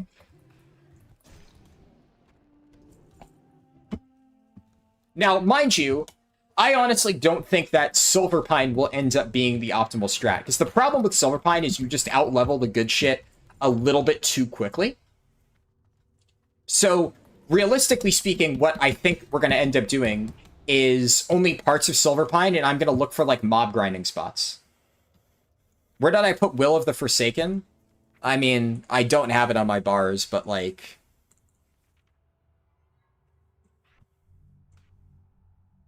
Oh boy, I get to remove all of the fear and sleep effects that I regularly encounter during the leveling process. I don't really think that Will of the Forsaken is something that I'm going to be finding super useful.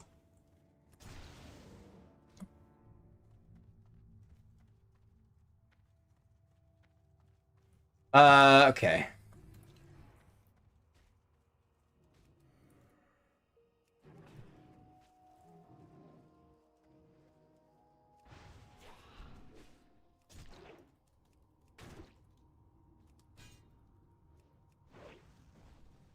Let me make sure I'm sufficiently inside the cave. Okay. I've already wiped out all the nearby Yetis.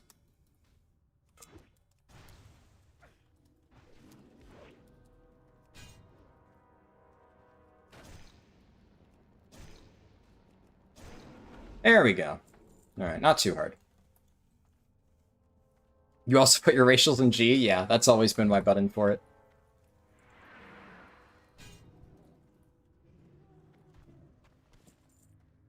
You torrented it for free? It's not even worth the free fucking torrent. I will say, like, people who pay for rested XP are actually stupider than people who pay for WinRAR. Like, Jesus Christ. If you buy rested XP guides, you are the entire circus. But, like, I know that a lot of people do torrent it, and it's still not a good guide. At least, I can't speak for their classic guides. I've heard it's fine for, like, vanilla WoW, but not for any modern version of WoW. Yeah, you can pay for WinRAR.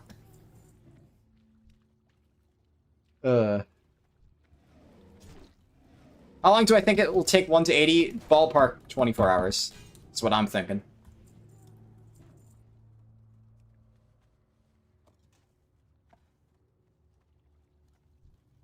Come on. I need the right angle. There we go.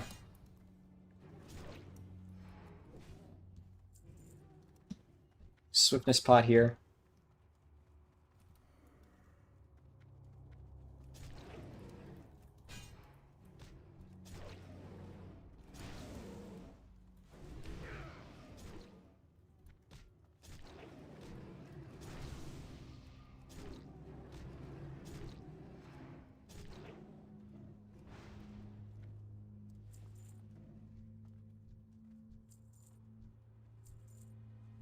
I wonder what dungeons I have access to now.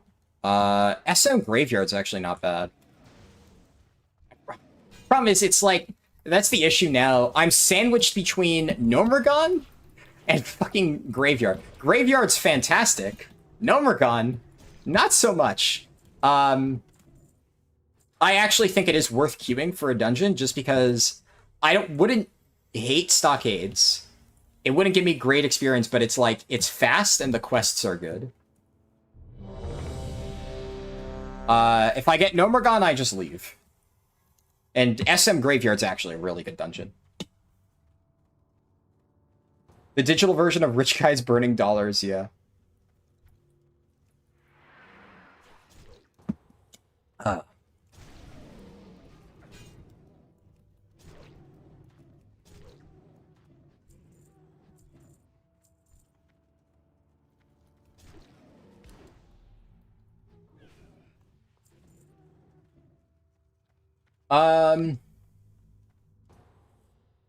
A stockade, okay.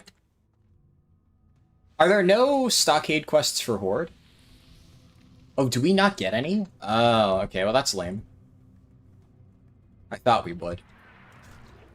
I guess maybe it's Alliance only, but in that case, yeah, for Horde, it's definitely not worth doing stockade.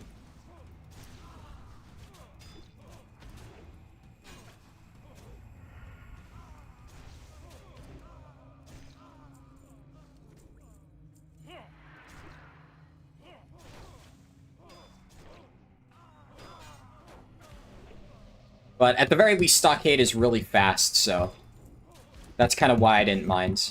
Because I still get the random dungeon bonus.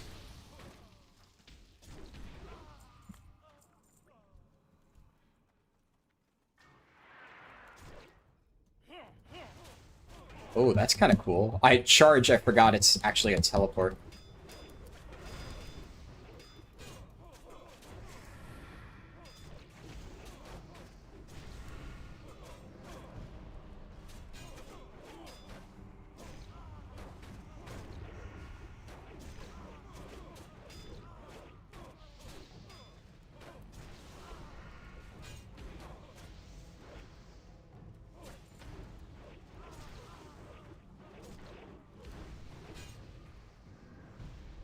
Ah.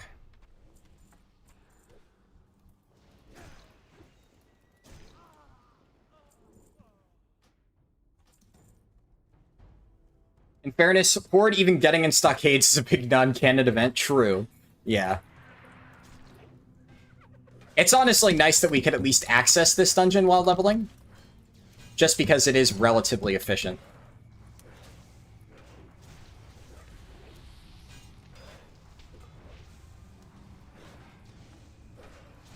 God, the stuns are annoying here.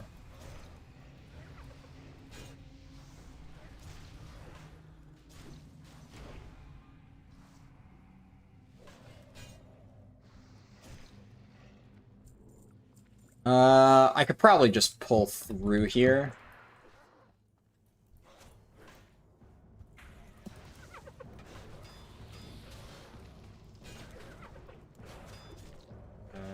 Come on, can I land a bleed, please?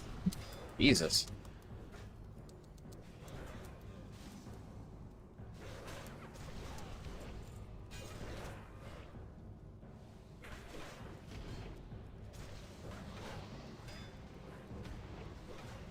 I'm just getting chain stunned by these mobs.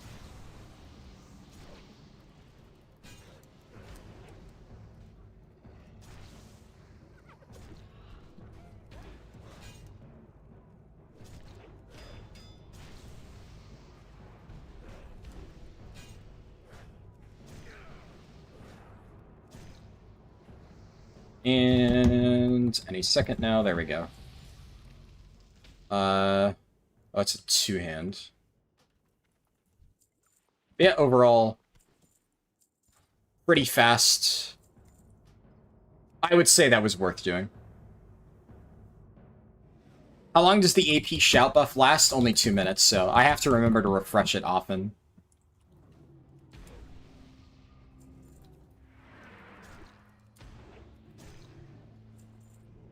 Also, should do the Fawn quest.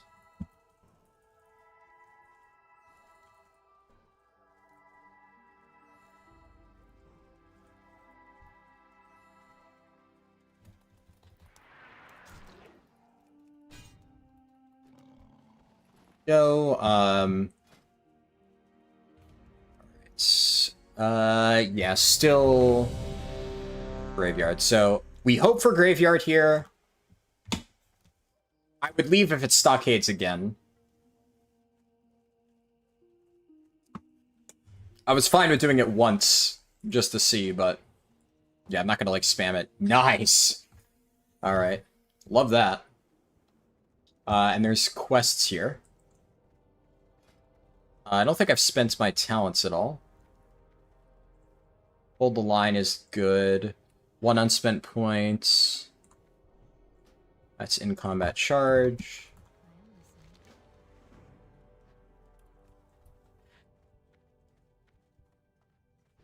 Oh, nice.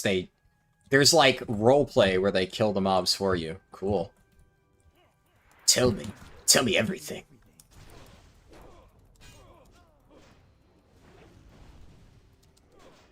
Also, this is kind of like a really interesting era of Scarlet Monastery. Because this is the only time where these NPCs for, like, quest givers have ever existed in Scarlet Monastery. It lasted a very short amount of time, because one expansion later in Mop, we get the modernized version of it. But for this very brief period of time, you have old Scarlet Monastery with Cataclysm quests. So it's kind of interesting that way.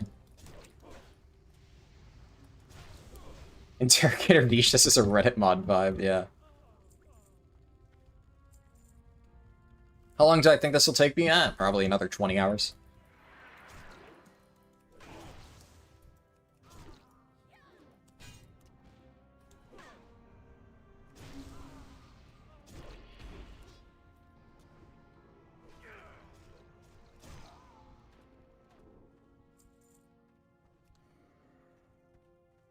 No, the live stream will not be until 80.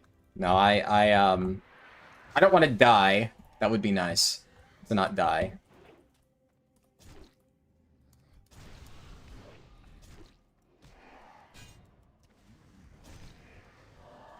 This will be a multi-part stream, for sure.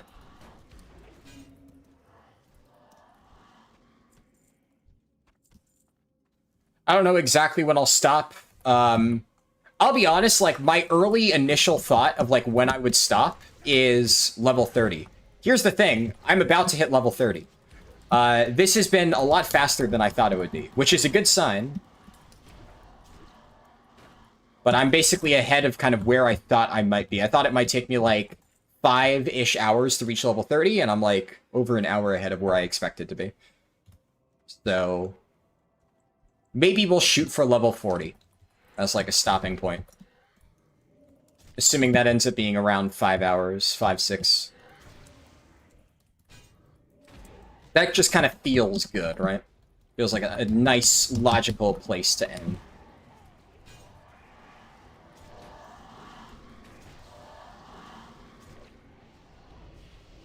One thing I'm curious about is how much is my shield spike now doing on AoE?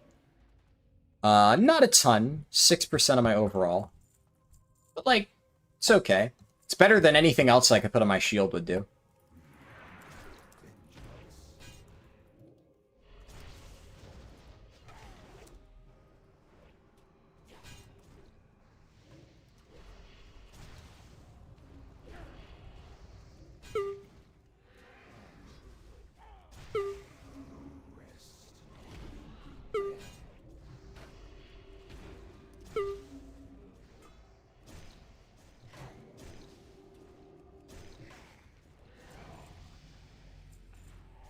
Do the NPCs catch up to us? I think we need to, like, go back to the entrance in the older dungeons. Most of these. You teleport out, teleport back in. That's usually how it goes.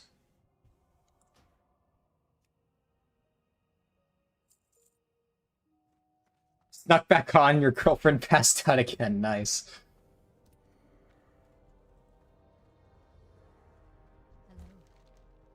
What do I want to take? Oh.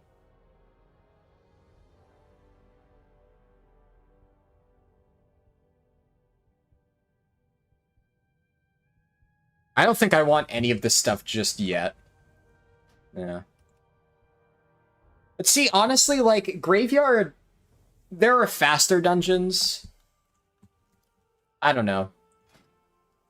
What I think the nice thing about Graveyard is, like, that is a good dungeon to get as a non-quest dungeon.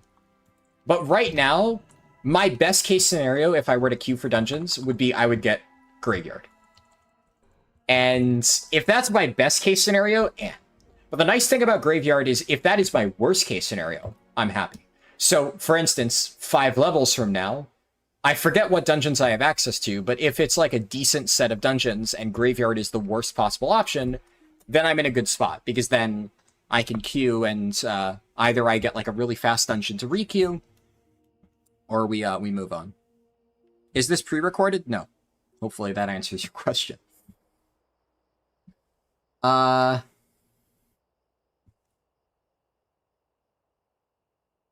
You'd pay $60 for 6% more DPS as a Mythic Raider. It's huge. As a Mythic Raider, yeah. I mean, 6% DPS is a lot, right?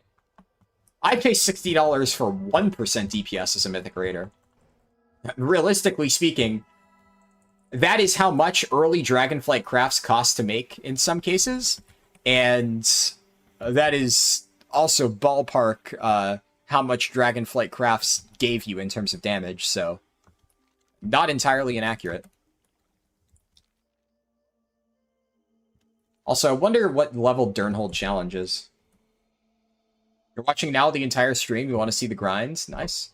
Well, if you want to follow along with future parts of this, I'll post updates in my Discord whenever I plan on streaming future installments. TBD on exactly when. I'm like, right now I'm kind of on the fence about whether I want to stream this again tomorrow. It would be on Twitch if I did it. I don't need this because they're heirloom slots. Nice, level 30. So I'm on the fence if I want to stream it. But we'll see. How am I not getting bored leveling new characters? That implies that I'm not getting bored. And here's the thing. To answer your question, I guess, as accurately as I possibly can, it is boring. A lot of times it is boring. It's not the most fun thing in the world, but, you know, I find ways to make it fun. Like, I've never played an undead before, really. So, honestly, a lot of times you guys keep things interesting because, like, I put up the poll on what race I would pick, and I was like 99% certain that everybody would vote for Blood Elf. And then Blood Elf narrowly lost to Undead. And suddenly I'm like, okay, well, I guess I'm playing an Undead. So it's something that I haven't done before. So that keeps it slightly interesting. But admittedly, this run is kind of interesting because it's like, while I am doing Silver Pine Hills Bread again, which I've obviously done a million times in retail, I am still unsure of what the fastest route is in total. So the testing process of like figuring out exactly what's going to be fast and what isn't, I am kind of interested in seeing how this all pans out and what ends up being fast. That should be an upgrade, right? Yeah. That's unfortunately not that good.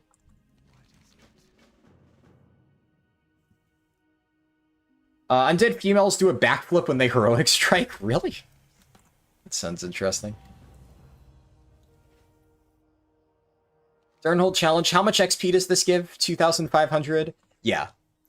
Unfortunately, I've outleveled Hillsbred Foothills way too quickly because of heirlooms, so now it's just not worth it for me anymore. So, like, here's the interesting part. How do I not get bored? Well, right here. In a regular retail run, we'd be going to Gorgorond right now, and the Warlords of Draenor intro. Well, that's not available because it's Cataclysm. So, what do I do now? And that's kind of what I need to figure out. So, let me actually double check. I wrote myself a note on what I thought I would want to test. Yeah, actually 30 to 35 is where I'm unsure of what would be next. And 35 onwards, I'm pretty confident in Western Plaguelands. But this is kind of a weird spot to be in, because Western Plaguelands is good. That much I know. And for starters, I should Hearth to Brill. And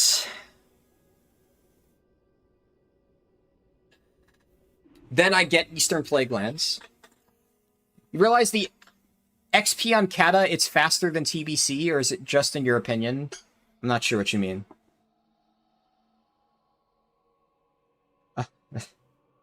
You're going to try a 2-hour run in Mop Remix? Nice. Am I going to play any of the raids in Kata on video?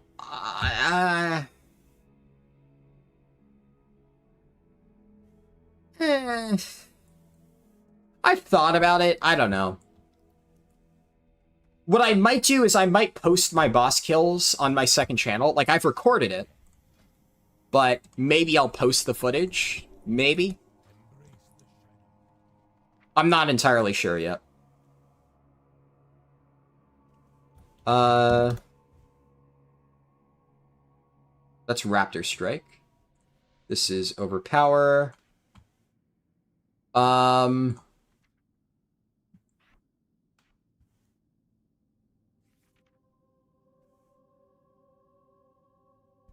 And then, are there talents I can spend? Yeah, I should head to Undercity and get glyphs.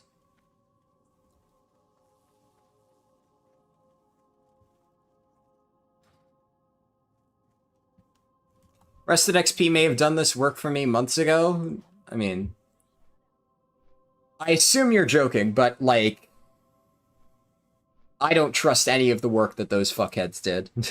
I know you're like, you know, you just have to pay up. Yeah, but, like, it's... I don't trust any of the fucking runs that they did to test. So.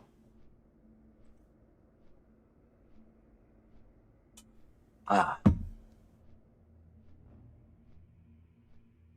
30 to 35 is where I don't know what to do again while mirroring real life too much right now. Yeah. You're joking a little. Yeah, yeah. that's kind of the problem, because it's like, normally you would kind of end without heirlooms. Without heirlooms, this would actually flow a lot better. Because basically, without heirlooms, I would end Hillsbrad like 27-ish, and then I would do Stone Talon. So right now, like, Stone Talon is good, but the problem is Stone Talon is 25 to 30. And the earlier quests are now green for me. So if I were entering this place at level 27 without heirlooms, I'd be finishing it at like 32, 33, and that would still be good. Especially because the early parts of Stone Talon are really nice. But it's like this part that I don't know.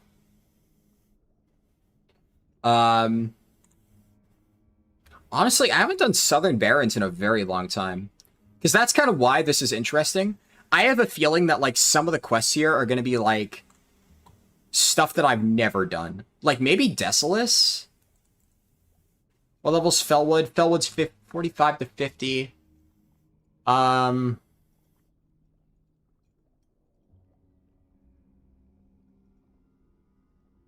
Maybe it's Desolus. There's a lot of quests here. It's like relatively solid quest density. Wait. Hinterlands. Oh, that's gotta be it. That's gotta be the play. Yep. The, what is it called? Whatever this area is, there's, oh, this is fantastic quest density. That's it. Yep. I've got it.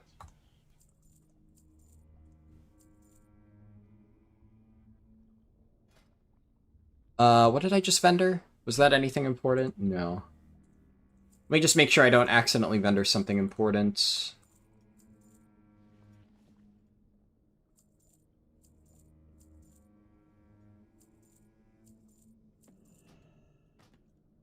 Okay.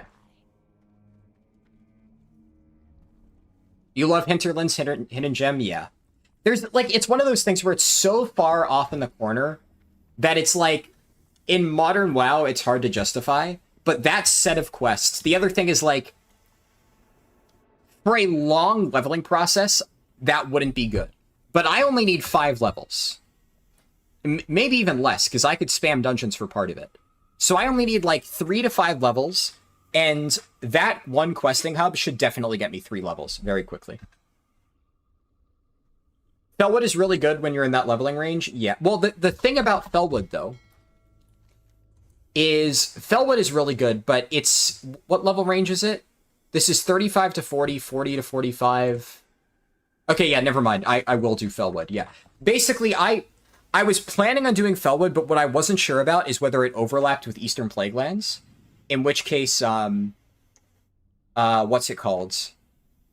Eastern Plaguelands, I think, would have been better, but it's not. I was wrong about that. You can do Eastern and then Fellwood. So that is what I will be doing. I'll do Western, then Eastern, then Fellwood. But yeah, you're right, Goose Comics. Let me quickly check this stuff. I have 1 Prime Glyph slot. So that would be Shield Slam.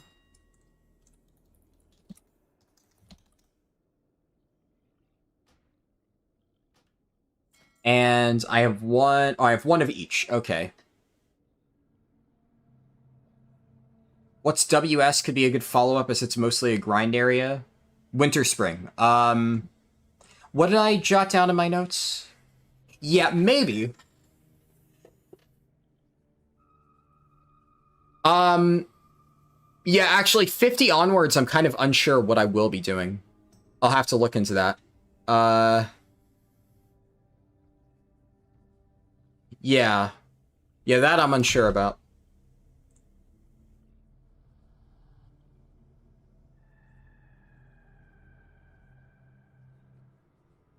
24 gold glyphs. Which realm is this? Your scribes are asking 200 gold for every other one? Jesus.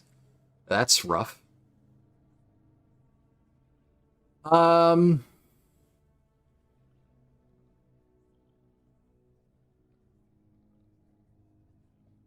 second cooldown on charge. Wow, that's not helpful.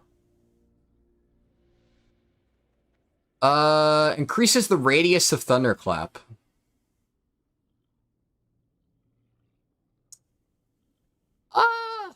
There's a lot of good options here. I feel like cost of Thunderclap is probably the best option right now.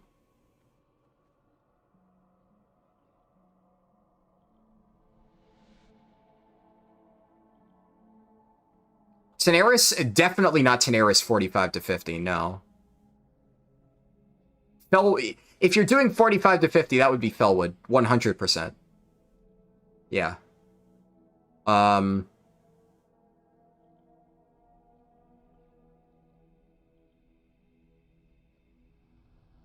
then Ungoro. Ungoro is a possibility.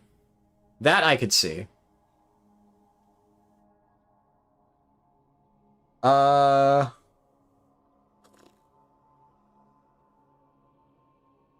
I'll just go with,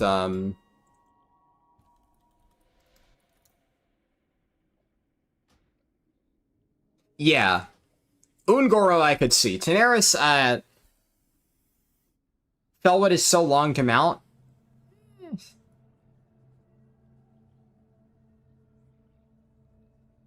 I don't know.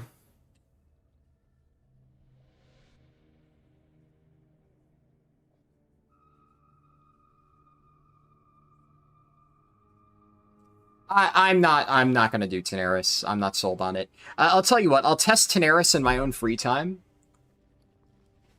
Yeah.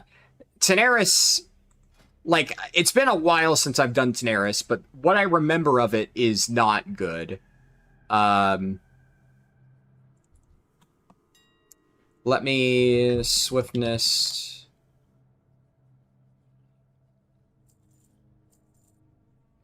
You did it today? Yeah, I mean, like, I'm just telling you that I'm not going to do it. Obviously, you're welcome to do whatever you want.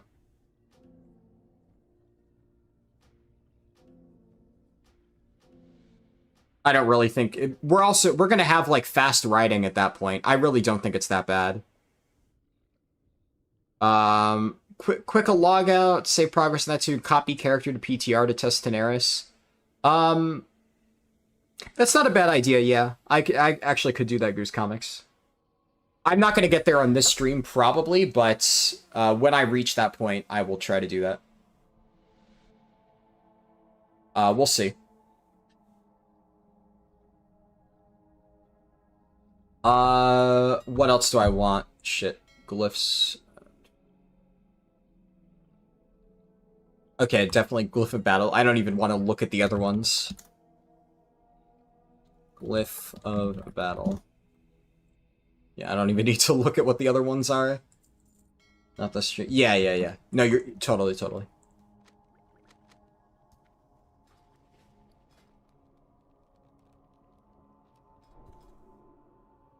Yeah, that's a good idea. I missed some messages earlier. Every time you level something in retail, you always go to Hinterlands and complete the zone. Seems a lot of people here like Hinterlands. Kuon said, still catching up on stream, but I heard you talking about Massive Attack. Did you know that's also the name of the band that made the song uses House MD's theme? I did not know that. That's interesting, though. I do like the House theme, though. It's good. I watched a little bit more of House. I watched one more season from where I was at. I forget which season it was. I think I'm on I got to, like, the start of season 7 now. So I'm a little bit further. Okay, so Hinterlands. What's the fastest way to Hinterlands? That's kind of the only awkward part about this. It's like, how do I get there quickly?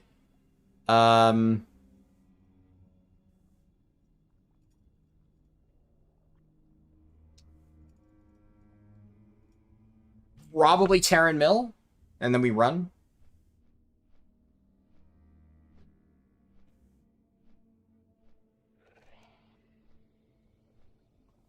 Yeah. And this is another reason why, if you're ever wondering, you know, why are some zones not as efficient? Well, it's like, getting to Hinterlands, obviously it's not a big time sink in the context of this run, where it's already going to take 24 hours, but a 5-minute walk in retail, where leveling takes 3 to 4 hours, that adds up. And compare that to, like, Silver Pine Hills, Brad. Not only are they really good zones, but they are right next to each other. It is a 30-second walk when you finish Silver Pine to get to Hillsbrad. So, very, very, very efficient. And they're all very close to Undercity, so in the context of this run, they're still pretty good. One thing that I still need to figure out that I'm not 100% sure how I will handle is I need to determine how I'm going to handle, like, transportation around the world. Because having to, like, hearth and then fly wastes a good amount of time. And obviously in retail we have the dollar on Hearthstone and stuff, and that's nice and all, but I feel like there's gotta be a way that I can optimize this. We'll see. Your fastest 1 to 80 was 10 seconds with your credit card. Nice. Haven't heard that one before.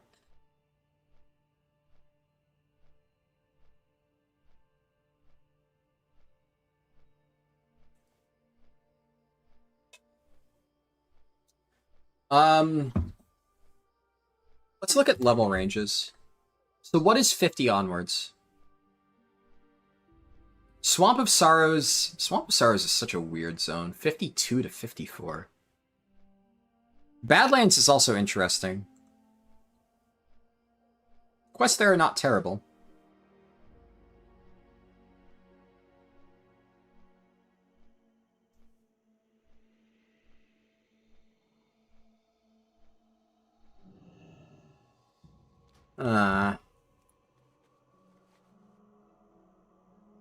Yeah. Those are rookie numbers. If you're not buying a boost and then getting it applied to your character in under 5 seconds, like, are you really a speedrunner? Eastern Plaguelands flies you to Badlands when you reach the level requirement? Yeah, I remember that.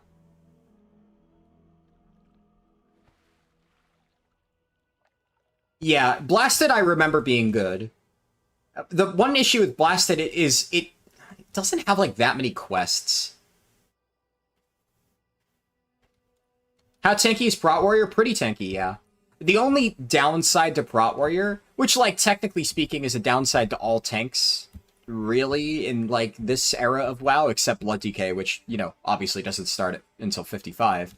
But self-healing it's good, but it relies on Victory Rush. So if you're not able to reliably chain Victory Rush, Prot Warrior, it's still tanky, but it will eventually get rotted out. Now, that being said, if you are able to reliably chain Victory Rush, Prot Warrior is fucking unkillable. It's crazy good.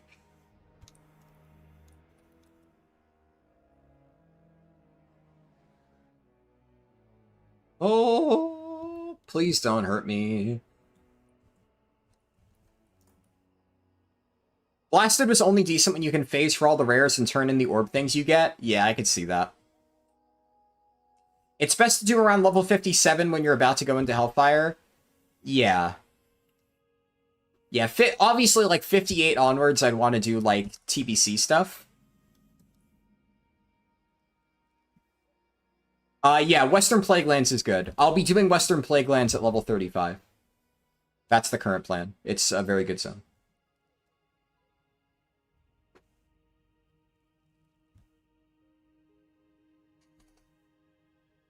Wonder if there's guards here. I'm really worried about pulling something.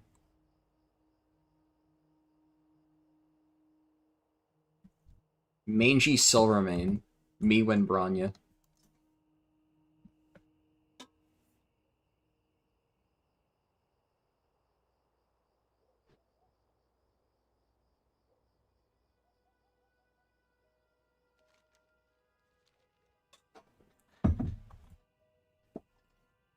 In your Cata raids so far, you've been raiding as Resto and getting only feral gear? Oof.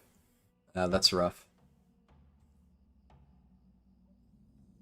Oh yeah, I forgot to finish answering. On the topic of Cata raids earlier, Um, yeah, generally speaking, I don't like streaming my raids. Because, like, here's the thing. On my streams, I like to be, like, active with chat and respond and talk to people. And I feel like people would understand that that's not what raid streams are, but at the same time, I would feel weird doing a stream where I'm, like, literally not talking to anybody and, like, hyper-focusing. It's just, it would stress me out because I would feel like I need to keep talking. And that applies to retail raids, too. Retail raids, I'm usually pretty focused. And, like, for instance, I did a speedrun a little while ago. I think it was when Remix came out, where it took a long time, and then I swapped to Twitch, and then in the middle of the run, I had my guild's Mythic Farok sale. And we had a pretty rough time on Mythic Farok that day, and it was taking quite a while, you know. Things just, you know, boss just wasn't dying. We were wiping to really stupid stuff. We had like a 0.1% wipe. And it was really, really, really frustrating. And then I'm sitting there like a little bit tilted because it's taking so long. And I'm like, you know, I'm streaming, so it's worse because I don't want to be like too frustrated. So I just basically... The main reason I don't stream raid is more for, like, my personal reasons, right? It's because I get more stressed when I'm streaming raid, and, like, the more stressed I am, the less able I am to focus on actually playing the game, and it just, you know, it's rough.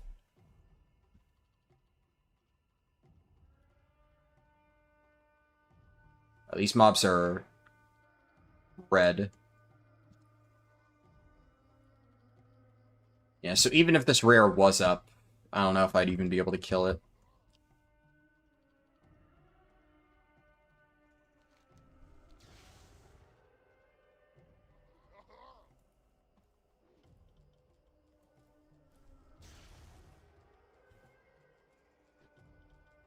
Alright. Let's go. Thank you, 63C87. Interesting name. It's like C3PO's cousin. How long it takes to reach 85? From what level? From 1? A while.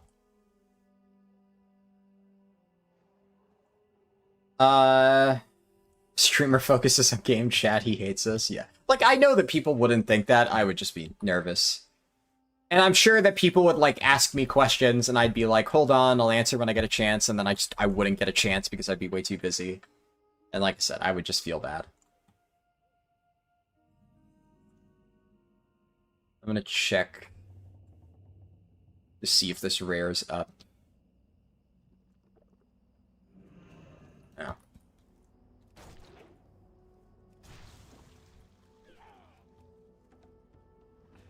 This brings me incursion PTSD.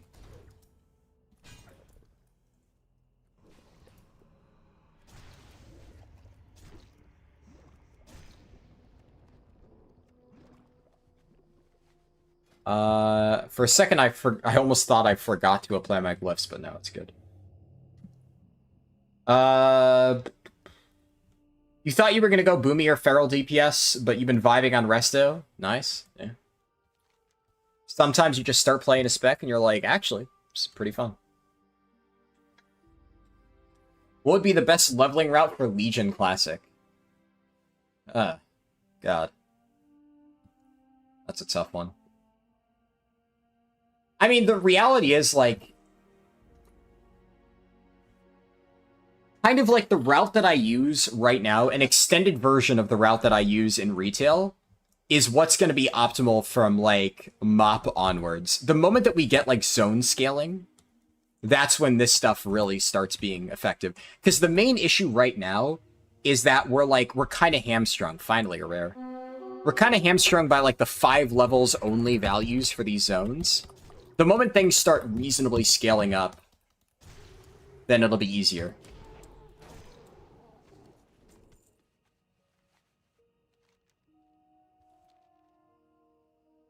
And this is Gramungus, right? Yeah. I'll check Gramungus, and then we'll head down and pick up the quests.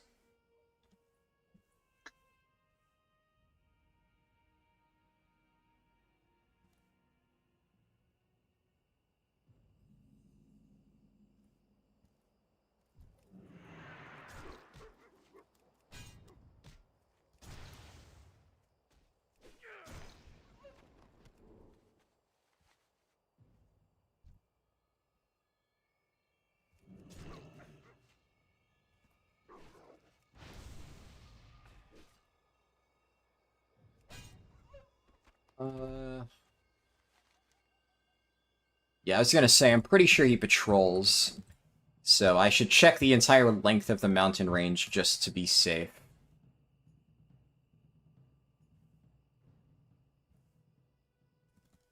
Okay. Not there.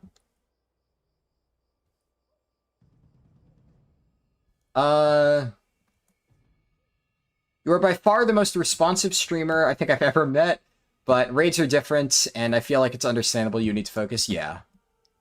I mean, I take things seriously in raid. I don't fuck around in raids. Like, I'm like relatively chill and laid back and stuff, like on stream and whatnot, and even like outside of that, I would say by and large, but when I am in focus mode, I am in focus mode. I am locked in, and I am there to get shit done. It's also like when I'm doing actual like world record speedrun attempts, and I'm not just like doing casual like, you know, leveling testing, it's kind of the same deal. I'm locked in, I'm trying to get testing done. It's serious leveling hours. And that is also one of the reasons why whenever I do an actual world record attempt, it is not live streamed. I might change that for Cataclysm just because of how long the process is, and I think, like, if I had to find random shit to talk about for, like, 20 hours, I might go insane, honestly. But, for retail, the reason why all my super-duper fast runs are done off-stream is because I want to make sure that I am completely focused and not, like, distracted reading chat and stuff like that. I don't mind, like, eating a 30-second time loss to answer somebody's question. But if I'm like really trying to optimize things, then gotta make sure it's done right. Is there a wanted poster still?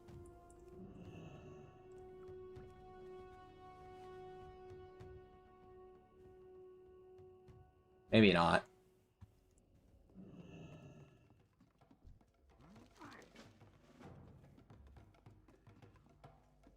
We would love to watch your raids. I feel like a lot could be earned from you being in, learned from you being in focus mode. Maybe. Yeah. I'll think about it. That would definitely be a Twitch stream thing, though. For sure. Yeah, we'll see, we'll see. I probably won't stream, like... I don't know. I'll give it some thought.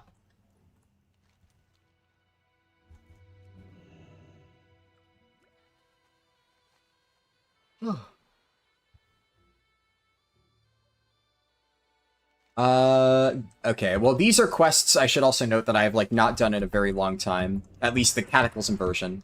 I did, like, I did quests here a lot back in, what's it called? Back in Classic. Also, sharpening stones. Do I replace my current one? No, my next stone is at 35.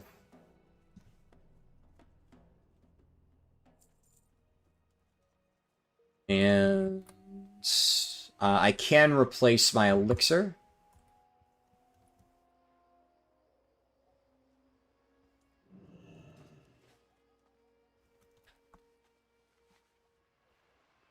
Okay. Now, according to Questy, there should be interactable objects on the ground, but there are not. So either it's just a random chance, or Questy is lying to me.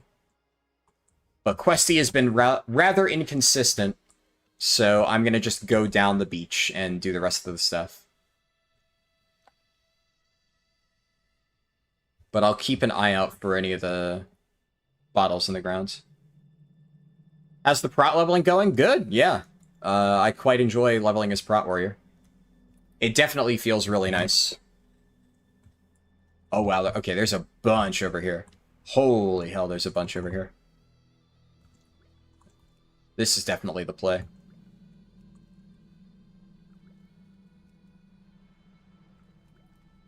Yeah, no, it absolutely does mark stuff that isn't there. So, Questy has, like, basically said that apparently a lot of the, internal quest data that they were using for older versions of WoW is no longer consistent in modern WoW. So apparently they have to go through and card code stuff. So they said that for the first few months of Cataclysm, a lot of it isn't going to be accurate, which is understandable. Questy is... it's a pretty useful add-on, and it has like a lot of information that I cannot imagine is easy to set up. So...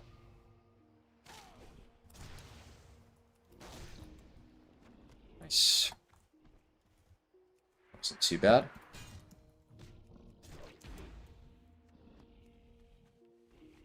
WoW Pro had a decent layout for leveling in each zone. I haven't really looked into it. WoW Pro is at least free, so I don't mind them.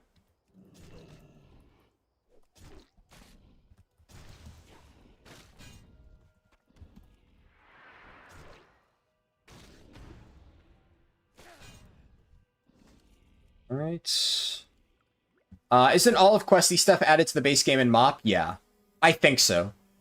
Obviously, we don't really need Questy in retail. But, yeah.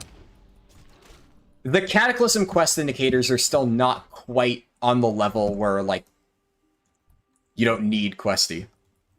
You can kind of get by without it now. It's not like... if you didn't use Questy, you wouldn't be completely lost. But it definitely still helps a lot. If Questy didn't exist, half the folks who played Classic during or before Kata wouldn't exist, yeah. Well, I can at least say confidently that I used fairly minimal add-ons in 2019 Classic. I didn't even know Questy was a thing until TBC. I leveled to like 64, and when I was streaming my first TBC leveling at the time, everybody in my chat kept telling me to download Questy. So after my first TBC Classic leveling stream, I downloaded Questy, and then I'm like, okay, yeah, I get it. This is pretty helpful. But up until then, I mean, I wouldn't necessarily say I read the quest text. I just kind of, like, context clues figured it out. Or, like, I just happened to remember the quest and how it worked, but, yeah. 2019 Classic, I did the entire thing up to 60 with, no hand-holding.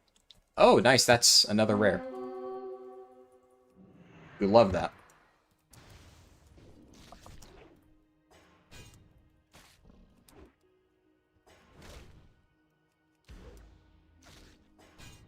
Woo, okay.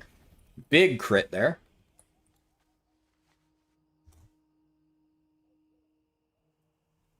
$50 to $60 no Questy must have been painful. I mean, you don't really need Questy when all you're doing is murdering Furbolgs in Winterspring. I said before, but basically 50 to 55 in 2019 Classic, I went on a Furbolg fucking massacre in Winterspring. I spent like 12 hours, probably more, just mindlessly murdering Furbolgs as a warrior. So... I made a shit ton of gold, too. Because there were, like... I got relatively ahead of the pack, and all of the people who I was, like, caught up with... because pretty much, like, I was not, like, the first 60 or anywhere close in 2019 Classic. In fact, I was really far ahead. I was probably, like, one of the top 50 people on my server on, like, day 1 or 2. I started on Grobulus, by the way. And... I got, like, relatively far ahead, but then I actually had a vacation, like, 3 days into WoW Classic launch. So, I had to completely stop leveling. It was one of the very few vacations, probably the last vacation since then, where I have not been able to bring my computer with me, ever since I've always wanted to bring my computer. And... As a result, I fell a little bit behind, and then I came back, and a bunch of my friends had passed me by that stage. And then I just cranked through the levels. And I passed all of my friends. I, like, really just put my nose to the grindstone and just started blasting through. And by the time that I was level 50, I was still probably in the top 100, 200 first people. Because I had, like, I really just, I'm not gonna lie, I no-lifed the hell out of it. But then all of the people at that stage who were, like, grinding to 60 were doing really optimized leveling routes, and Winter Spring was completely empty. So I had Winter Spring basically all to myself, and I was just grinding mobs. Every time a chest was up, I got it guaranteed. And I made so much money from that farm. What would I say my least played class is overall? Rogue. Rogue or Warlock. One of the two. I haven't played both of those quite a bit. But I would say between the two, I have enjoyed Warlock a lot more. Warlock is like, I barely ever played Warlock up until recently. And it's still not like a class that I love, but I've been playing it a little bit more often, and I don't dislike leveling as it. And I've played Warlock a good amount because I've been getting a bunch of Warlock alts set up for, like, summoning in both Cataclysm and War Within. So I've gotten, like, more practice with it. And it's not bad. I don't hate it.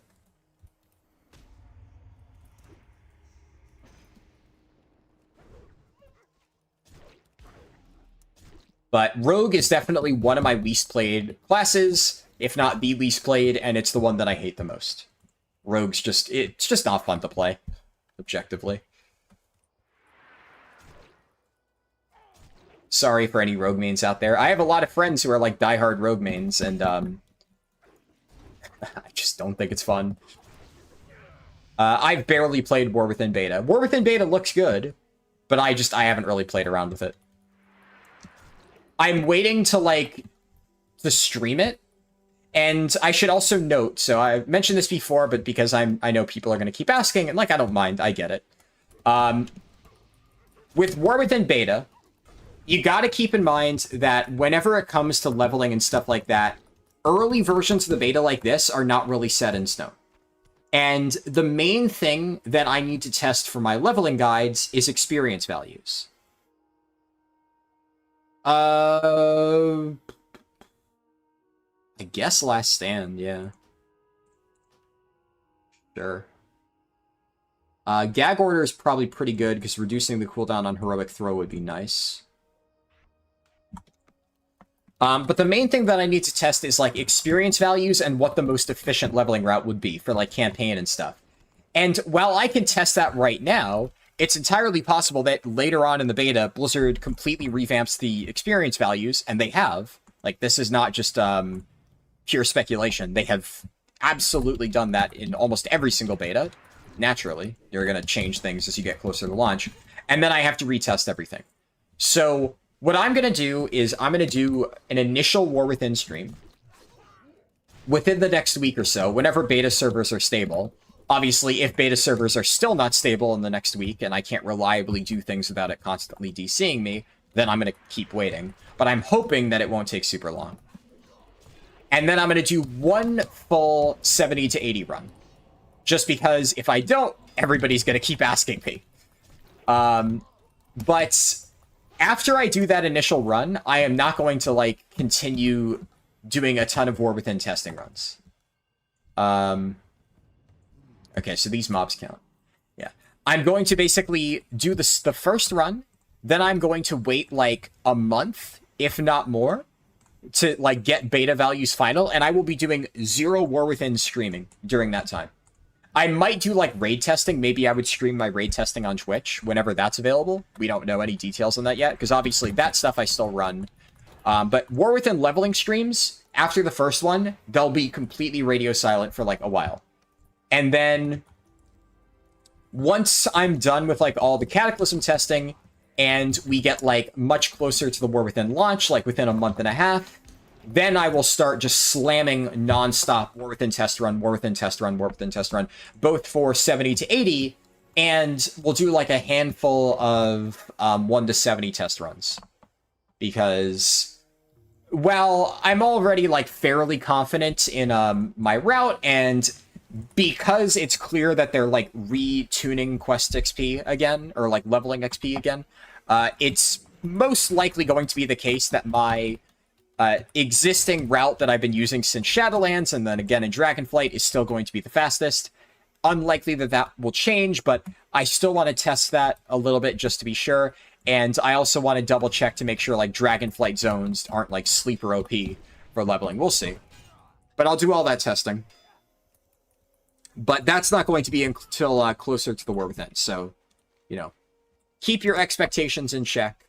Because I know a lot of people are going to expect me to be like non-stop War Within testing like until launch. It's a waste of time if I were to do that. But we will get there. 1 to 8. No, what I meant is I'm going to do 1 to 70 test runs in addition to 70 to 80. Because they're separate things, right? In retail WoW, we're talking about War Within, just to be clear. But in retail WoW and War Within, Chromie time will be from 10 to 70. And then the new expansion is 70 to 80. And the way that things have worked for a while now in retail WoW is that leveling is effectively, it works in 2 separate blocks, right? There is the not current expansion leveling, which is covered by Chromie time, and then there's the current expansion leveling. So 1 to 80 would just be 1 to 70 plus 70 to 80. They're separate things. You would just combine the amount of time it takes. But they are very separate experiences. So I would not do a full 1 to 80 run because there's just no point, right? It would basically just be a 1 to 70 run, and then you need to stop, switch around stuff, and then jump right into a 1 or a 70 to 80 run, you know. You think they should make Chromie time to 80 after we finish the main quest line? Yeah, perhaps. I've heard a few people suggest that. It's not a bad idea.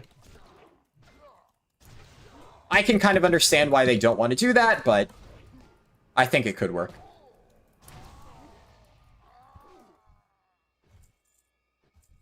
Is questing faster than doing dungeons? Yeah, kind of. I mean, questing is faster than spamming dungeons, yes.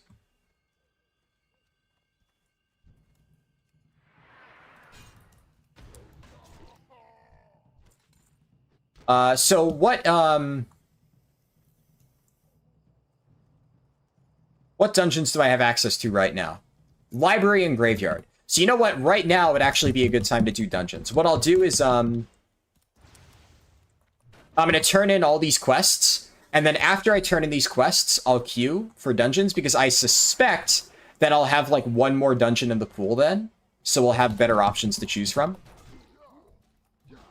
And then that should get me to, yeah. Spamming dungeons after I do all these quests in Hinterlands should pretty safely get me up to 35, and then we could do Western Plaguelands.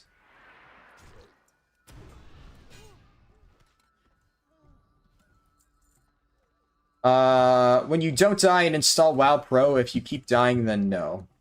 What about WoW Pro and dying?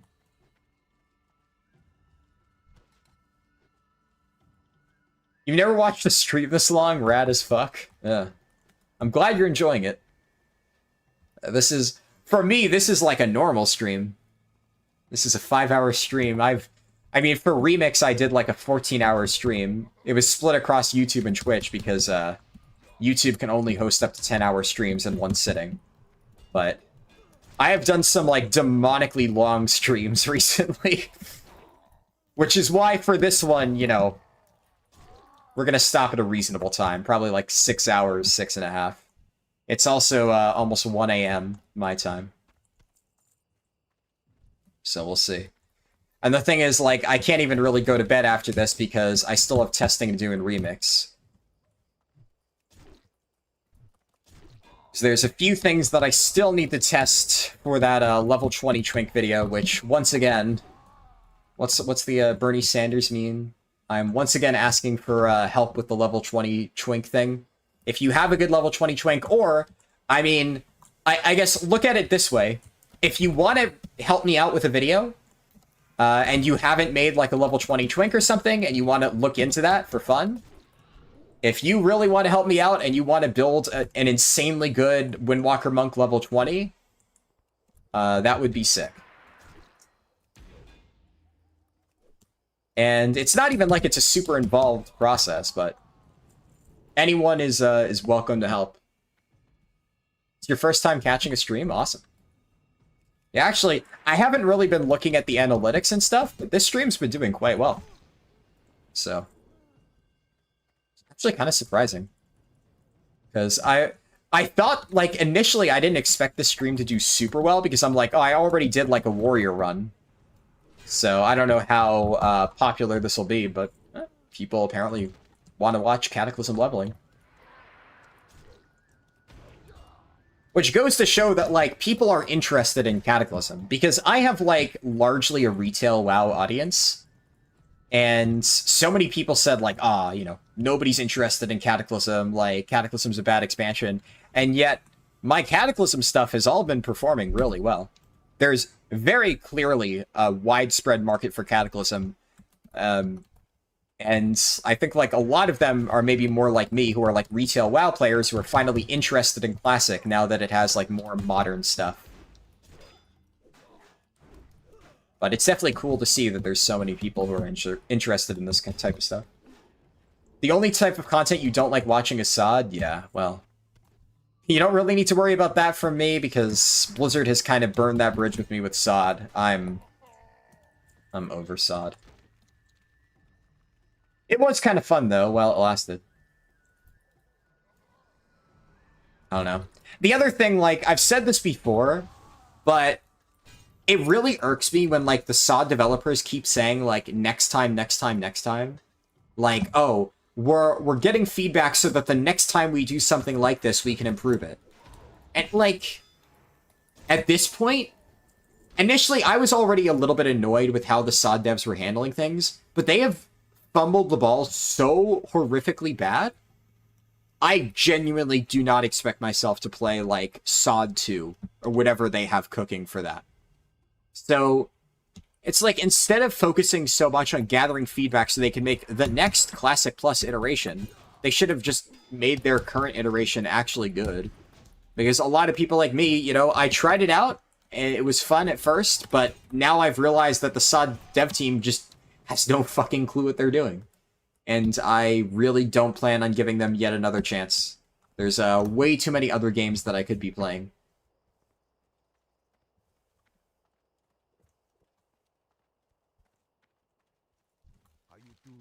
How do these quests work? It's a necklace. It has intellect, but, like, I have no other necklace, so might as well.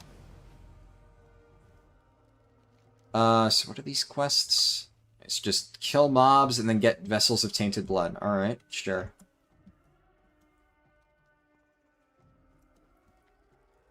Classic Plus is a mistake. Hashtag no changes.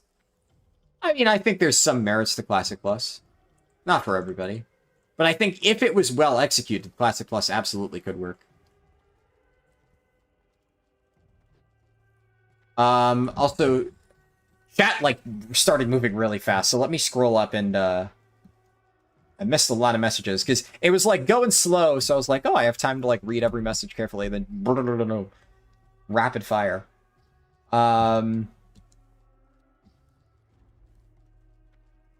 Maybe Blizzard is going to introduce Chromie time into Classic? That would require way too much work. I don't expect that. I feel like if your raid teams have the content on farm versus progression, it's also very different. Yeah. Like, my Classic rating right now would be progression. My retail rating would be, like, deep farm. We've already cleared every raid multiple times. So, I mean, I could stream my retail raid reclear, but retail reclear right now would just be like me trying to kill all my guildies with swap blasters. Which maybe would be entertaining for people to watch, but it wouldn't necessarily be, like, informative. My Classic raids, maybe, if people are, like, trying to learn more about Blood DK, could be maybe interesting, but again, I usually try to focus for that, specifically because it is progression. I'll think about it.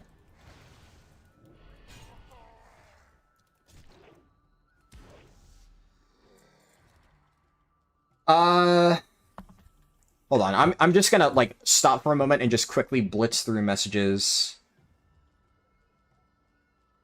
All I will quickly address for a certain message I just read is, if you are even considering paying money for a leveling guide, you're... No. Fucking don't do that. That's stupid.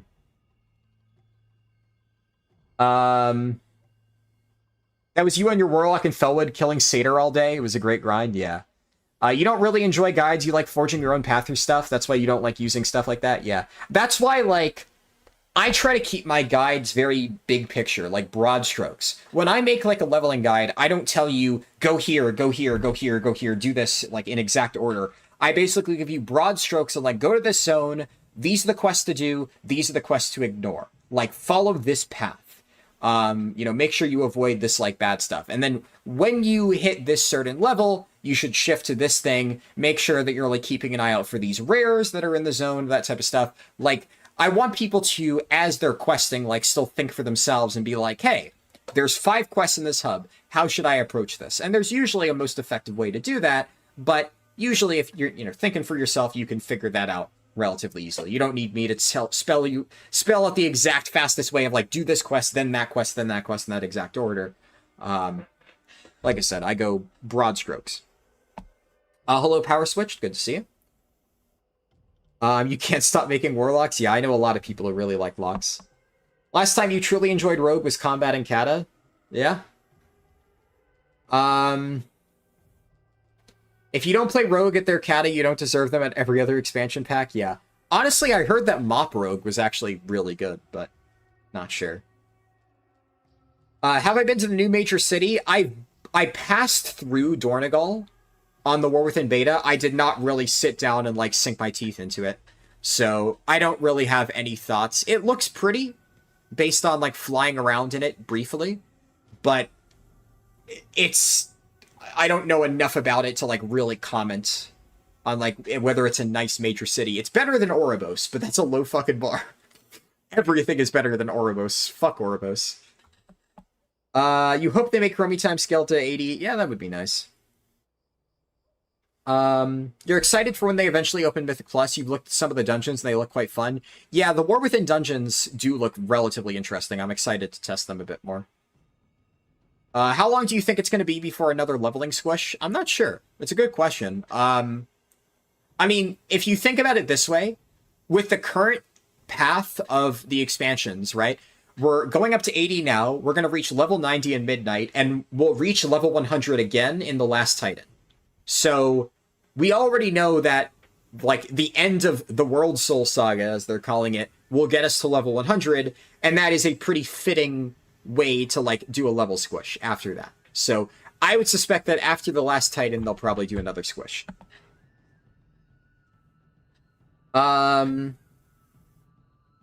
You found out from other people who stream on YouTube the cutoff is 12 hours? Yes and no. As far as I'm aware, I think they did technically push the duration. Because I did notice that, like... really?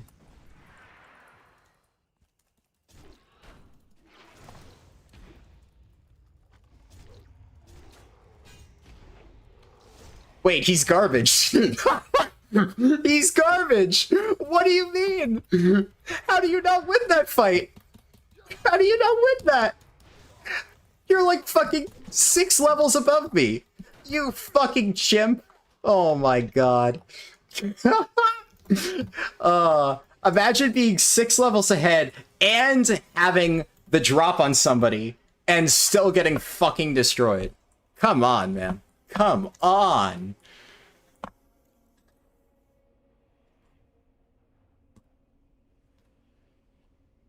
When I initially saw that I was getting attacked, I thought it was a max level character who was stream sniping. But I guess not.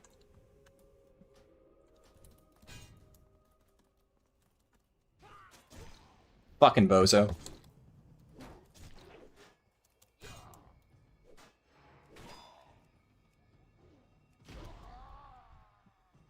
Okay, maybe I should keep moving. Yeah, imagine playing Alliance in Fairlena. Imagine playing Alliance in Faralina and then just fucking firing the first shot. Like, okay, bitch. Like, this is why your faction's dead. Like, that's just the Darwin Award right there.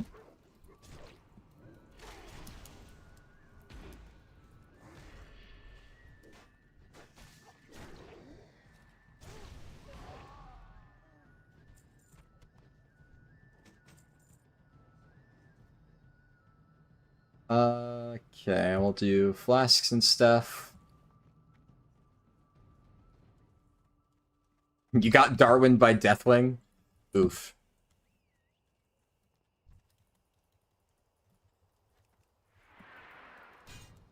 Nope. Die, please.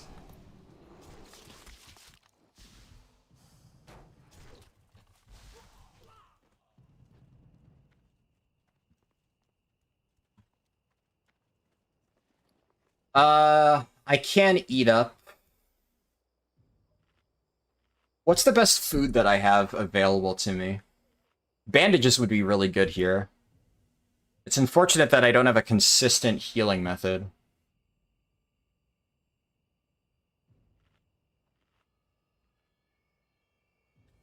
I guess the best way that I could heal is just by killing more stuff. You were Horde and Benediction as a joke? They treated you like a zoo animal? Yeah, that's the thing. Most people don't kill Alliance players unless they, like, fuck with you. Because it's like, why would you? I've run into, like, 1 or 2 random Alliance players, and I don't kill them. But they also usually don't just go popping off and trying to kill people 6 levels under them. Fucking idiot. Where do I get Vessel of Tainted Blood? I think I just, like, loot them off mobs.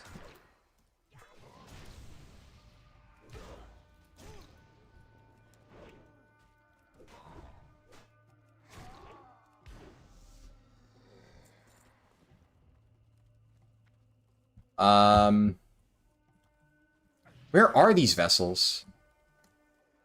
I have absolutely no idea where the Vessel of Tainted Blood is. You forgot how annoying the Deathwing flyby is? Yeah. My friend got killed like 3 times in an hour the other day while trying to do archaeology. He was not happy.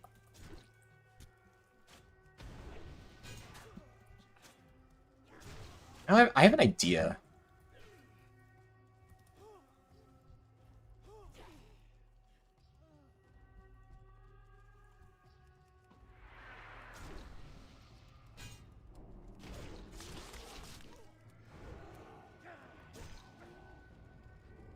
Fucking drop from the sky. This is exactly why you should install WoW Pro.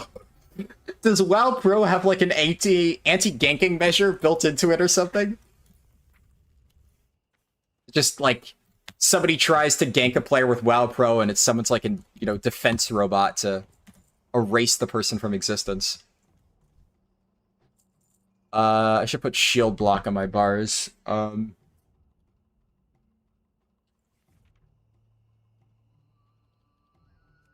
Should be in Berserker stance. Ah, shit. Yeah, I'm gonna go battle stance then. Straight.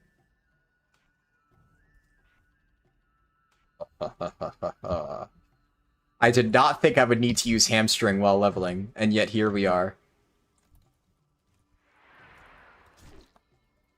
Okay, that's Vessel of Tainted Blood. Alright, well, bear with me. Oh, there's a surveying guy.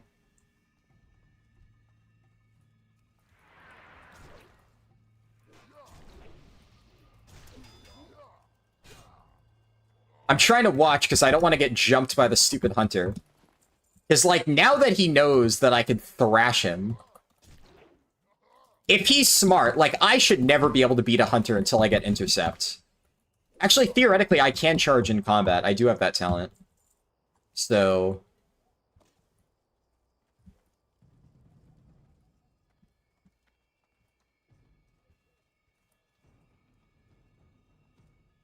We gotta play it like guerrilla warfare. Attack when he least expect it.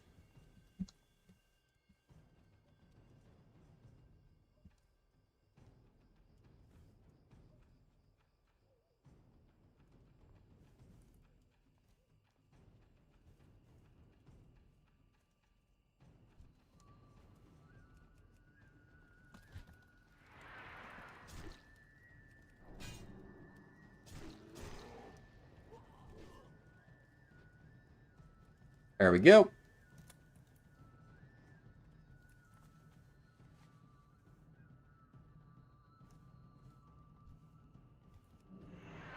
Oh, they were saying for finding the vessels. Okay.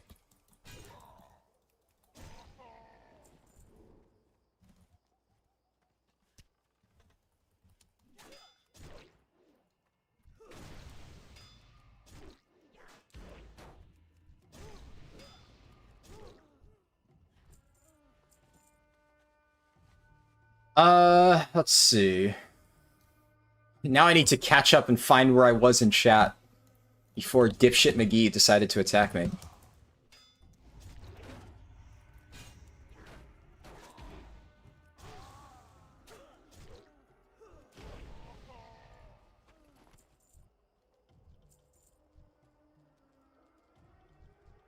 Okay.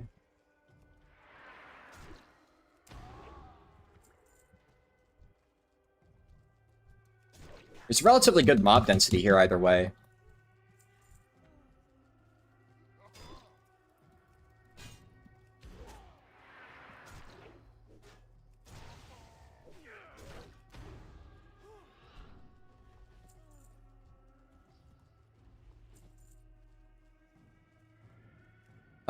Do I get any new dungeons at this level? I get Razorfen Crawl. And Maradon, okay. Honestly, not bad. I'll wait until I have more dungeons available in the pool. But at this point, we can see that I'm starting to get, like, relatively decent dungeon options.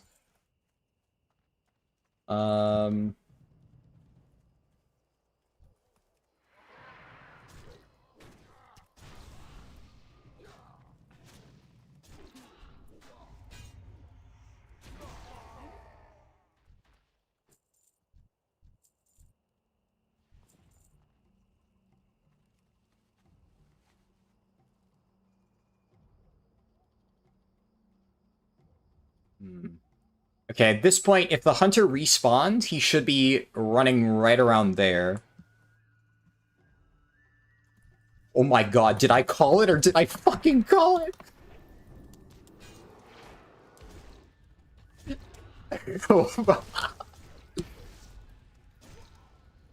Holy shit, what a fucking read. Wait. I'm undead. I'm undead. I just realized. The ultimate PM! I cannibalize his body. Oh, fuck me.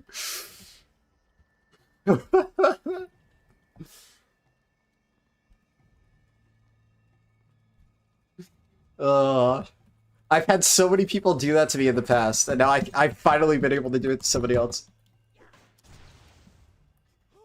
I did eat his body. It broke because of damage.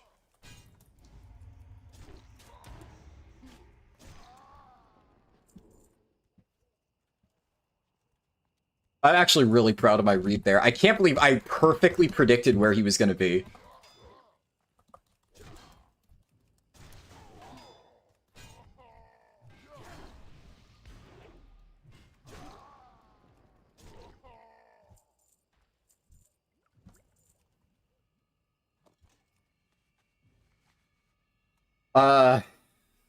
You did 2 remix runs today, pugging groups, and the pug run took you 2.5 hours and the other around 4. Nice. That's pretty solid. Yeah, especially if you're just doing pugs. That is a really solid time.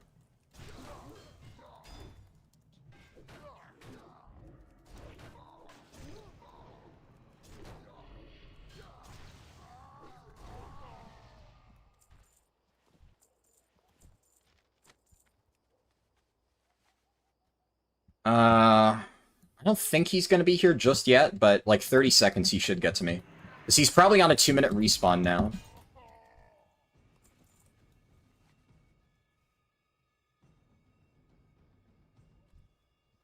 So, and I don't think he'll immediately stumble upon me. Because the only way that I lose to him at this point is if he gets the drop on me when I'm not prepared.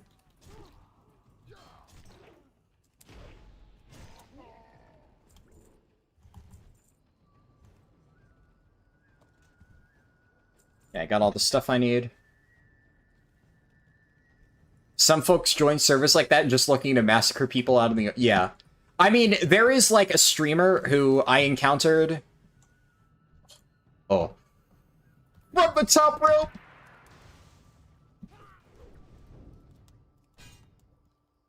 Yep. Yep, you started this war. I hope you're happy. Let that be a lesson.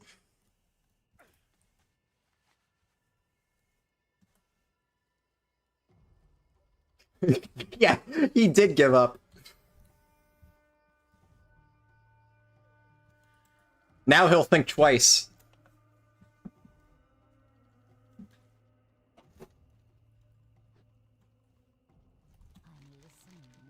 I don't think I need any of this stuff. That is an improvement.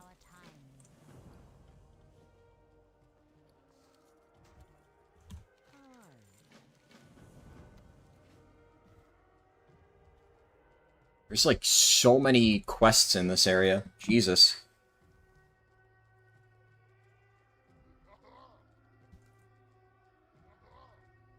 Well, so what I meant is, like, if I had been in combat with, like, 3 mobs or something, and I was at, like, 80%, and he planned his attack, right? If he, like, peeked from around the corner, like, serpent stung me, and then kited, and then basically kept LOSing me so I couldn't charge him, and just, like, poked, serpent sting, poke, serpent sting. Like, there is a real chance that he kills me. But that would require him to be, like, very sneaky and catch up to me. And then, when the opportunity arises, he would need to play it well. Because otherwise, I would just charge him, hamstring him, and then kill the mobs one by one and fish for victory rush resets. Also, he should be respawning right about now. Right up there.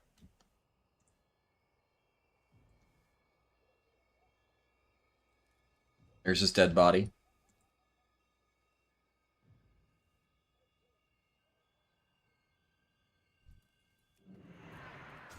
I forgot to eat his body? No, I want to save that. See, I want to save... The cannibalize is for when he tries to fight back. The fact that he already gave up, that was like, you know... The fact that I still killed him. Yeah, see? Look at him go.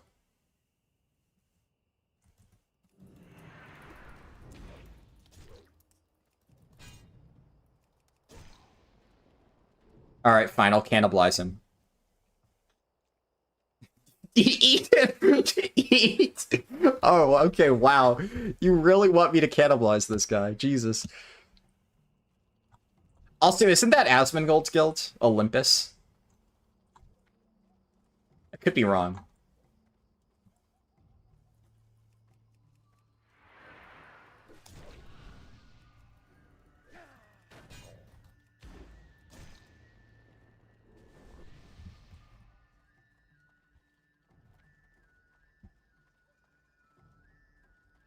He's watching the stream now, taking notes. Oh no.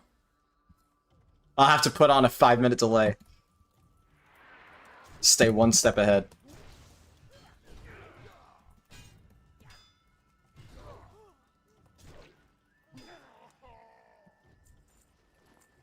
But he might be in a different guild, but... Didn't Asmongold create that guild, Olympus? Am I crazy? Maybe I'm confusing it with something else. Because I thought Asmongold started on Faralina, right? That is Asmongold's guild? Okay. That was like the big streamer guild back in 2019, Faralina.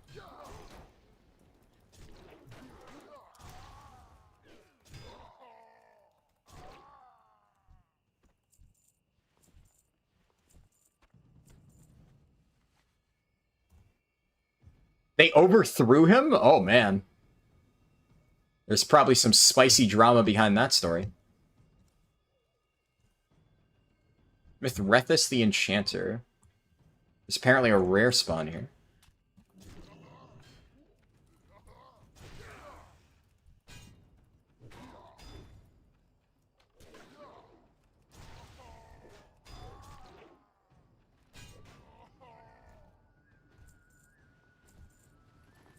Okay, he should be respawning right about now.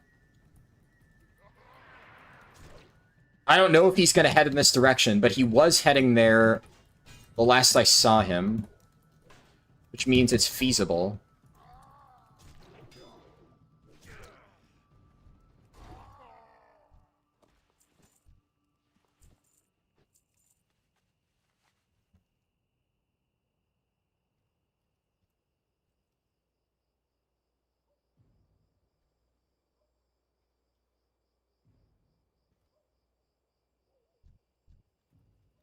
Hmm.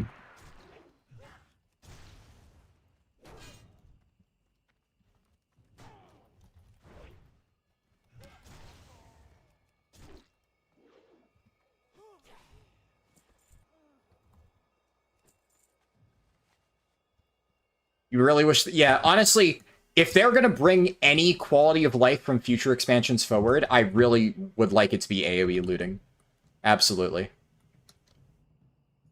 Completely agree.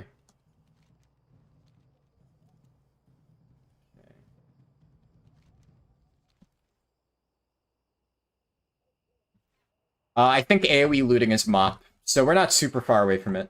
I don't think it would be unreasonable at all.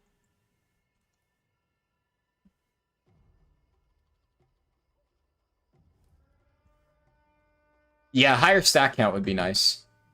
See, that one, like, I would like that, but it wasn't for a while, so I could understand if they wouldn't want to do it. But AoE looting is, like, very close. That's not even, like, retail.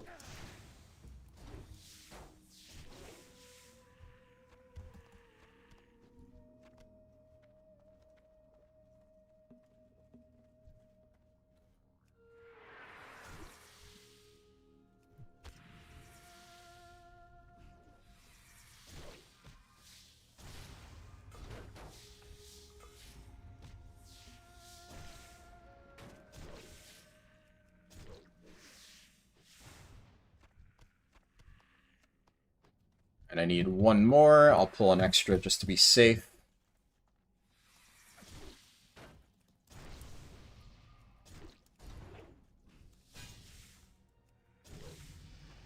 Nice, 33.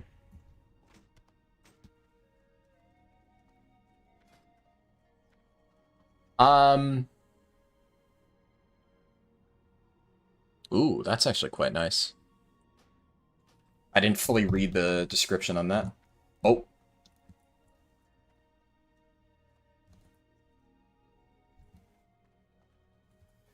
We got his ass!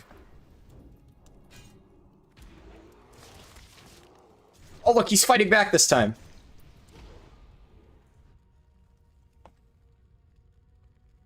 Alright.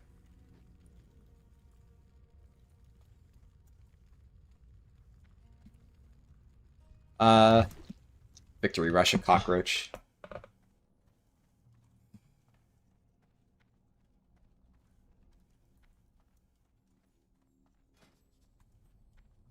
Back in my day, if somebody got wrecked that hard, they would just log out.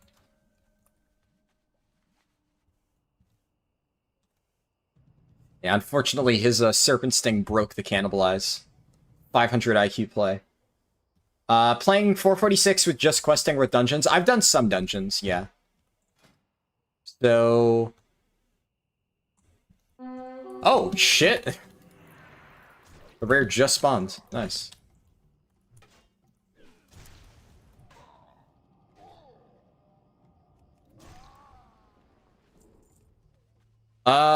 Yeah, I'll turn in all of these quests, and then we'll do a few dungeons.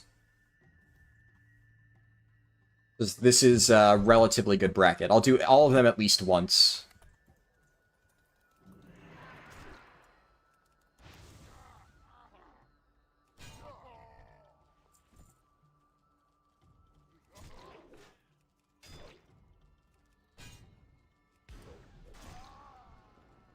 Right.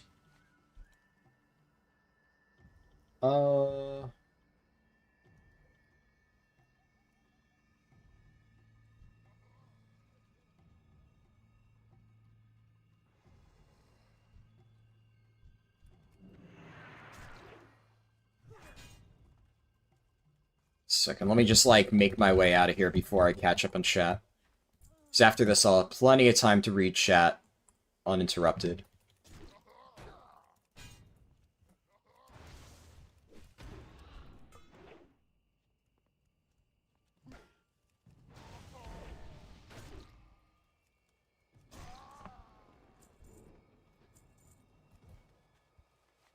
Serious question, YouTube streaming over Kick streaming? I'm, like, literally Facebook streaming over Kick streaming. Kick is the bottom of the barrel. Nice, an actual necklace.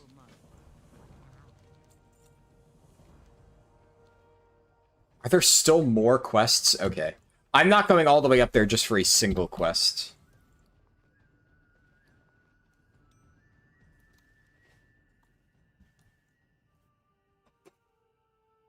How do you make your rare scanner work like that? Mine only makes the sound when you hover or click on the rare itself. This one is...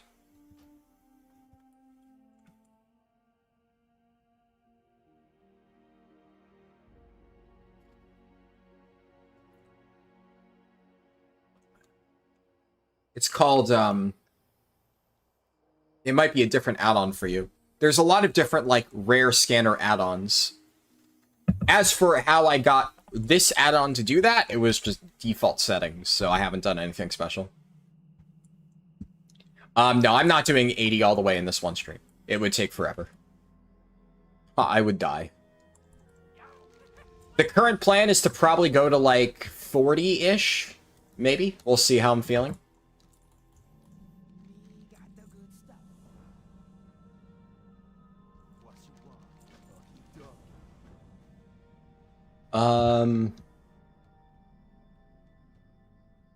Okay.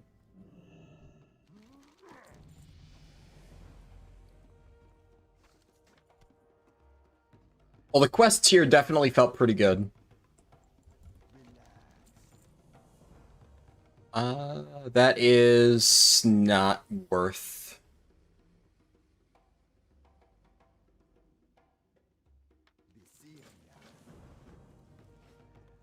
Let's see.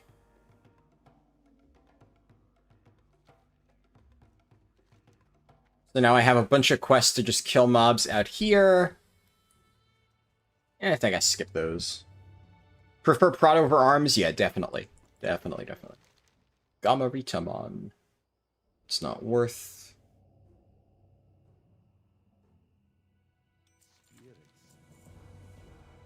I'll hold on to the fishing pole, because that one I know is pretty good.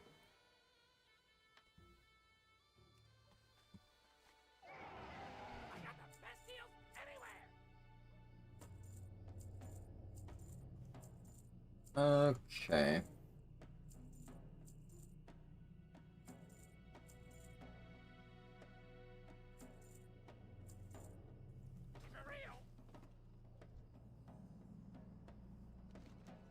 Right way. Oh, that's a breadcrumb, huh? Interesting. How many quests do I have here? There's 4 quests, but 2 more here.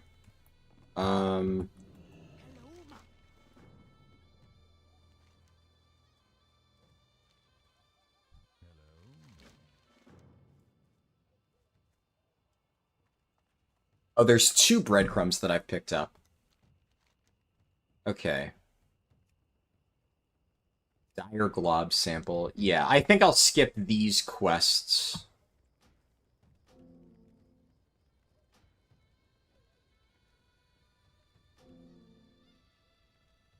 Drop this, and I'll queue up for dungeons. Ooh. Armory. Yeah, Armory should be good. Okay. Yeah, so this is definitely a good point to do dungeons, because there's a lot of really good ones to do at this stage. I'd like to do every one of them at least one time. Good night. Thank you, Eric Sablier. Good night to you as well. How... Oh, wait, I read that already. Why would I kill him so many times? Because he started it. Look, I'm not going to, like, go out of my way to gank somebody. If he had just, like, walked past me and slash-waved the first time, then I wouldn't have done anything. But he ganked somebody who was literally not moving. Like, I was AFK. Obviously, he didn't know that I was just sitting there reading chat. But as far as he knew, I was AFK, and he decided to gank that person. I think he deserves to be camped over and over. And, like, I'm not sitting on his body. I'm still moving along and doing my quests. But if I run into him, you bet your ass I am going to kick his ass.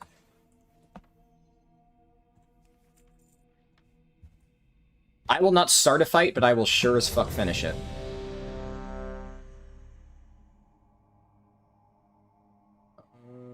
We're good on that. And then my next stone is at 35.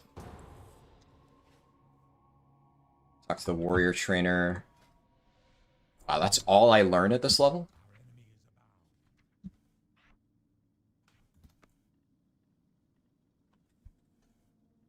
What did I miss? Grats on 32 and soon to be 33. Thank you for taking the headache out of leveling with your guides. No problem.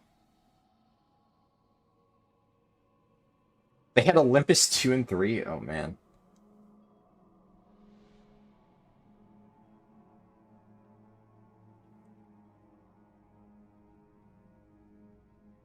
Okay, let me scroll up, because I was in the middle of reading, like, older messages while I waited. What I should do is I should throw myself in a flight point and get close to Eastern Plaguelands. Actually, it's a very short flight, though, because it's literally just the bulwark, but might as well. So let me find where I left off in chat.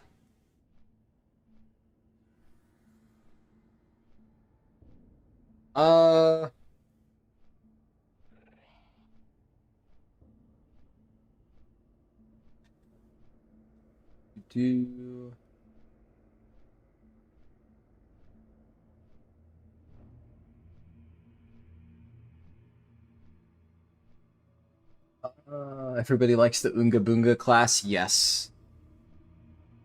You're listening to me talk while you play games. I've got a good talking voice. Thank you. I appreciate it. You're a good streamer. I'm here to watch and listen to you. Kata was amazing. So are you. Thank you. You're too kind. Oh, nice. I can actually start these quests at a lower level. That's a little easier. Okay, Razorfen Crawl is not my favorite. Because I think we're still in old Razorfen Crawl, right?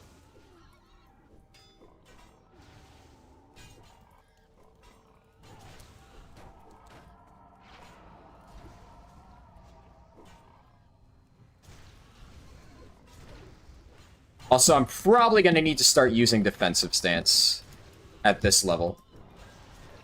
Because I'm no longer quite super duper overpowered.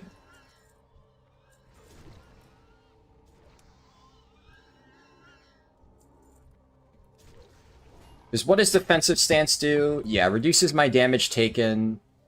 So it's 5% less damage. But a lot more threat. We're fine.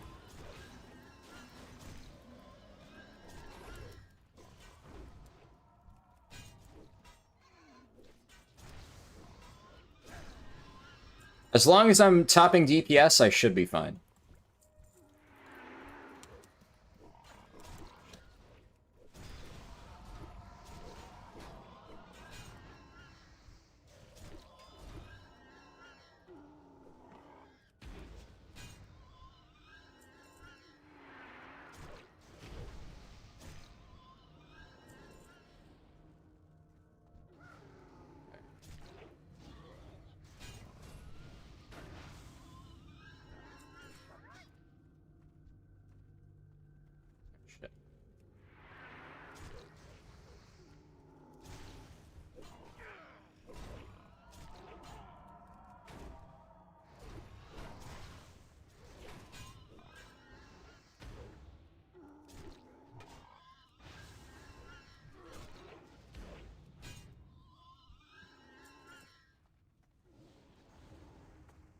I can't... While doing dungeons, I'm not going to be able to read through old chat messages, so I'm just going to have to scroll down to the bottom. Am I allowed to watch other YouTube streamers while streaming on YouTube? I mean, I don't see why I wouldn't be able to. But, why would I? It's not something I've ever really thought of doing. Is why. Maybe I'm missing some context. There's no boss that direction, right? In this version?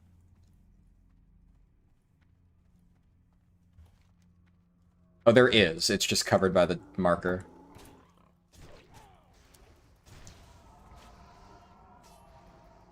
Shit.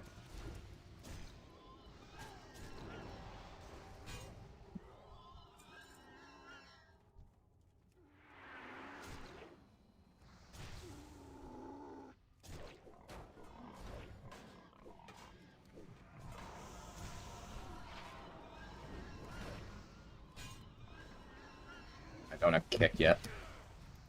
How do I not have kick at this level?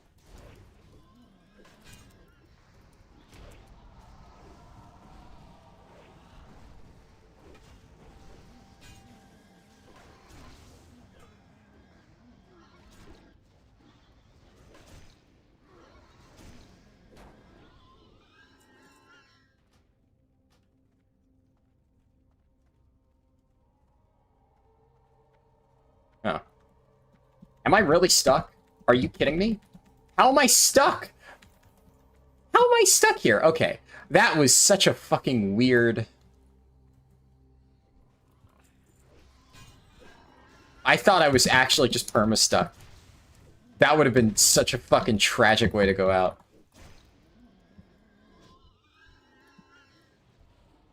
Jesus.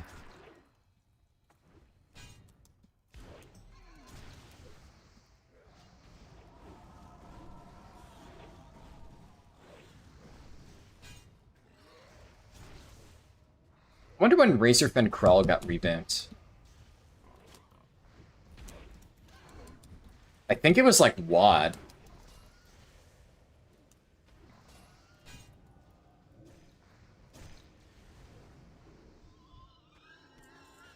But this is definitely the old Razorfen Crawl.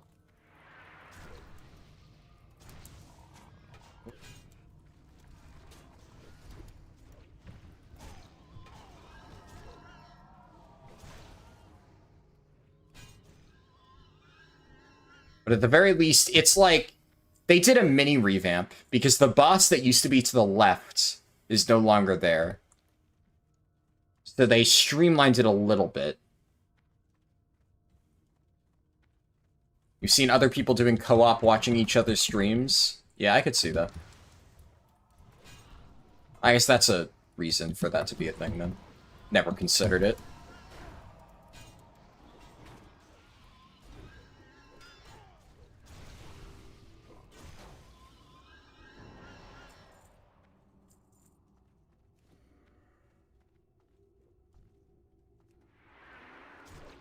What's the lore behind the new Razorfen Crawl and WoD? I don't really think there is any. There's new lore behind Razorfen Downs. The new Razorfen Downs, they add Death Speaker Blackthorn, who's like the new penultimate boss, and he's trying to resurrect Aminar the Coldbringer. And then there's a red dragon who's like helping you out. It's basically the same as, like, original Razorfen Downs, except there's, like, some generic characters that, like, guide you through it. And Death Speaker Blackthorn, at least, has been turned into a Hearthstone card, so, you know. I guess that's the best kind of legacy you can really hope for in WoW lore. He's a Demon Hunter Hearthstone card, of all things, though.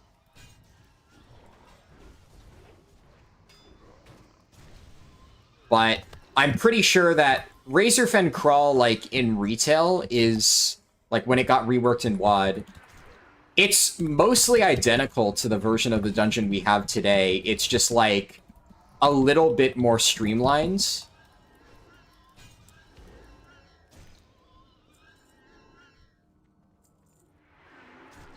And it overall feels more like a retail dungeon where there's, like, the mobs have voice lines, there's little, like, trash gauntlets that you have to fight through, and it's not just, like, endless waves of trash.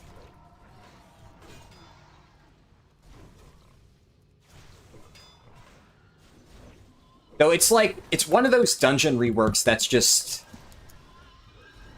never really became popular because they never made it into, like, a challenge mode or anything. Because they reworked, like, Scarlet Hall, Scarlet Monastery, and, Skullomance, and those became challenge modes. So in addition to being, like, revamped low-level dungeons, they, you know, they were challenge modes, so they got, like, attention from players. But in WoD, they, like, silently revamped a lot of the older dungeons in WoD.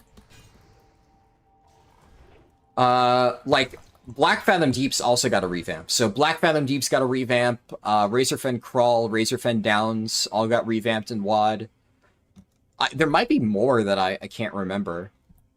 But they did a bunch of little changes. Or not even little changes, like, relatively large changes to these dungeons. The one that I remember is Black Fathom Deeps, because that's where you literally have...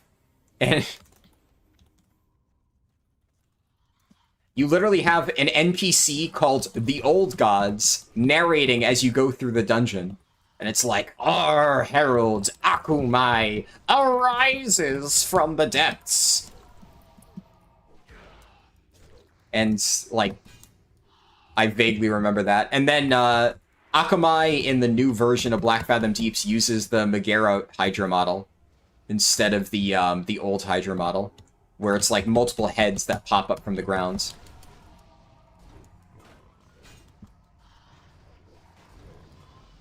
Also, the Shaman just posted in instance chat, we slap man, warrior tanks do so much damage at this level, and I just typed yee.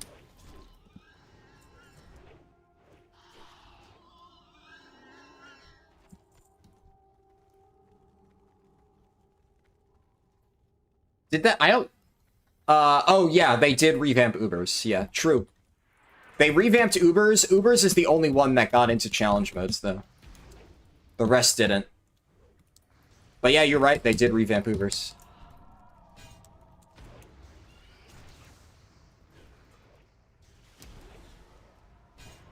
Okay, I'm gonna taunt.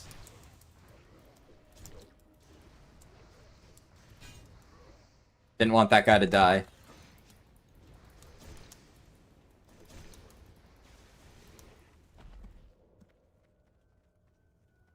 Jesus. Okay, somebody needs that. I technically need it, but it's leather, so I don't want to steal it from somebody.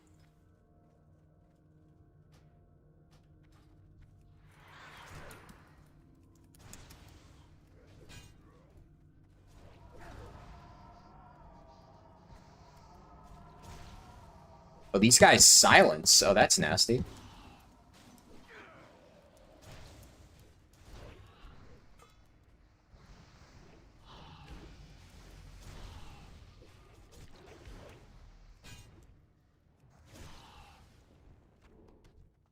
Is there any quests that I need to do here in particular?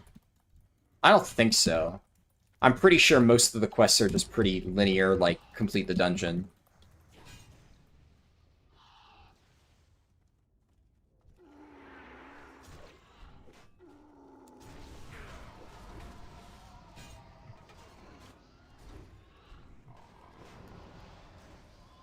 There's the silence.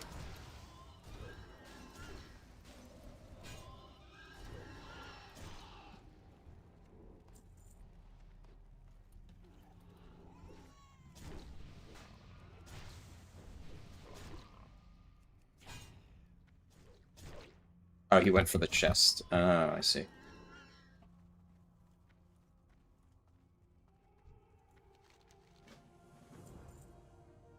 I'm guessing that the quest is to kill, yeah, Chargo Razor Flank. Alright.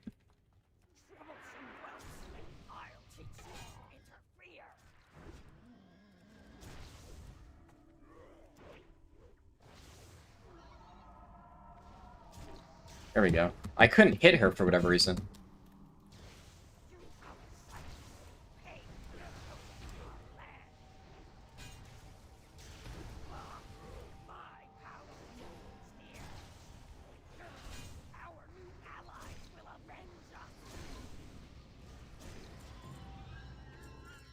Nice. Ooh. See, those are good stats, but at the same time...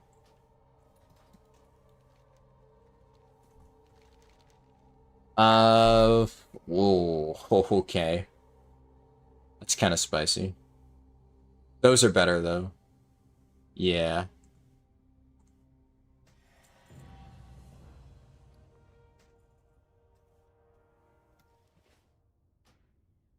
And teleport out and back in.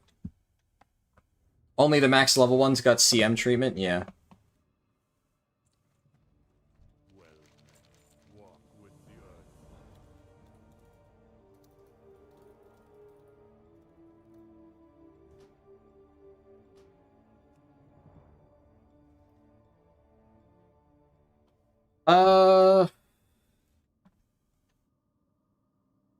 Normally it's PokeTubers. Oh, that's interesting. Let's queue for another one. I could do Western Plaguelands quests while I wait in queue. Or not, or I just get instant queues. I'll probably get a bunch at this level.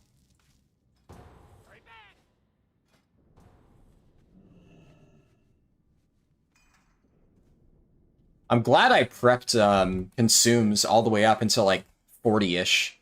I wasn't sure how far I'd get on part 1. What I'm probably going to do is, like, before I do part 2, I'm going to go look up consumes for like 50 plus and get that prepped on my paladin and then mail it over.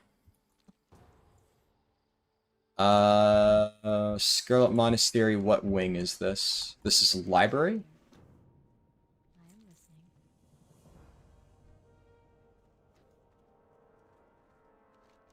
Armory. Oh.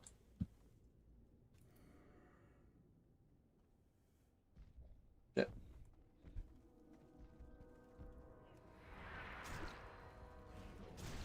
There's another quest over there.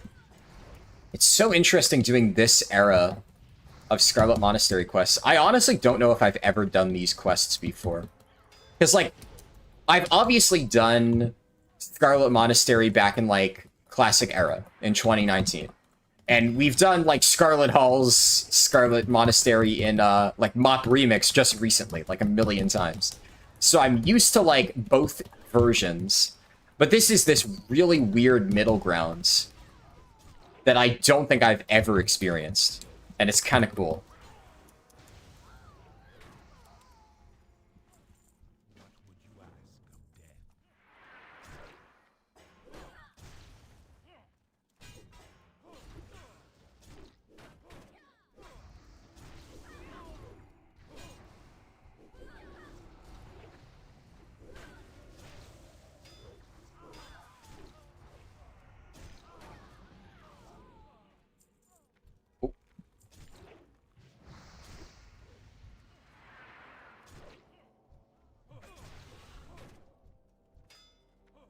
Gonna round up all these mobs.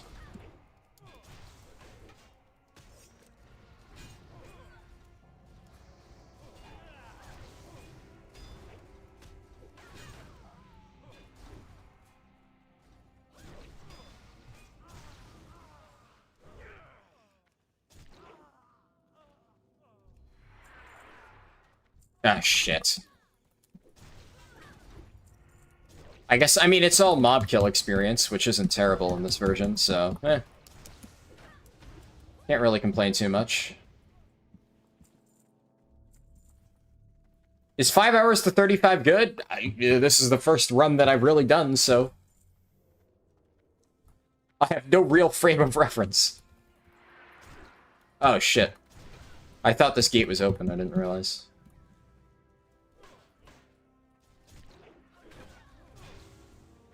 I think it's good. Especially for my first run, where we're still kind of figuring all this stuff out. Yeah, I feel it's pretty solid.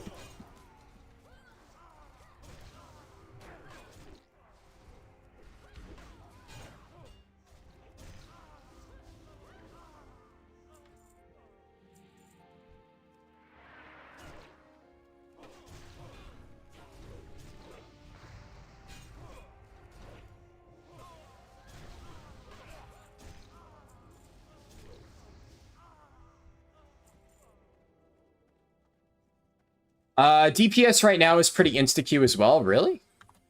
That's surprising.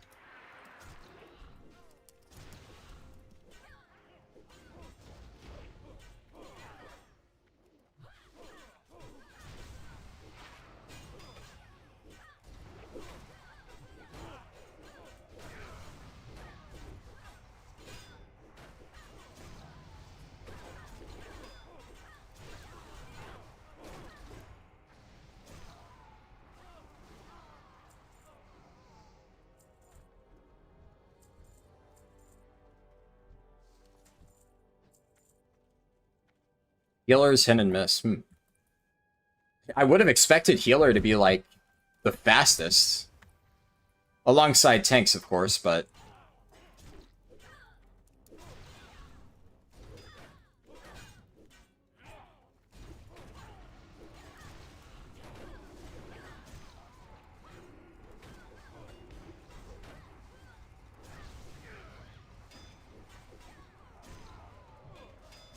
Man, I'm executing the mobs, and it's barely not killing them, and then I'm not getting the victory rush. It's painful.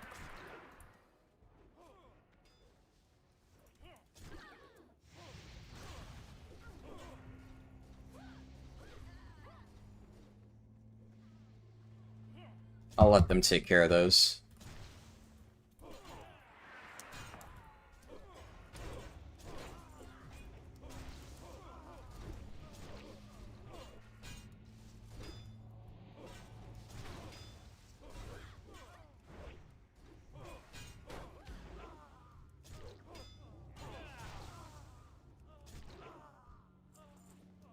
Nice. Oh, there's still a mob back there. Never mind, it's dead.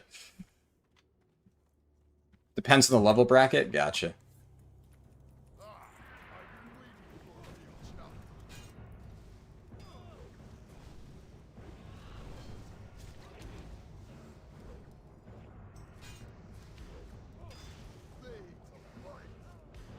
Can I still attack him during this?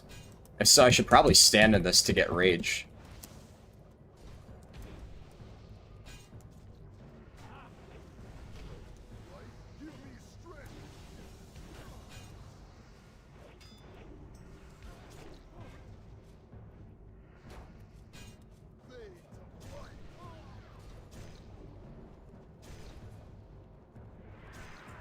Nice.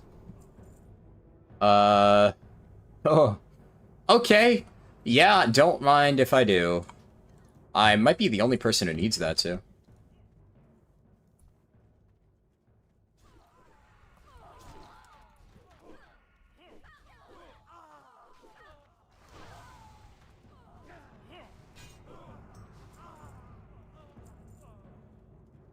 Am I the only person who needs that?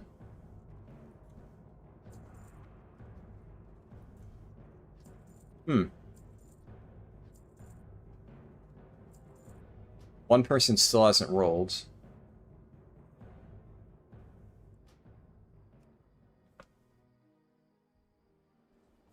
Which DLC is my favorite? What do you mean DLC?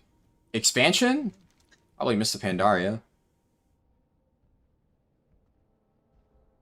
Did somebody not roll? Yeah, somebody didn't roll. Nice, that's good.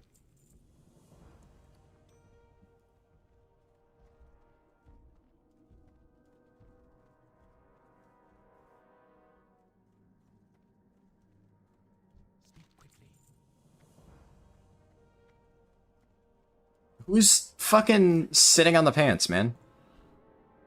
Hello, priest? I know you're not gonna roll need on the fucking male pants, but... Can we move it along here?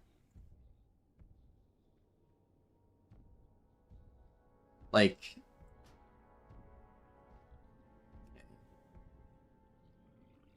Still goes in my bags, I'm 99% sure. Like, if I check, yeah. It should go to me whenever the priest finally rolls.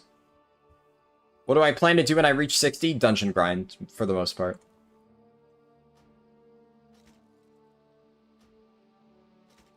Oh boy, shoulders. Just what I wanted.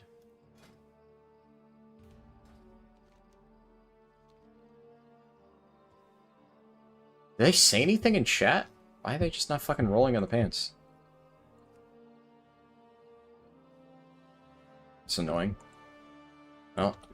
Unless they just randomly decide to be a dick, it should pop up in my bags anytime now.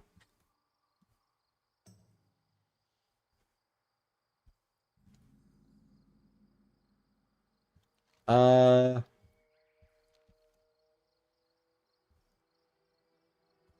do I do these quests? Western Plaguelands I have done before, but it's been a hot minute.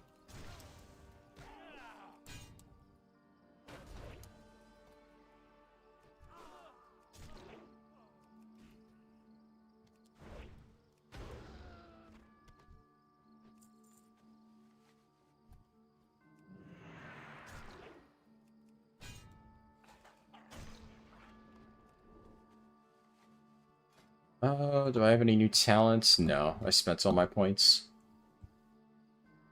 I'm like mildly annoyed about those pants. Like, what the hell happened? I'm assuming that it's going to pop up at some point, but is it like bugged in this version of the game? Like, if you leave the group, are you not able to get loot? And like, why the fuck is the priest not rolling? It's like such a small thing, but just why?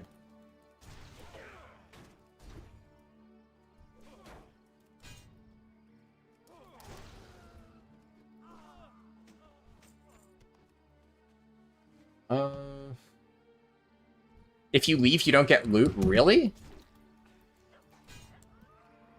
Wow. Okay, well, I didn't know that. I guess I should have waited.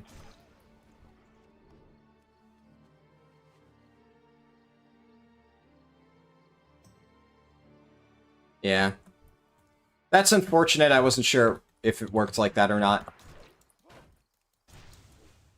In that case, it's most likely, I suspect what was probably happening is the priest was probably trying to hold the loot hostage so I would re-queue with them. So. Yeah.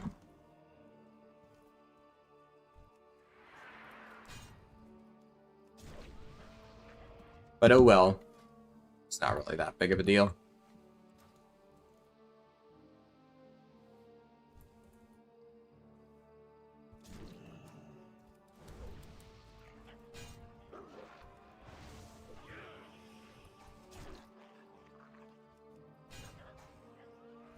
I do think that basic quality of life stuff like that, they should probably implement in this version of the game, though.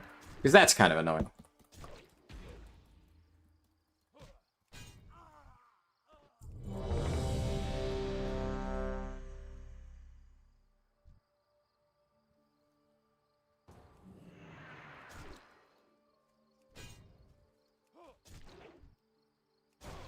Then I need to kill some bears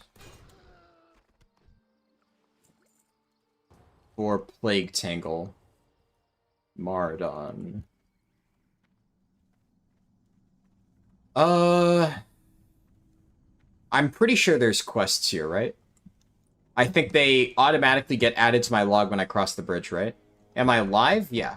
This is a live stream. Yeah, there we go. Servants of Therodris. So it does that in Cataclysm. I wasn't sure. What specific dungeons do I have access to? Okay, so I've out-leveled library.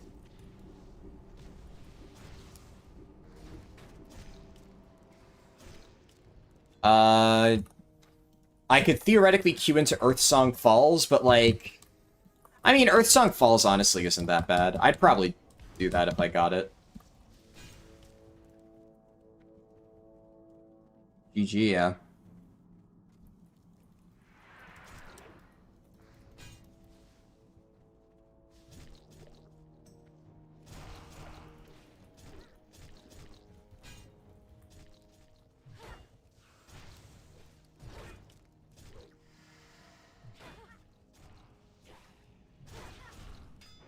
I learned the hard way earlier that these slimes, will kill you really quickly if you try to go into melee with them. Okay, these gloves are actually really good. better than what I have on.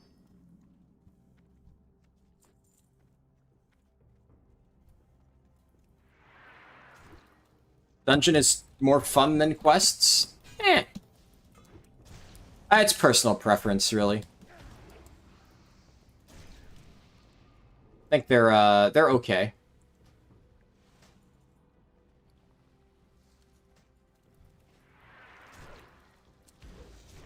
Depends on the dungeon, in my opinion.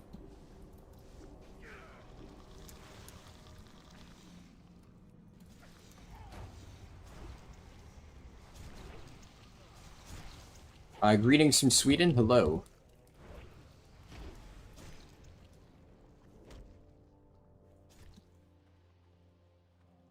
Some quest areas are lit too? Yeah, absolutely.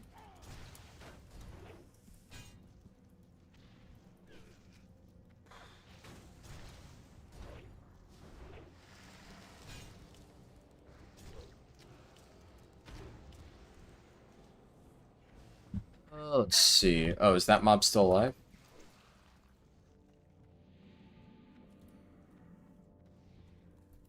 Is that...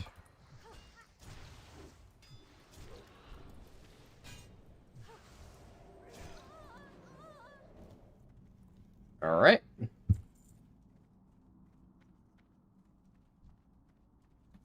So bad. I think you asked that question already. You are... Nothing is stopping you, necessarily. I mean, I don't know why I would want to do that, which is what I answered before. But since you added this time, is it against copyright? I mean, everything is subjective, right? If you were streaming on YouTube and you just had somebody else's stream up on YouTube and that's all you were doing, just streaming somebody else's stream, which would be weird, but that would, I suppose, be against, yeah, copyright. But if you, like, were watching, if you had somebody else's stream on at the same time while you were doing something, I suppose it would, again, depend on context, right? But if you were, like, watching their stream and commentating on it and something like that, then I don't see why that would be copyright infringement. It's all about fair use, right? If it's fair use, then it should be fine. Fair use is relatively subjective, though. So. But, like, that's the thing. You would need to give me context on what you mean by that. And also, like, are you asking for yourself or just, like, asking hypothetically?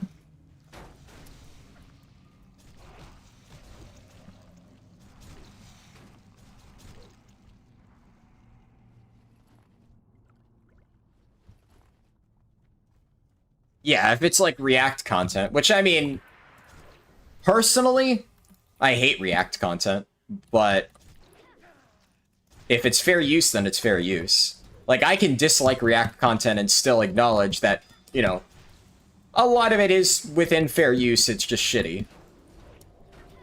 But that's a whole other can of worms.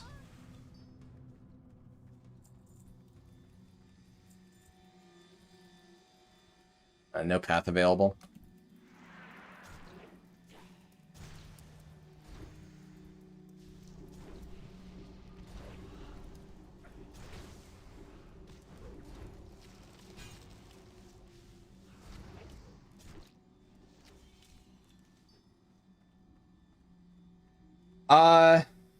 You should have kick from birth. It took me a second to understand what you meant by that, but yes, I agree. It does suck not having kick. I don't know what level I get it.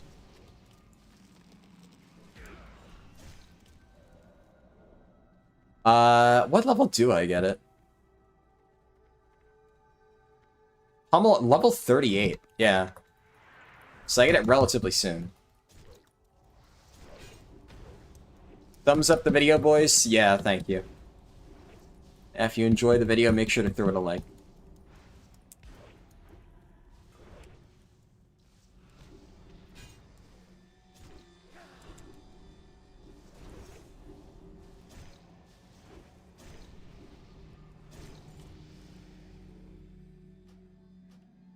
Alright. Where do I turn the quest in?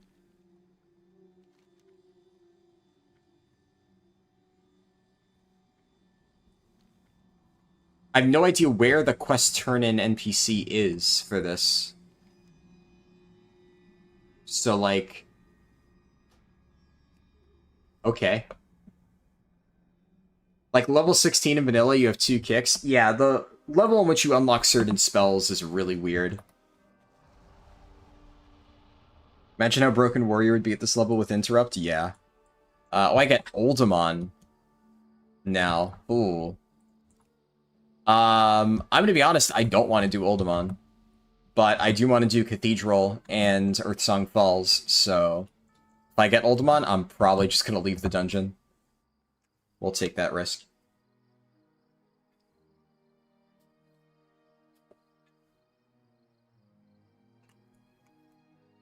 It would depend on how many quests there are. If Oldemon has, like, a lot of quests, I might do it. But if it's, like, 1 or 2 quests for killing Arcadis, then... Nah.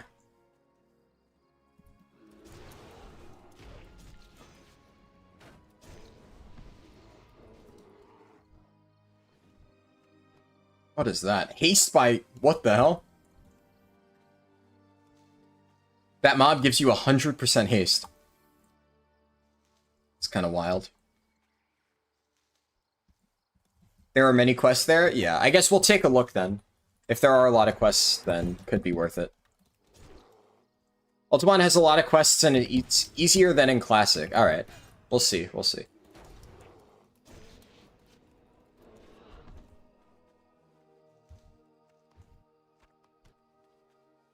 Doing it once is good XP, gotcha.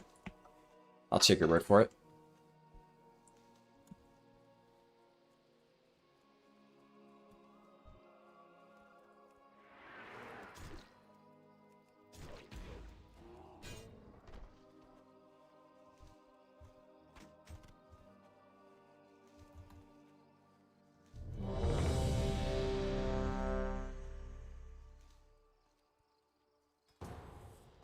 Alright, what do we get? You don't get your kick till 54? Damn. This is Cathedral? Yeah, Cathedral. Nice.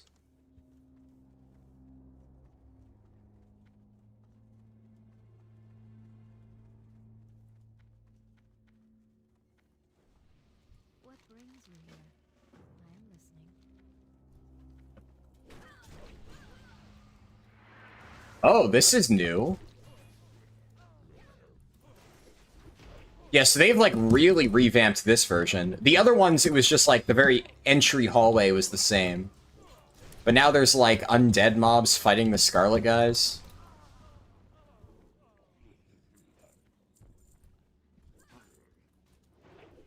And then, if I recall, I remember reading that for Alliance players, the quest giver for Scarlet Monastery is, like, a crazy dancing Scarlet mob.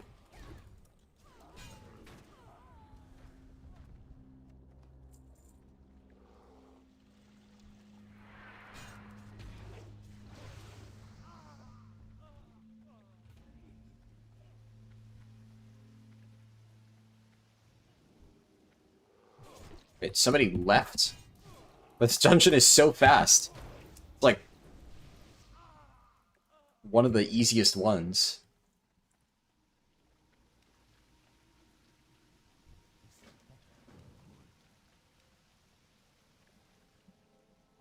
Really enjoyed the stream, but this old man needs to hit the rack? No problem.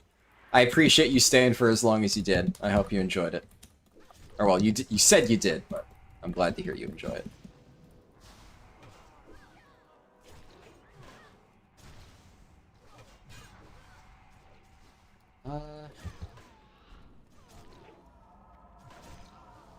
Let's see, what do I need to do for the quests? I'm assuming they're just like, kill Whitemane, kill Morgraine.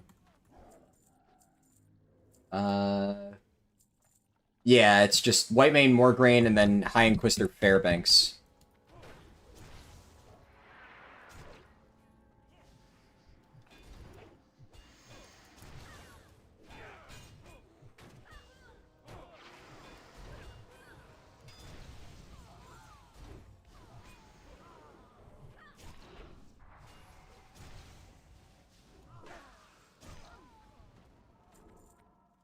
Right.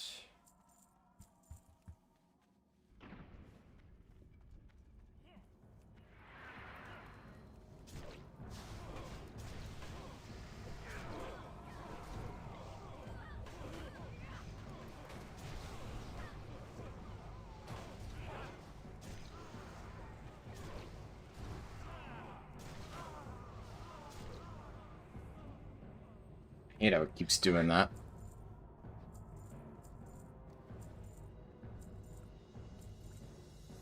Gotta be careful though. I don't want to accidentally pull the boss with this stuff, because that might get a little bit spooky if that happens. Don't want to take that risk.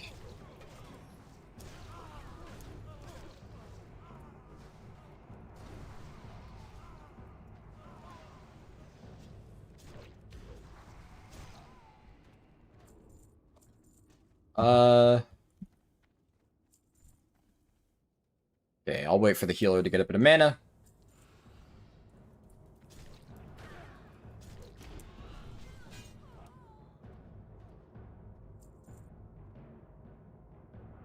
And yeah, we should be good.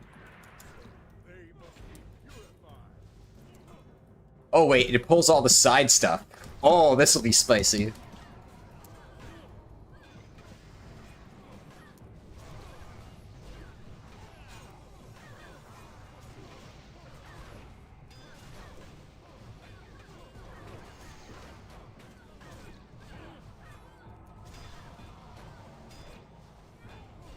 I had no idea that happens.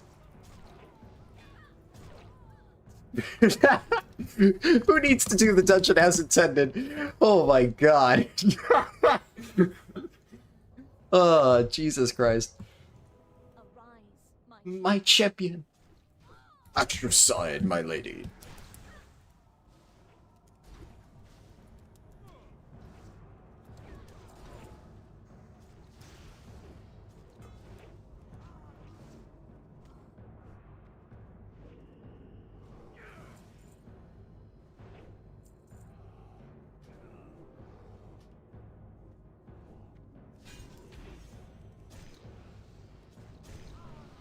Nice. Oh, hey, it's back. Alright. Nice. Now I don't feel as bad about fucking up before. That being said, there's 2 other strength users, so there's a good chance that I lose the roll.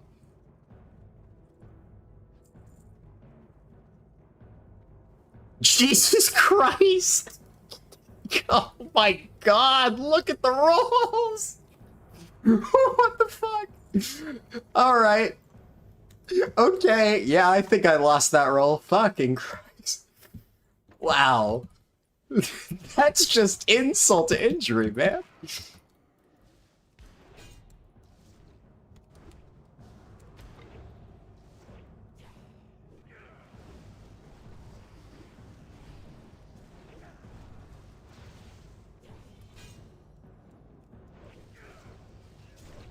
Oh. My hit chance is dog water right now. That's not gonna be an upgrade. Man, that is so rough. The RNG gods saw how you violated that hunter. Like, that hunter fucking deserved it. If anything, I should have good karma from getting revenge on that hunter. Whelp's left side. Yeah, that was, like, honestly a sick recovery. Undead warriors are rare? Yeah, kinda. I'm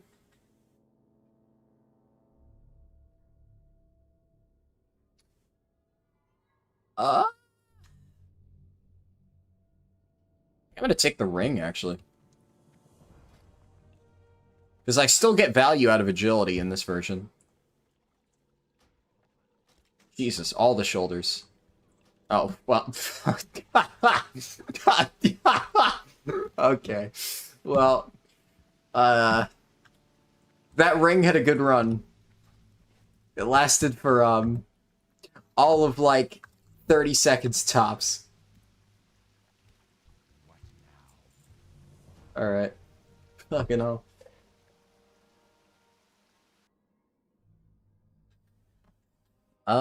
You again.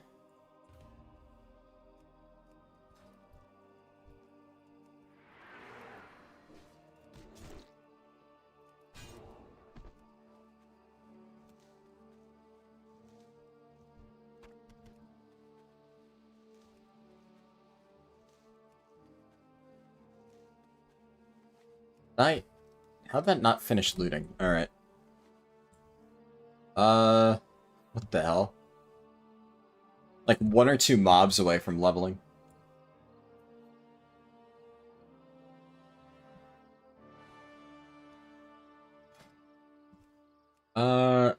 Dungeon pool hasn't changed.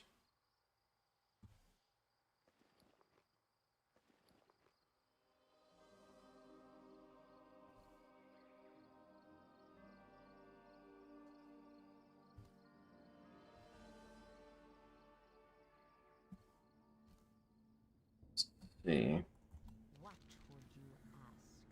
I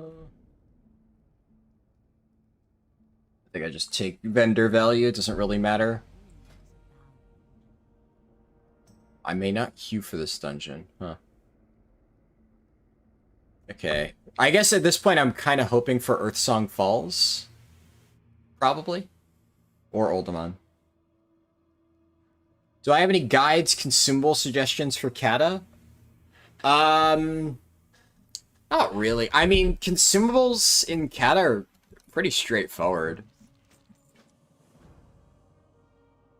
If, like, are we talking about, like, raids? Because if so, then it is really straightforward. It's just there's a strength and agility and intellect potion and flask. And there is different types of food. And generally speaking, it's easy enough to figure out what type of food you want to use. Are you, do you use strength? Well, you'll probably want to use the strength food. If you're a tank, yeah, that's the only time when it kind of depends. I use the strength food, but some people use the mastery food. It's kind of up to you. Different schools of thought and all that jazz. But consumables are relatively straightforward for a rating. As for leveling, I'm still figuring out consumes. Oh, for leveling, okay, yeah.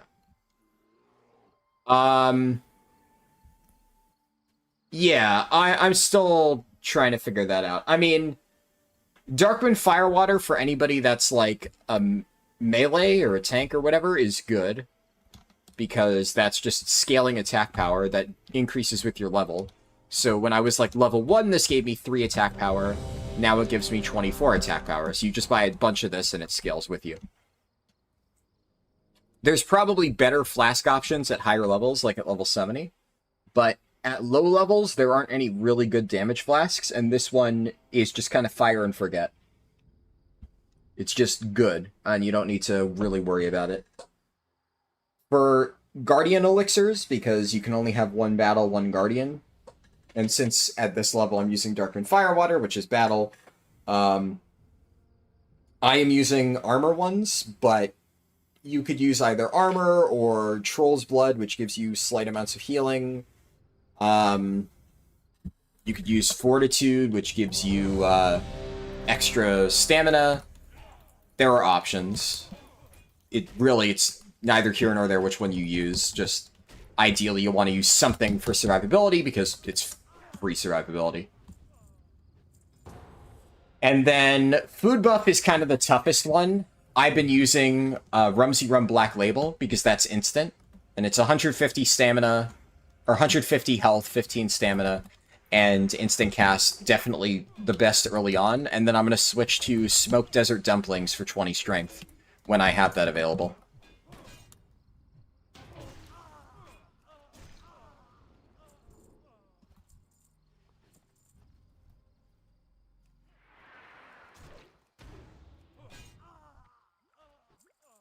Is there an experienced AoE spot? I'm still looking into potential AoE grinding spots. I haven't really worried about that too much yet. right now we're just kind of testing questing and stuff like that, like general leveling. But it is possible that there's like an XP farming spot that in certain areas is worth doing over quests or dungeons. Like this area is one where it could be worth it. Whoa. Just drops you into the water. Alright. Well, Earthsong Falls is the one that I wanted.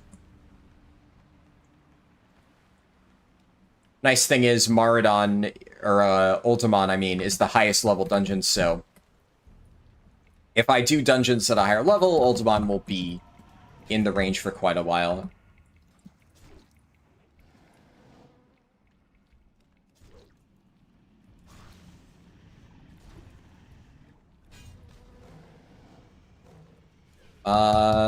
Is the quest just to kill Princess Therodris? Because if so, then I can skip all the other bosses, and we just treat this like a sod princess run.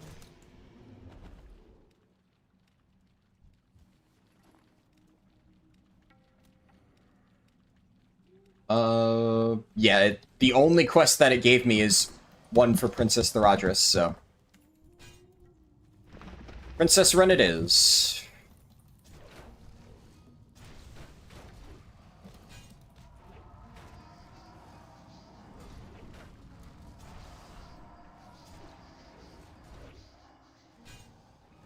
God, doing princess runs as a warlock is just misery.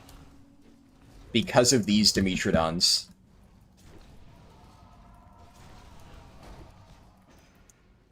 Just trying to tank these things and then they just keep silencing you. It's absolute agony.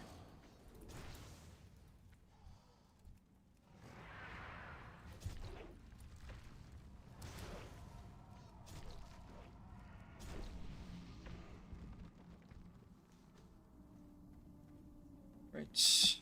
Can you have rum buff alongside food buff? I don't believe so. Because earlier it was overriding my food buff. Maybe there's like certain food buffs that stack, but the food that I was trying to use before was getting overridden. Now, if you're thinking of sod, then yes, you can. But keep in mind that a lot of stuff is different. Like in original Classic, you could stack all the different elixirs.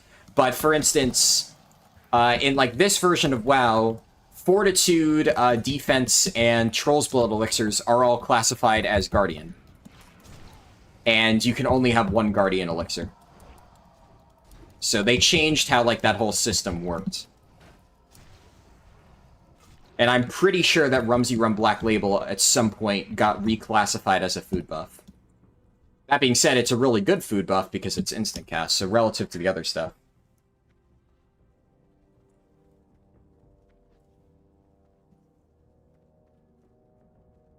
Michael said, "Oh wow, I'm catching a live stream of one of your runs. Lucky me, you do great work and you're a new fan. Awesome.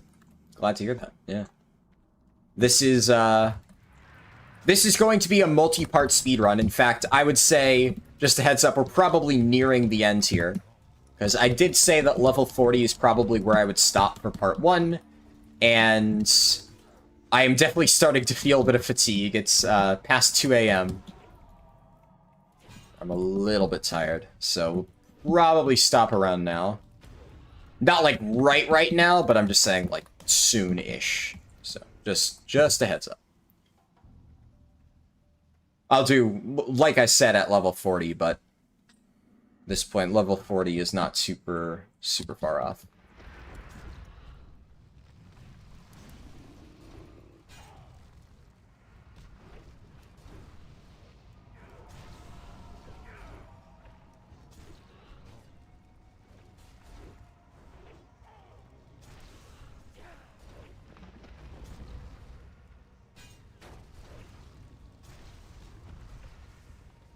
Oh, shit.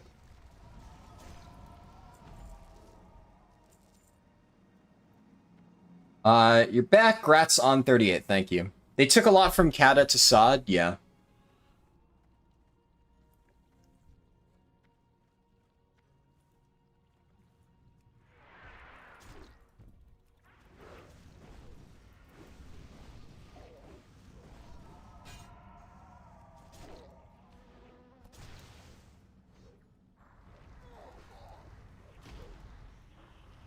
Yeah, I guess we'll be able to find out in 5-ish levels whether or not Rumsy Grum stacks with other food buffs. Obviously, that'll be on the next stream. And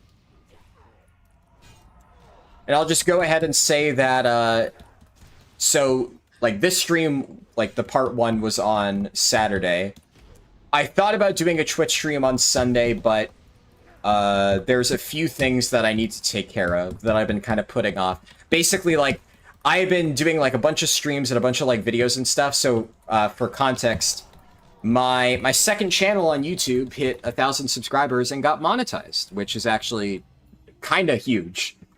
That is something that I didn't think would happen for a very long time, and we finally got there, and that meant I was putting in a little work of, like, getting the channel, like, looking a little bit better.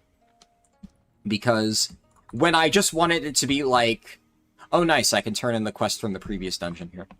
But when that channel was just meant to be like a generic video repository, I didn't want to put in like a ton of effort to it. And I was just doing like basic stuff. But let's leave instance group. But now that it's like actually monetized and, you know, people have been watching those videos, I want to put a little bit more work into it, or well, I have been putting a little bit more work into it. So that's been taking a bit of time. There's still a few things that I want to do. I don't really need shoulders. Thank you, Power Switch and Bearded Gamer. But yeah, the fact that it's monetized now means that I can do a lot more with it. So I put like a post about this on my Discord, but basically, what I'm going to do for the second channel...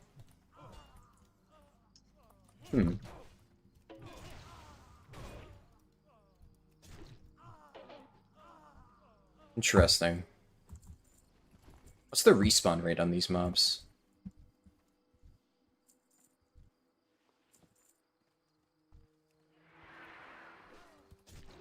So I distinctly remember, yeah, there's like... The laborers there respawn really fast. And that's what, 200 XP per kill? It's not bad.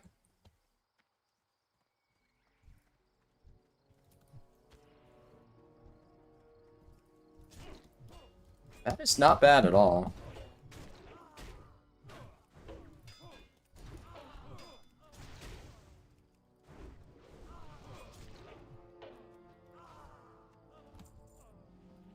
If there was a way to, like, get them to respawn even faster, that could be, like, a decent hyperspawn. It's, like, really close, but not quite there. Oh.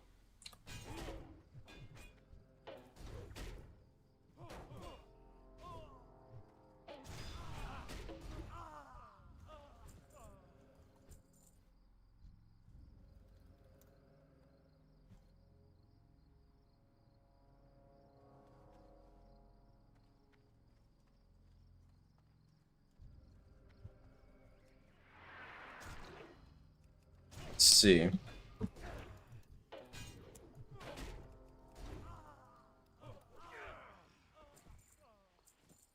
Yeah, maybe. This is actually pretty...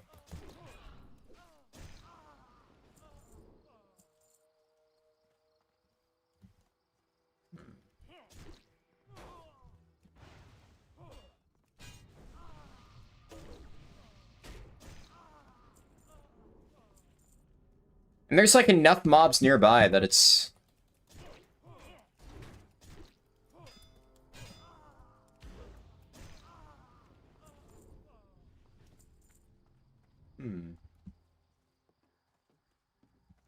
I got you over there leveling your Pally and Kata again? Nice. Yeah, Pally leveling's pretty good. Though, I feel like if you're gonna level Paladin, Ret is usually the way to go.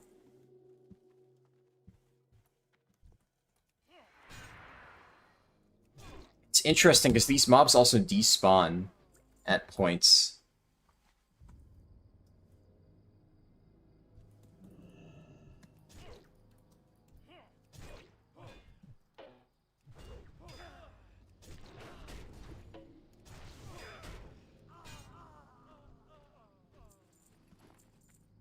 Hmm.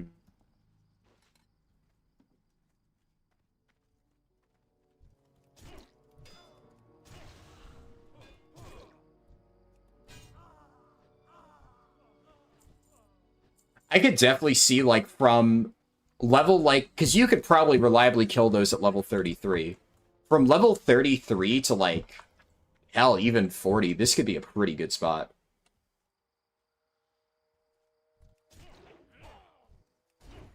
This is definitely the first spot that I've, like, stumbled upon so far that I thought, like, actually is a convincing farm. And I remember there's, like, Scarlet mobs relatively close by that are pretty good as well. Like, right over here? No. I'm confusing it with something else. Where is, yeah. I know that there's, like, a very dense area near. Why haven't you known this spot? Yeah, this is, really thought about this.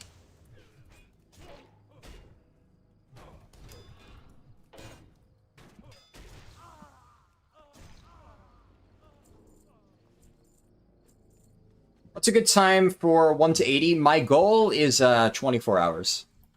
I think that's a good time to shoot for. At this rate, I might beat it. But that was like what I went in here kind of hoping for.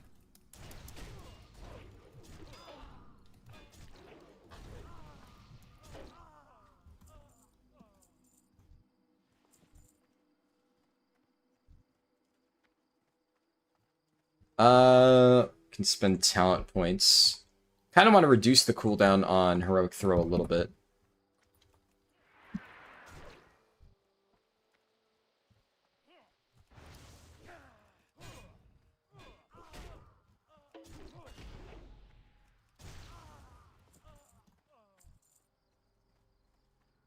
Yeah, if I leave this spot alone for just a little bit, it becomes crowded again.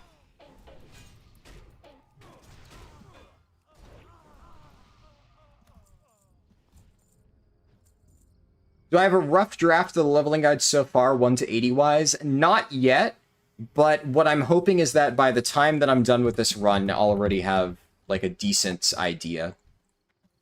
I mean, I've already learned just a few things by doing this that I didn't realize otherwise. Like, I've learned that now, kind of the 30 to 40 range is a pretty good spot for dungeons. There's a lot of good dungeons at this stage, especially later on.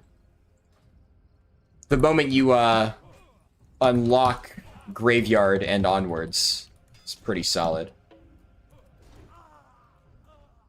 But at the same time, you definitely want to go up to 30 because that's where Hillsbrad stops scaling.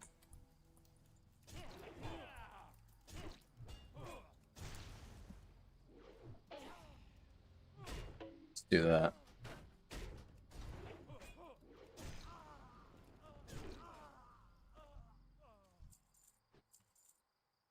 What is Devastate?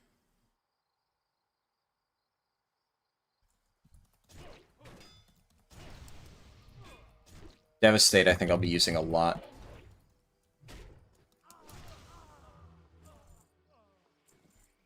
This is definitely a nice, like, semi-AFK grind spot.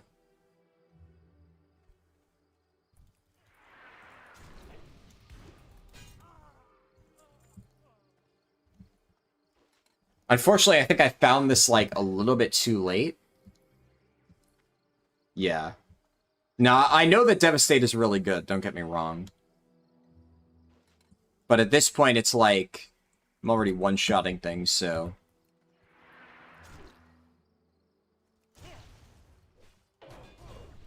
Figured getting utility is a little bit more important at this stage. Have I tried the new WoW? You mean like War Within? Yes. A little bit on beta. I haven't played it extensively.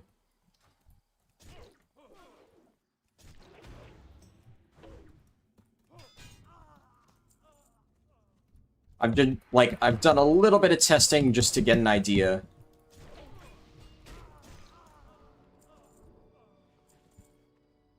I don't know how long I want to really farm this.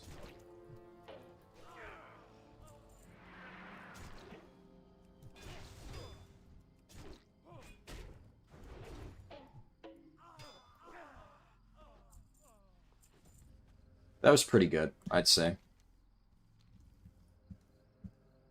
You were using your VR glasses to watch my stream. Ooh, fancy. Now you can one-shot two things. Oh, does Devastate cleave? Thunder the target's armor. In addition, causes 109% of weapon damage plus 20 for each application of Sunder armor on the target.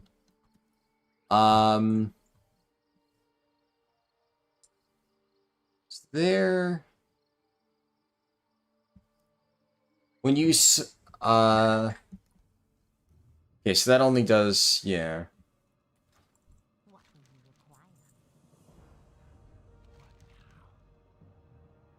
Let's see.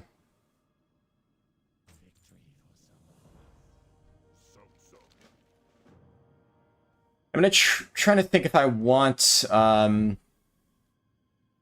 definitely wants me to go to Anderhall now. Menderstead. You always forget how bad bags are? Yeah, that's why I bought Ember Silk bags, just to give myself a lot of buffer. I feel like if I queue for dungeons right now, it's just not going to be worth it. Most of these dungeons are not the best.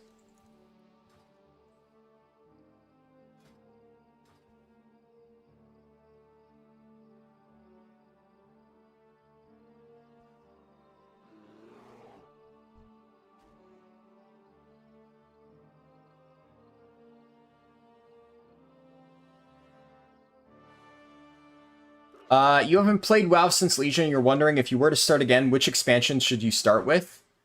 Well, I mean, I guess how do I put this? I'm not sure I fully understand what it is that you're asking, right? Are you asking whether you should play Retail or Kata? Are you asking which Chromie Time expansion you should pick? Or are you asking if you should start in Dragonflight or wait until the War Within? What's my strategy for 70 to 80? I don't have, like, an exact, like, very specific game plan written out yet. But my general plan, currently, is I'm going to do a mix of dungeons and quests.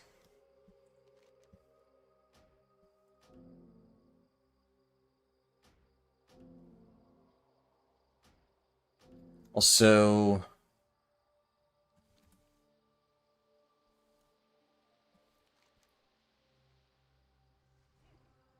I would like to go kill rares when possible. Because rares would be like 4k XP. It's honestly not bad.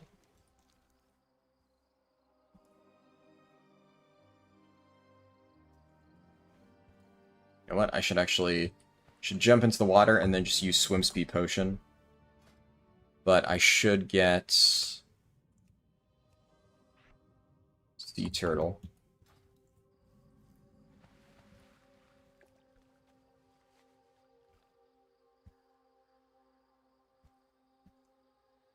And a lot of people like WoW Pro.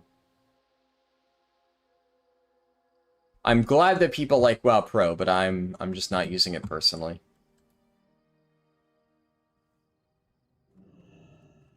I'd rather test things and find it out for myself. And yeah.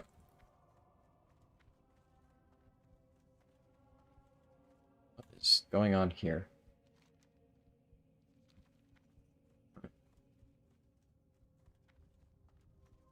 Interesting.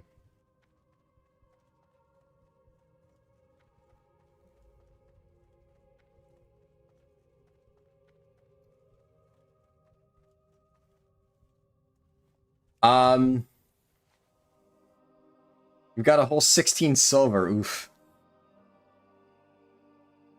Well, Pro already did what you did. Yeah, exactly. Yeah. Yeah, I will say, I don't mind that a few people have said, like, expressed that they like WoW Pro, but it's like, it has been a lot this stream, so I will just, like, politely say, if you like WoW Pro, that's cool. Happy for you, but, like, please stop asking me to use WoW Pro. I'm obviously not going to, in the middle of the stream, just, like, stop and get WoW Pro, so it does nothing to, like, ask me, are you gonna use WoW Pro? Are you gonna use it? Are you gonna get it? Like, I might check it out eventually. I don't know. We'll see. WoW Pro at home, yeah. Anduin or Sylvanas? Well, I hate Sylvanas, so probably not her.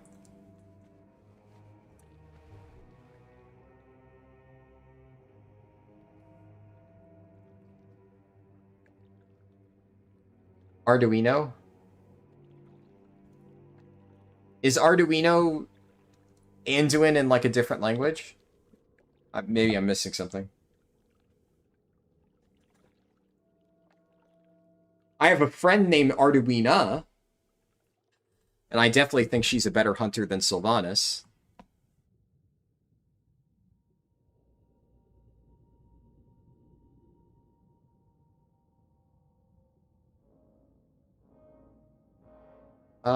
One second, let me check something real quick.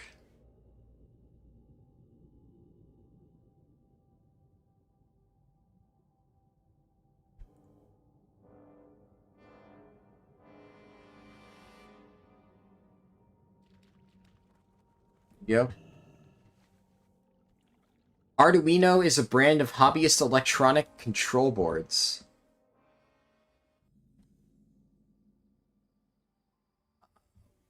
What does that have to do with Sylvanas? I'm so confused. What?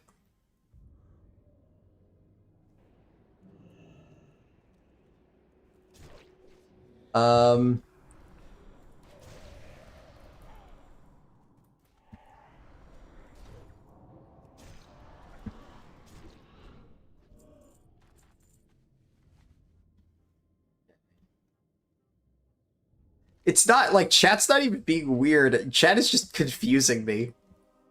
Chat is being, like,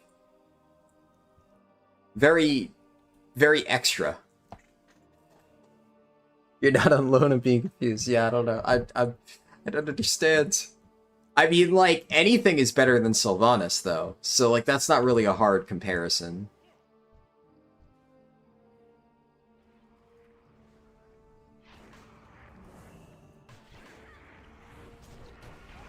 Yeah, I guess this rare isn't up.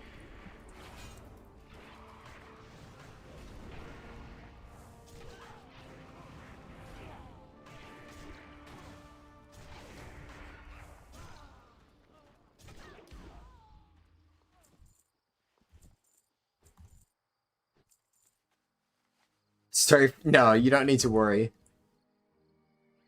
It's an interesting topic. It started discussion, which is, that's cool.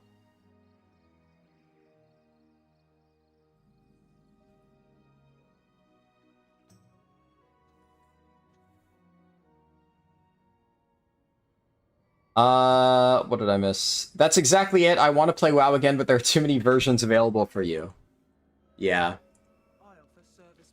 I can understand that for sure, of, like, being unsure which version of WoW to play. It's a tough question. It really, really, really depends on what you are personally interested in.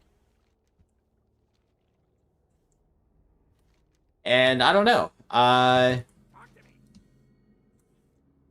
like all versions of WoW, so it's hard for me to really say definitively, like, this is the best. Like, if you asked a classic player what the best version of WoW would be, I'm sure they would tell you it's classic. If you asked a retail player, they'd tell you it's retail. For me, who plays all of them, I guess my best answer would be it depends. Really, I think, like, kind of depends on what, like, you're looking for. If you're looking for really challenging raids, then I think retail is probably the best bet. Like regular Dragonflight WoW. Really hard raids, really hard dungeon content. And, like, I don't necessarily mean hard, like, kick your teeth in hard. You know, mythic raids are probably that hard, but, like, you don't jump into there immediately. But, like, if you're looking for content to challenge yourself, definitely go with Dragonflight. If you're,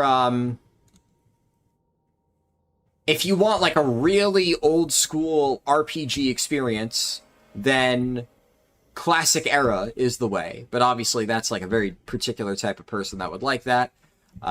Most new players to MMOs aren't really going to vibe with Classic, but, yeah, who knows? It's something that I enjoy, and a lot of people enjoy. And I think Cataclysm is a very nice middle ground. Cataclysm has, like, some RPG elements, but it also has, you know, challenging raids, like, moderately challenging raids, that'll at least force you to use your brain. How are ya? What can I do for ya? Yeah, you have to get Crypt Bile. Right. It looks like Questie's just not updated for this stuff at all.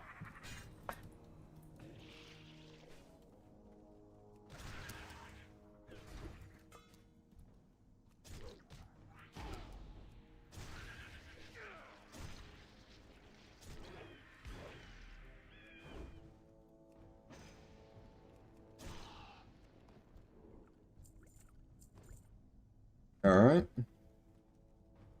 Am I excited for SOD updates? Not even remotely. I'm done with SOD. I really don't see myself coming back to SOD. They fucked that game. I'm excited for the people who are excited, but I've lost any faith. Like, I had some fun in P2, but it was very clear that P2 SOD had a lot of problems, and instead of addressing any of the issues, they just did... I mean, they completely fucking dropped the ball harder than anybody can ever drop the ball. And yeah. My only regret with SOD is that I even played P3. If I had stopped, like, towards the end of Nomergon, I think I would have, like, looked back fondly on SOD.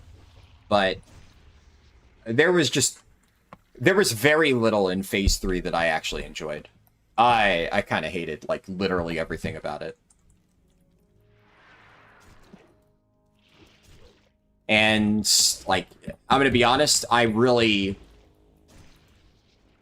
Like, I don't have any faith in the Classic team's ability to deliver any remotely good content at this point. I think that everything that they did thus far has been a fluke, and really, P2 and P3 was showing what they... Well, P2, P3, Cata pre-patch, Cata launch is really more just a string of complete L's on their part. It's been bad.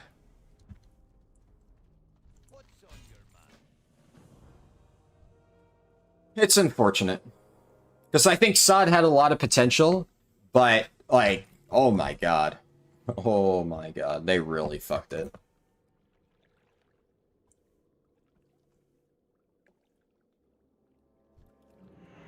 It's also, like, one of the other issues with SOD P4 is we're only just now about to get a PTR.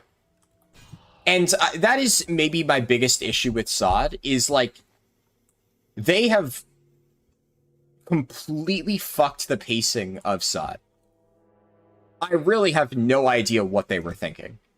Because it's one thing to say that we want to have, like, a really aggressive release schedule, but they probably did the worst thing they possibly could have.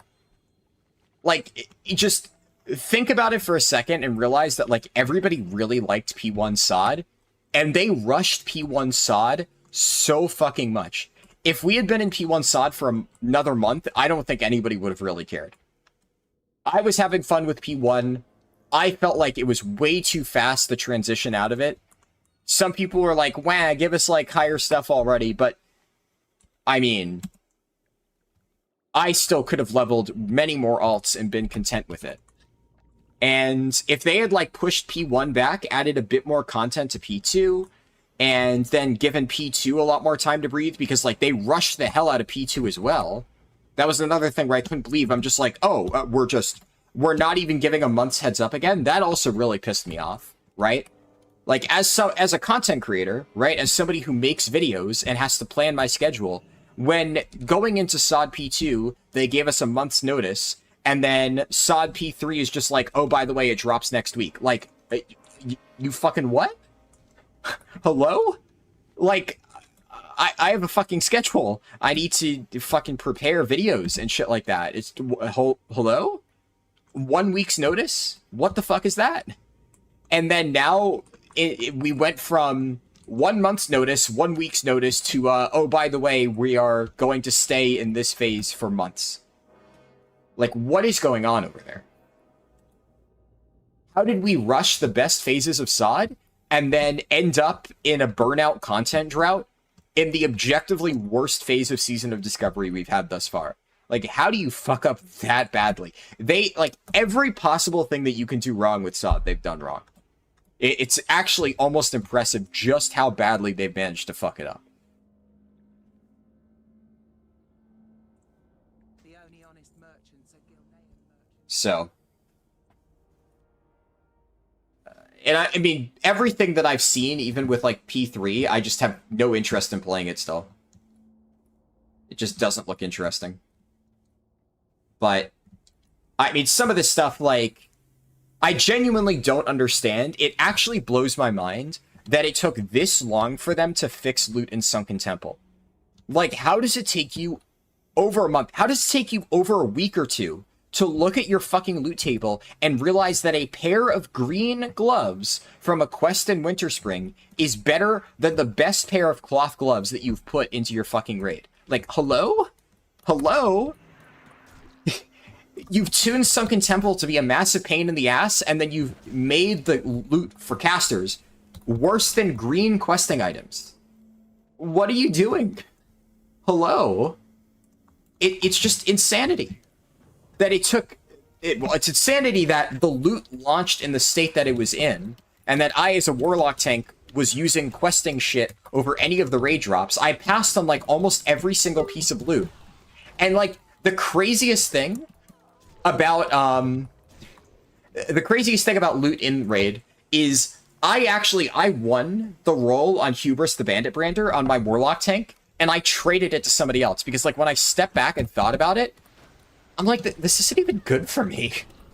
Ironically now, of course, it's been buffed, like, but like week 2 of Sunken Temple, I got that, and I traded the Epic Dagger because it just wasn't even better than the blue dagger I had, or well, it was a purple dagger from Nomergon. Like, that's just how bad the situation was. And it took them forever to fix the loot drops on Blade of Eternal Darkness. Like, I farmed Maradon for 3 days, and the drop rates were fucked. And then right after I, like, got burnt out on Maradon farming, they finally fixed the drop rates. Like, okay, cool. And still, the single worst part about SOD P3 that has not been addressed, and I'm pretty sure the only reason it hasn't been addressed is because, like, there's oh, wow, chest, nice. There is nobody on the SOD dev team that plays Warlock. And, the Imp portals, Explore Imp, is, like, the single worst piece of content that I think anybody at Blizzard has ever cooked up. It is so fucking bad. Everything about the Imp portals is just actually just so fucking terrible. And I genuinely don't know how anybody in their right mind not only thought that was okay, but then has left it in the state that it's at right now.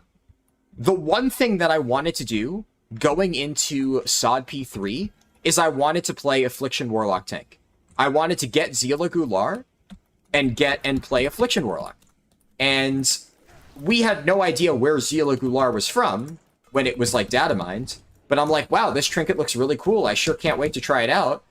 Maybe it's from Sunken Temple. No, it's not from Sunken Temple. It's from the worst fucking content ever fucking made in World of Warcraft. And if I want to get that, I'm expected to sit here and slam my head against fucking Warlock portals for hours and hours and hours and hours and hours just to get fuck all. Just... it is just the most mind-boggling piece of content. It is rough. How'd I reach level 40 in 6 hours? Rewind. I did quests, I did dungeons. Nothing revolutionary here. Absolutely nothing about this was special.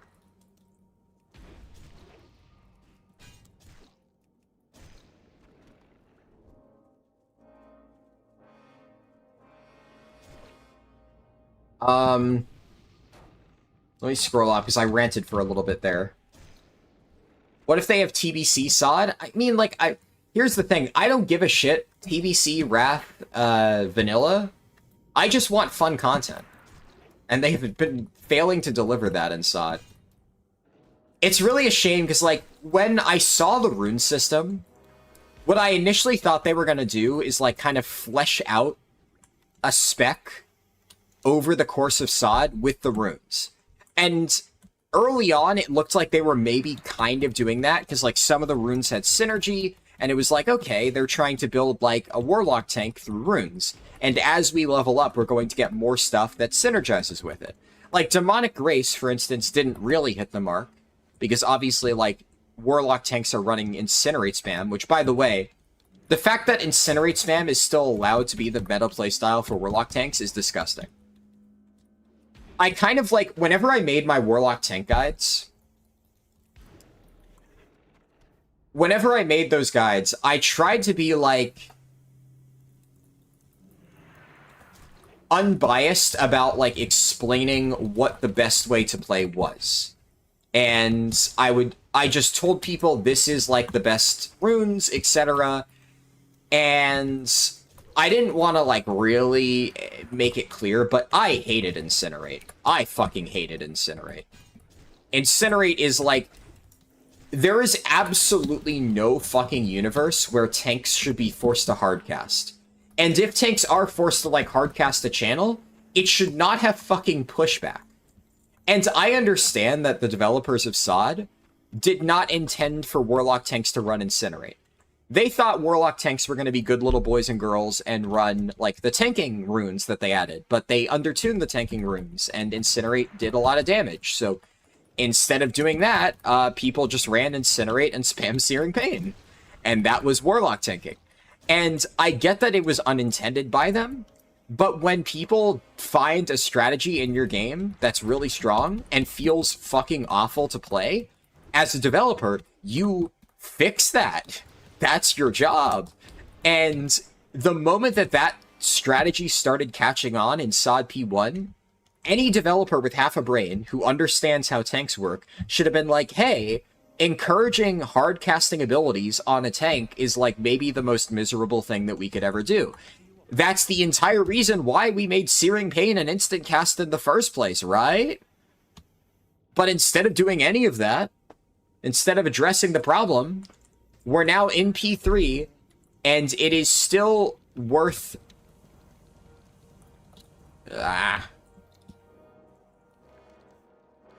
it is still worth using Incinerate in P3. It has still not been addressed. As far as I know, they just don't give a shit. Warlock tank is just going to be the hardcast tank. Who even thought Warlock tank was a good idea? I actually think it was cool. The fundamental idea behind Metamorphosis Warlock tank is really cool.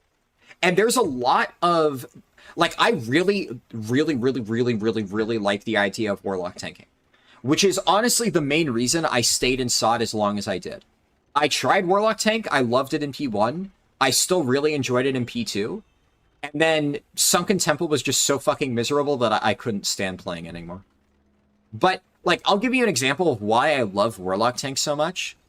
Thermoplug, being able to, like, kite out the flamethrower and stuff like that, and being able to deal with bombs and, like, instant cast Searing Pain from a distance and help with bomb duty while actively tanking the boss. Having, or saying SOD is a mistake, it is BS. I mean, personal opinion, right? Obviously, I think SOD is, you know, has gone off the rails, but I think the fundamental idea of SOD is perfectly fine. But I love the idea of a range tank, and I really want retail to have, like, a very, like, a ranged heavy tank too. It's one of the things that I really like about Brewmaster being able to, like, kite with kegs and stuff like that. I love that. It's not truly ranged. You have to kind of like kite in like this dead zone where you can't be hit, but you can still hit with Keg Smash. Prop Heli has similar stuff with like Avenger Shield. Prop Heli has a lot of ranged abilities. Yeah, and that's the other thing. I never got around to Shaman tanking. I heard Shaman tanking was fun, but because, you know, it was Horde only, I just never got to try it. It's a shame. You love Sod in P1 and P2, played Shaman all the way through even before they were OP? Yeah. Yeah, it didn't, like, admittedly, the fact that Warlock tank was, like, kind of ass in P3 did not help my enjoyment of Sod. That definitely made things a little bit, they'll sting a little bit more. But, yeah.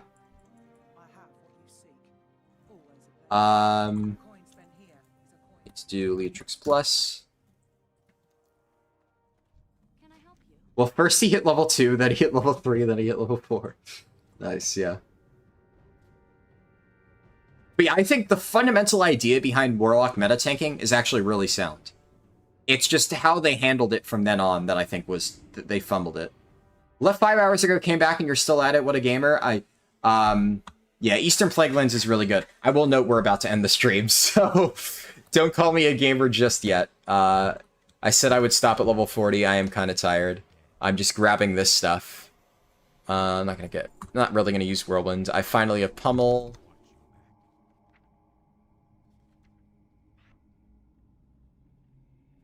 Gonna have a lot of buttons to use. Let's put this on C. And I get a talent point next level that I can use on Devastate. Revenge, okay.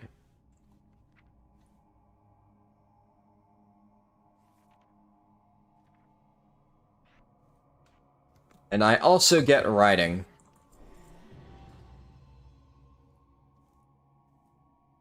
Leave myself in the inn to collect the rest of the experience. Alright, I'll pause the timer here. So, I'm going to read through chat real quick. We'll just catch up on what I missed, because I missed a few messages there. Have I ever played on a private server? No, I have not.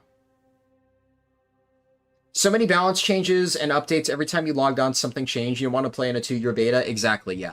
That really pissed me off. Like, it really, really annoyed me that they refused to do a PTR, which was a massive mistake, and I have been vindicated. Like, how many times did I say in before SOD came out, in SOD P1, in SOD P2, and SOD P3, we need a PTR? I said it over and over and over. I had a lot of people giving me snarky comments on like, oh, the entire point of SOD is that there's not supposed to be a PTR. And I said over and over, it needs a PTR. This game desperately needs to have a PTR. And hey, look what happened. They're finally doing a PTR. It's almost like I said that was fucking important. Like, if you don't test your game, blatant oversights are gonna slip through the cracks. That's how we got incursions. If, like, a single player tested incursions, hell, if a single developer tested incursions, but clearly they're too fucking busy to do that, but if they just let one player test incursions for them and give feedback and be like, hey, this is shit, then the final version of incursions we got would have probably been a hell of a lot better. So I'm glad they're finally doing a PTR, but it's too little too late. And they refused to test their game, and then they kept telling people that, like, SOD is an experiment. SOD is not a fucking experiment. SOD is something that you need a subscription to play. Like, SOD is not a PTR. SOD is not your little testing playground. SOD is something that you're fucking charging for, right? It's part of the subscription. It's not completely free to play. It's not like a little bonus. So it annoys the hell out of me when, like, Agrand and the other devs go and say, like, oh, you know, we're looking for feedback for the next iteration on this. Like, motherfucker, fix it now. I don't care about your next iteration. Fix the fucking game. And they just were so fucking slow on changes. And it especially is amusing seeing how early on in SOD, they advertised that the advantage of having a small team is that we're very flexible and that we can make changes on the fly. What the fuck happened to that? So much for their agile development team. Didn't seem very fucking agile when we went weeks on end without basic fucking changes. So, yeah, that stuff pissed me off.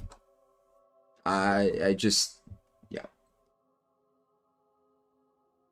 If you're gonna communicate with the community, just, don't be a fucking hypocrite about it on Twitter. You can't find a main in Cataclysm. Any suggestions? You love Warrior, DK, Hunter, Druid, but you can't find what to play? I mean, it's hard for me to really, like, outright tell you. I play Blood DK. I really like Blood DK. Yeah, Hunter's also really good. DK DPS seems good, but I haven't really messed around with it, so I can't say. Am I still dropping the remix Secret Farm I've mentioned? Eventually. Eventually. I have big plans for that. That's all I'll say for now. But yes, you will get, like, how do I put this? When I announce the remix farm that I hinted at, you will know what it is. You'll be like, oh shit, okay. And whether or not Blizzard nerfs it, we'll see. The thing is, they haven't really nerfed a lot in Remix recently. So, fingers crossed. I'm hopeful that because they've been a little bit more lax, they will let things slide. And there are certain reasons why I think that if I present the information in a certain way, Blizzard will be a little bit hesitant to nerf it. Because then they will... basically, I'll put them I'm gonna put Blizzard in a tough position, right? So, trust me when I say I have a reason for holding this information off. If I revealed my information right now, Blizzard would almost immediately nerf it. I need to basically find a way to, I have an idea, but I need to find a way and then reveal that information in a way that basically forces Blizzard's hand. And either they nerf it and deal with a bunch of heavy backlash because I make it extremely public, and suddenly a shit ton of people are really, really aware of this. And there's only one way to do that, and that's to make it a publicity stunt, which is what I plan on doing. So I have to describe it in the most vaguest of terms, a publicity stunt, air quotes, planned as a way to reveal this. That I think will make a bunch of people jump on it really quickly. So like I said, you'll know. You'll fucking know when that thing gets revealed. And then Blizzard either nerfs it and risks the wrath of all the people who are trying to do it themselves. And then they get backlash because now they've shut the door on all those other people. Or they just say, fuck it, it's kind of cool. A lot of people seem to think this is kind of cool. Let's just leave it. Right? So... if a shit ton of people become aware of it and begin using it before Blizzard is able to, like, nerf it, then there's a better chance that it just stays alive. We'll see. But trust me when I say that the method that I'm going for, this is the only realistic way in which this survives. And I think it'll be fun. Blizzard devs are looking up your account and last played remix characters right now. The nerf will be dropped. Well, I guess it's a good thing that I haven't been actively using this trick. I've been sitting on the info, but I haven't actually really done much with it. So, they wouldn't really be able to find much. Heard Prot Warrior's pretty rough in Kata. You feel so discouraged about it? Yeah, it's rough in raids. The problem is right now, like in Kata, Blood DK is just king. Blood DK is so much better than everything. And then, if you're going to have an off-tank, a lot of guilds are just running double Blood DK because, again, Blood DK king.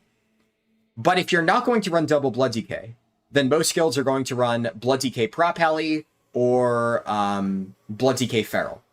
Because Prot Pally has a lot of good utility. It has Bop, it has Freedom, it has Bubble. It has a lot of stuff that it can use to cheese certain mechanics. And then Feral Druid has Cat Form and can do a lot of damage and kind of compete with Blood DK on single target.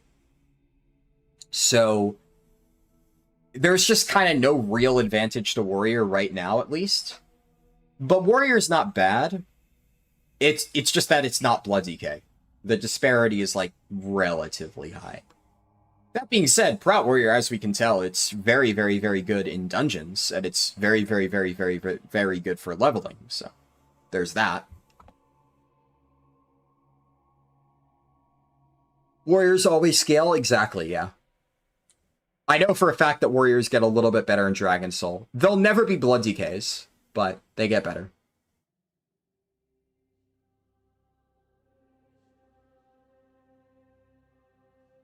Shaman Tank was super fun until they killed Spellhance? Yeah. Is the stream going to be saved? Yes. Any stream on my YouTube channel automatically becomes a recording after the fact. YouTube does that automatically. So you don't need to worry if you are joining the stream late, if you missed parts of it, you'll be able to go back and watch the recording very easily. Incursions were fun the first day, quick dopamine, but it killed the rest of the game. Yeah, that's the thing. A lot of people hate on incursions and say it was like a terrible idea. I actually think that incursions conceptually could have been very cool, which is why it's a real shame. Because if like anybody had tested incursions and basically said, hey guys, like half of this really sucks, then Blizzard could have like fixed all the garbage, honed in on the stuff that made incursions fun, which was like an open world zone. Because a lot of people are like, this is retail stuff. This isn't classic stuff. But if incursions had just been, you go into the Emerald Nightmare and it's a phased version of the zones. And then if instead of having the fucking garbage missions, which like, genuinely, whatever developer thought that having repeatable letters to give you missions and stuff was good design, that developer just should not work on any game ever again. They just clearly have no fucking clue how video games work. But the idea to have like instanced Emerald Nightmare versions of the zones is really cool. They should have just added quests.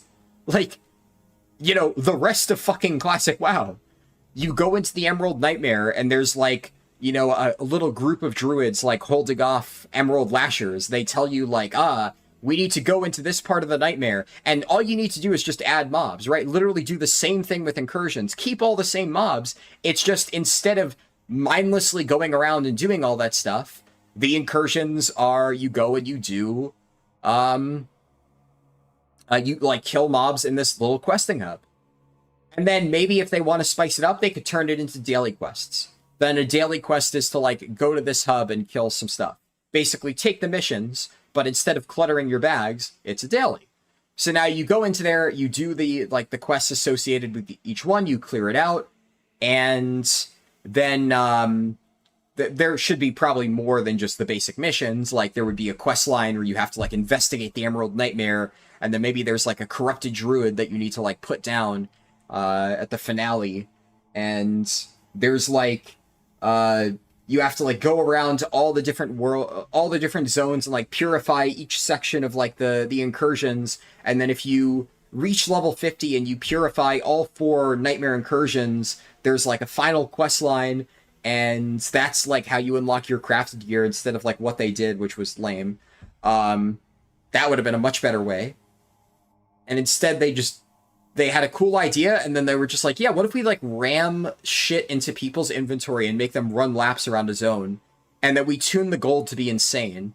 And then fucking Agrand goes on Twitter in the first few hours and is like, gee, it's almost like we want people to be out in the open world. And then like 2 hours later, they nerf the gold. And then 2 hours after that, they nerf the gold again. And it's like, oh, sorry, Agrand, what was that? What was that, you snarky motherfucker? You want people to be out in the open world? Oh, yeah. The gold definitely isn't too high at all. We totally didn't overtune it. And now we're trying to be snarky to random people on Twitter to defend our poor design choices, you fucking twat. Fucking, man. Incursions could have been good, but it's just frustrating. Jesus Flores said, I really enjoy your vids. Thank you. No problem. I'm glad you enjoy them. PTSD of your bags during incursions. Yeah. What else? I think I caught up on most stuff. Opinion on World of Warcraft for mobile? I mean, just WoW wouldn't really work as a mobile game, realistically. I think Sunken Temple is such a shit show, yeah. That's another thing, like, Sunken Temple had a lot of really cool fight ideas, but the actual implementation is just so fucking ass. And the way that, like, I don't know. Obviously, I've ranted about SOD before. I could sit here and rant for hours, but the nerfs that they did to Sunken Temple are just so shit. They're so fucking shit. All of the annoying mechanics are still present. Instead of actually fixing the mechanics, which, you know, takes work, they just fucking nerf the boss health by 50%. Because that's easy. You just reduce the number by 50%. Wow. Easy fucking solution. And now suddenly the bosses are still annoying, but they fall over, so you don't actually get to see any of the mechanics. Sunken Temple was handled so ridiculously poorly. Raids in SOD have been handled ludicrously poorly. That is maybe one of my biggest gripes with it. No Morgan was a little bit scuffed as well, but Sunken Temple way, way, way, way more. Anyways. Alright, I've caught up on chat. 7-hour stream. Just lay them off. I don't know how to pronounce your name, because it's like characters and stuff, but I mean, obviously I agree that there's a lot of like dead weight at Blizzard, but I don't know.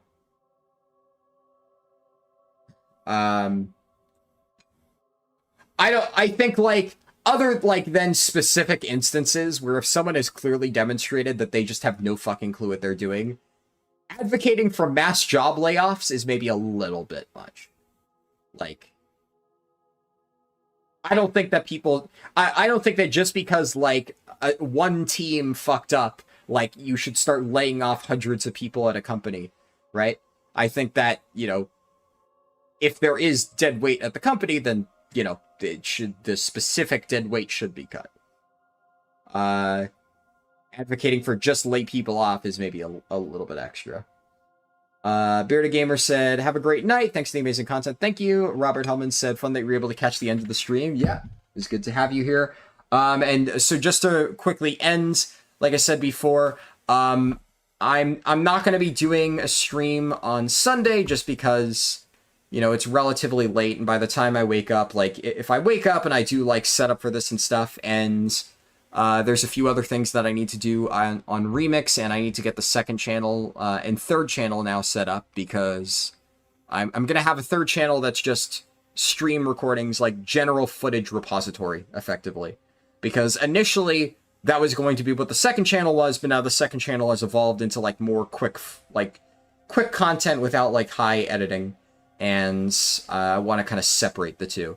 So I need to get that set up as soon as I possibly can. Also, the stream recording of Remix from yesterday will be uploaded within the next few hours. It should be ready by now. I just need to do the final like thumbnail stuff to get it ready. And that run, in case you missed it, was I got an Arcane Mage level 20 character set up for boosting. And then I recorded to see how long it took me from character creation to set up the level 20 booster, and then boost the character from 10 to 70 with it. The entire process took 6 hours, and I will be posting the recording of that Twitch stream on the second channel soon, within the next few hours. What server am I playing on? Seems dead. No one on LFG.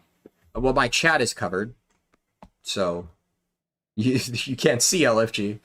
LFG is absolutely moving quickly whenever I open it, but again, chat is covered. I'm on Horde Fairlina, so it's... Horde Fairlina is definitely not a dead server. Ramat Risky said, thanks mate, watching once you played it, makes you want to play a lot of alts. Nice. I'm glad to hear that. But yeah, I don't know exactly when the next stream will be. The next part of this will be on Twitch. I'm still debating how I want to handle most of this, but the next part I'm probably going to do 40 to 60. Or 40 to 58, because 58 is when you'd go to TBC. So the next section will finish off the Cataclysm revamp zones and like dungeons and stuff like that. I suspect that'll probably take 2 to 3 hours. 3 hours is probably a safer estimate for that. And then I don't know. Maybe I'll do 60 to 80 in one sitting, and then 70 to 80 in one sitting. Depending on my schedule, because like obviously Tuesday I'm going to be busy. Wednesday I'm probably going to be busy. Don't know exactly. But Tuesday I definitely won't have time to stream. Wednesday, I probably won't have time to stream. Thursday, to be determined. Probably too busy, because I'm pretty sure that I will have Classic Raid. Usually Tuesday, Wednesday, Thursday are generally, like, no-goes for me. If anything, maybe I stream my Raid on Twitch. I'm still considering that. But I might do part 2 of 40 to 58 on Monday on Twitch. And then next weekend, we'll see. Because next weekend, I am ideally trying to save for the War Within speedrun. The very first 70 to 80 run. And what I might do is, like, on Friday, if it's working, I might try to do War Within 70 to 80. And then, if I'm not able to fit that in 10 hours, we finish it up on Twitch. And then Saturday, Sunday, if I have time, if I'm not, like, overly busy with other stuff, I can do, I can finish up this run, and we can do 60 to 70 and then 70 to 80. That is my tentative plan for now. We'll see. And then, hopefully, as I'm able to refine the route a bit more, we'll do additional testing. There's obviously, like, there's going to be a lot of testing that I will do on my own time. Right? So, there's going to be a lot of times where I'm just going to level a character, like, off-stream and test stuff for the route, because I've said before, if I stream literally every single part of the leveling process in order to make the guide, it's going to take way too long. So I will definitely do, like, this run. I will do probably 2 more live streamed runs, 1 to 80, and then I will do a bunch of testing on my own, and I'm hoping that by the end of June, I will have enough testing done to make the Horde 1 to 80 guide. And then, as I said, we will work on Alliance going into to July, and then hopefully by the end of July, I will have the Alliance 1 to 80 guide. That one ideally won't take quite as long, because there's a lot of overlap, right? Like, Alliance still gets to do Western and Eastern Plaguelands. They're different quests, but Eastern Plaguelands is exactly the same for both. There's some similarities. And the general, like, dungeon efficiency stuff will apply the same for Alliance as it does for Horde. So what I'm hoping is that it only takes me, like, half as much time to really test Alliance as it does Horde, and then we can get that guide out sooner rather than later. 6 hours, 40 for full quests. No, I did a decent amount of dungeons. It was a good mix of quests and dungeons. Mostly quests up to 30, and then I would say, like, 70-30 dungeons quests from 30 to 40. Ghost speed is so fast in Cata. It's because of the guild perk, the Quicken the Dead. Where is it? This thing, Quicken the Dead, increases movement speed while dead by 100%. Why off stream? You love watching my content. So that's the thing. I'm not going to stream every single second of my life, right? So to be clear, we're still going to be doing plenty of testing runs, but I literally just cannot stream literally every single second that I do leveling. Right? That's just impractical. And I know that a lot of people have said, oh, well, even if you're just, like, you know, doing casual stuff and not talking too much, I'd still like to watch it. But the reality is that wouldn't be very entertaining for most people, and I wouldn't want to stream something that is objectively not entertaining. And the reality is, it has nothing to do with, like, when I'm questing on my own for testing purposes, I'm not questing in silence, right? Like, right now, I'm watching Shogun on Hulu. And I can't, like, I'm not just going to stream myself questing while watching Shogun on my second monitor. Like, it doesn't really work for a stream. But obviously, like, those off-stream tests, I gotta do them at some point, right? Because obviously when I do the streamed runs and I do the full things, I then need to make sure that I do, like, individual testing segments to confirm that, like, this is fast and to, like, fine-tune my route a little bit. And it takes time, and I would go insane if I had to just sit there in silence and do it. So I catch up on shows. Like I said, I watched Shogun, or I watched an entire season of House recently, stuff like that. But yeah, like, all versions of WoW, whenever I make my leveling guide, there is a good amount of off-stream testing that goes into it. I'm definitely not going to stream all of it. But let's do a watch-along plus leveling stream, problem solved, yeah. Yeah. But no, you'll get to see the full thing, right? And it should go without saying that like I need a breather, right? If I was streaming 100% of the time, I would die. I need some time to like decompress, and leveling while watching something on my second monitor is relatively chill. It's a fairly relaxing experience. But like doing these types of streams, while I do enjoy it, it is actually quite exhausting. I am usually very, very, very tired after I finish a stream. And basically, like, right after this stream, I'm gonna, like, collapse into bed, sit there, and be like, I'm so tired for, like, 30 minutes, and probably, like, just mindlessly browse Reddit on my phone. And then when I finally feel, like, energized enough again, I'm gonna get up, make more coffee, and continue finishing the testing that I need to do for Remix. Because there's still a lot of stuff that I need to test in Remix. And then, at some point over the next 24 hours, for instance, I need to go and finish getting Exalted with Dragonmaw Clan, because I haven't finished doing that on my Blood DK. And I still need to Valor Cap on my Blood DK. So, like, there's a lot of stuff that I need to do, right? Which is why I don't really want to stream on Sunday, because there's just tons of shit. But yeah. That's literally what you're doing now. Nice. Yeah. So there's just a lot of stuff that I need to get done. But we'll definitely get all this testing done. This run will be completed. I'm quite happy with the progress so far. 6.5 hours for 40 is pretty solid. That's definitely making better pace than I did on my other warrior that I tested with leveling with one of my friends. So yeah, this is pretty good.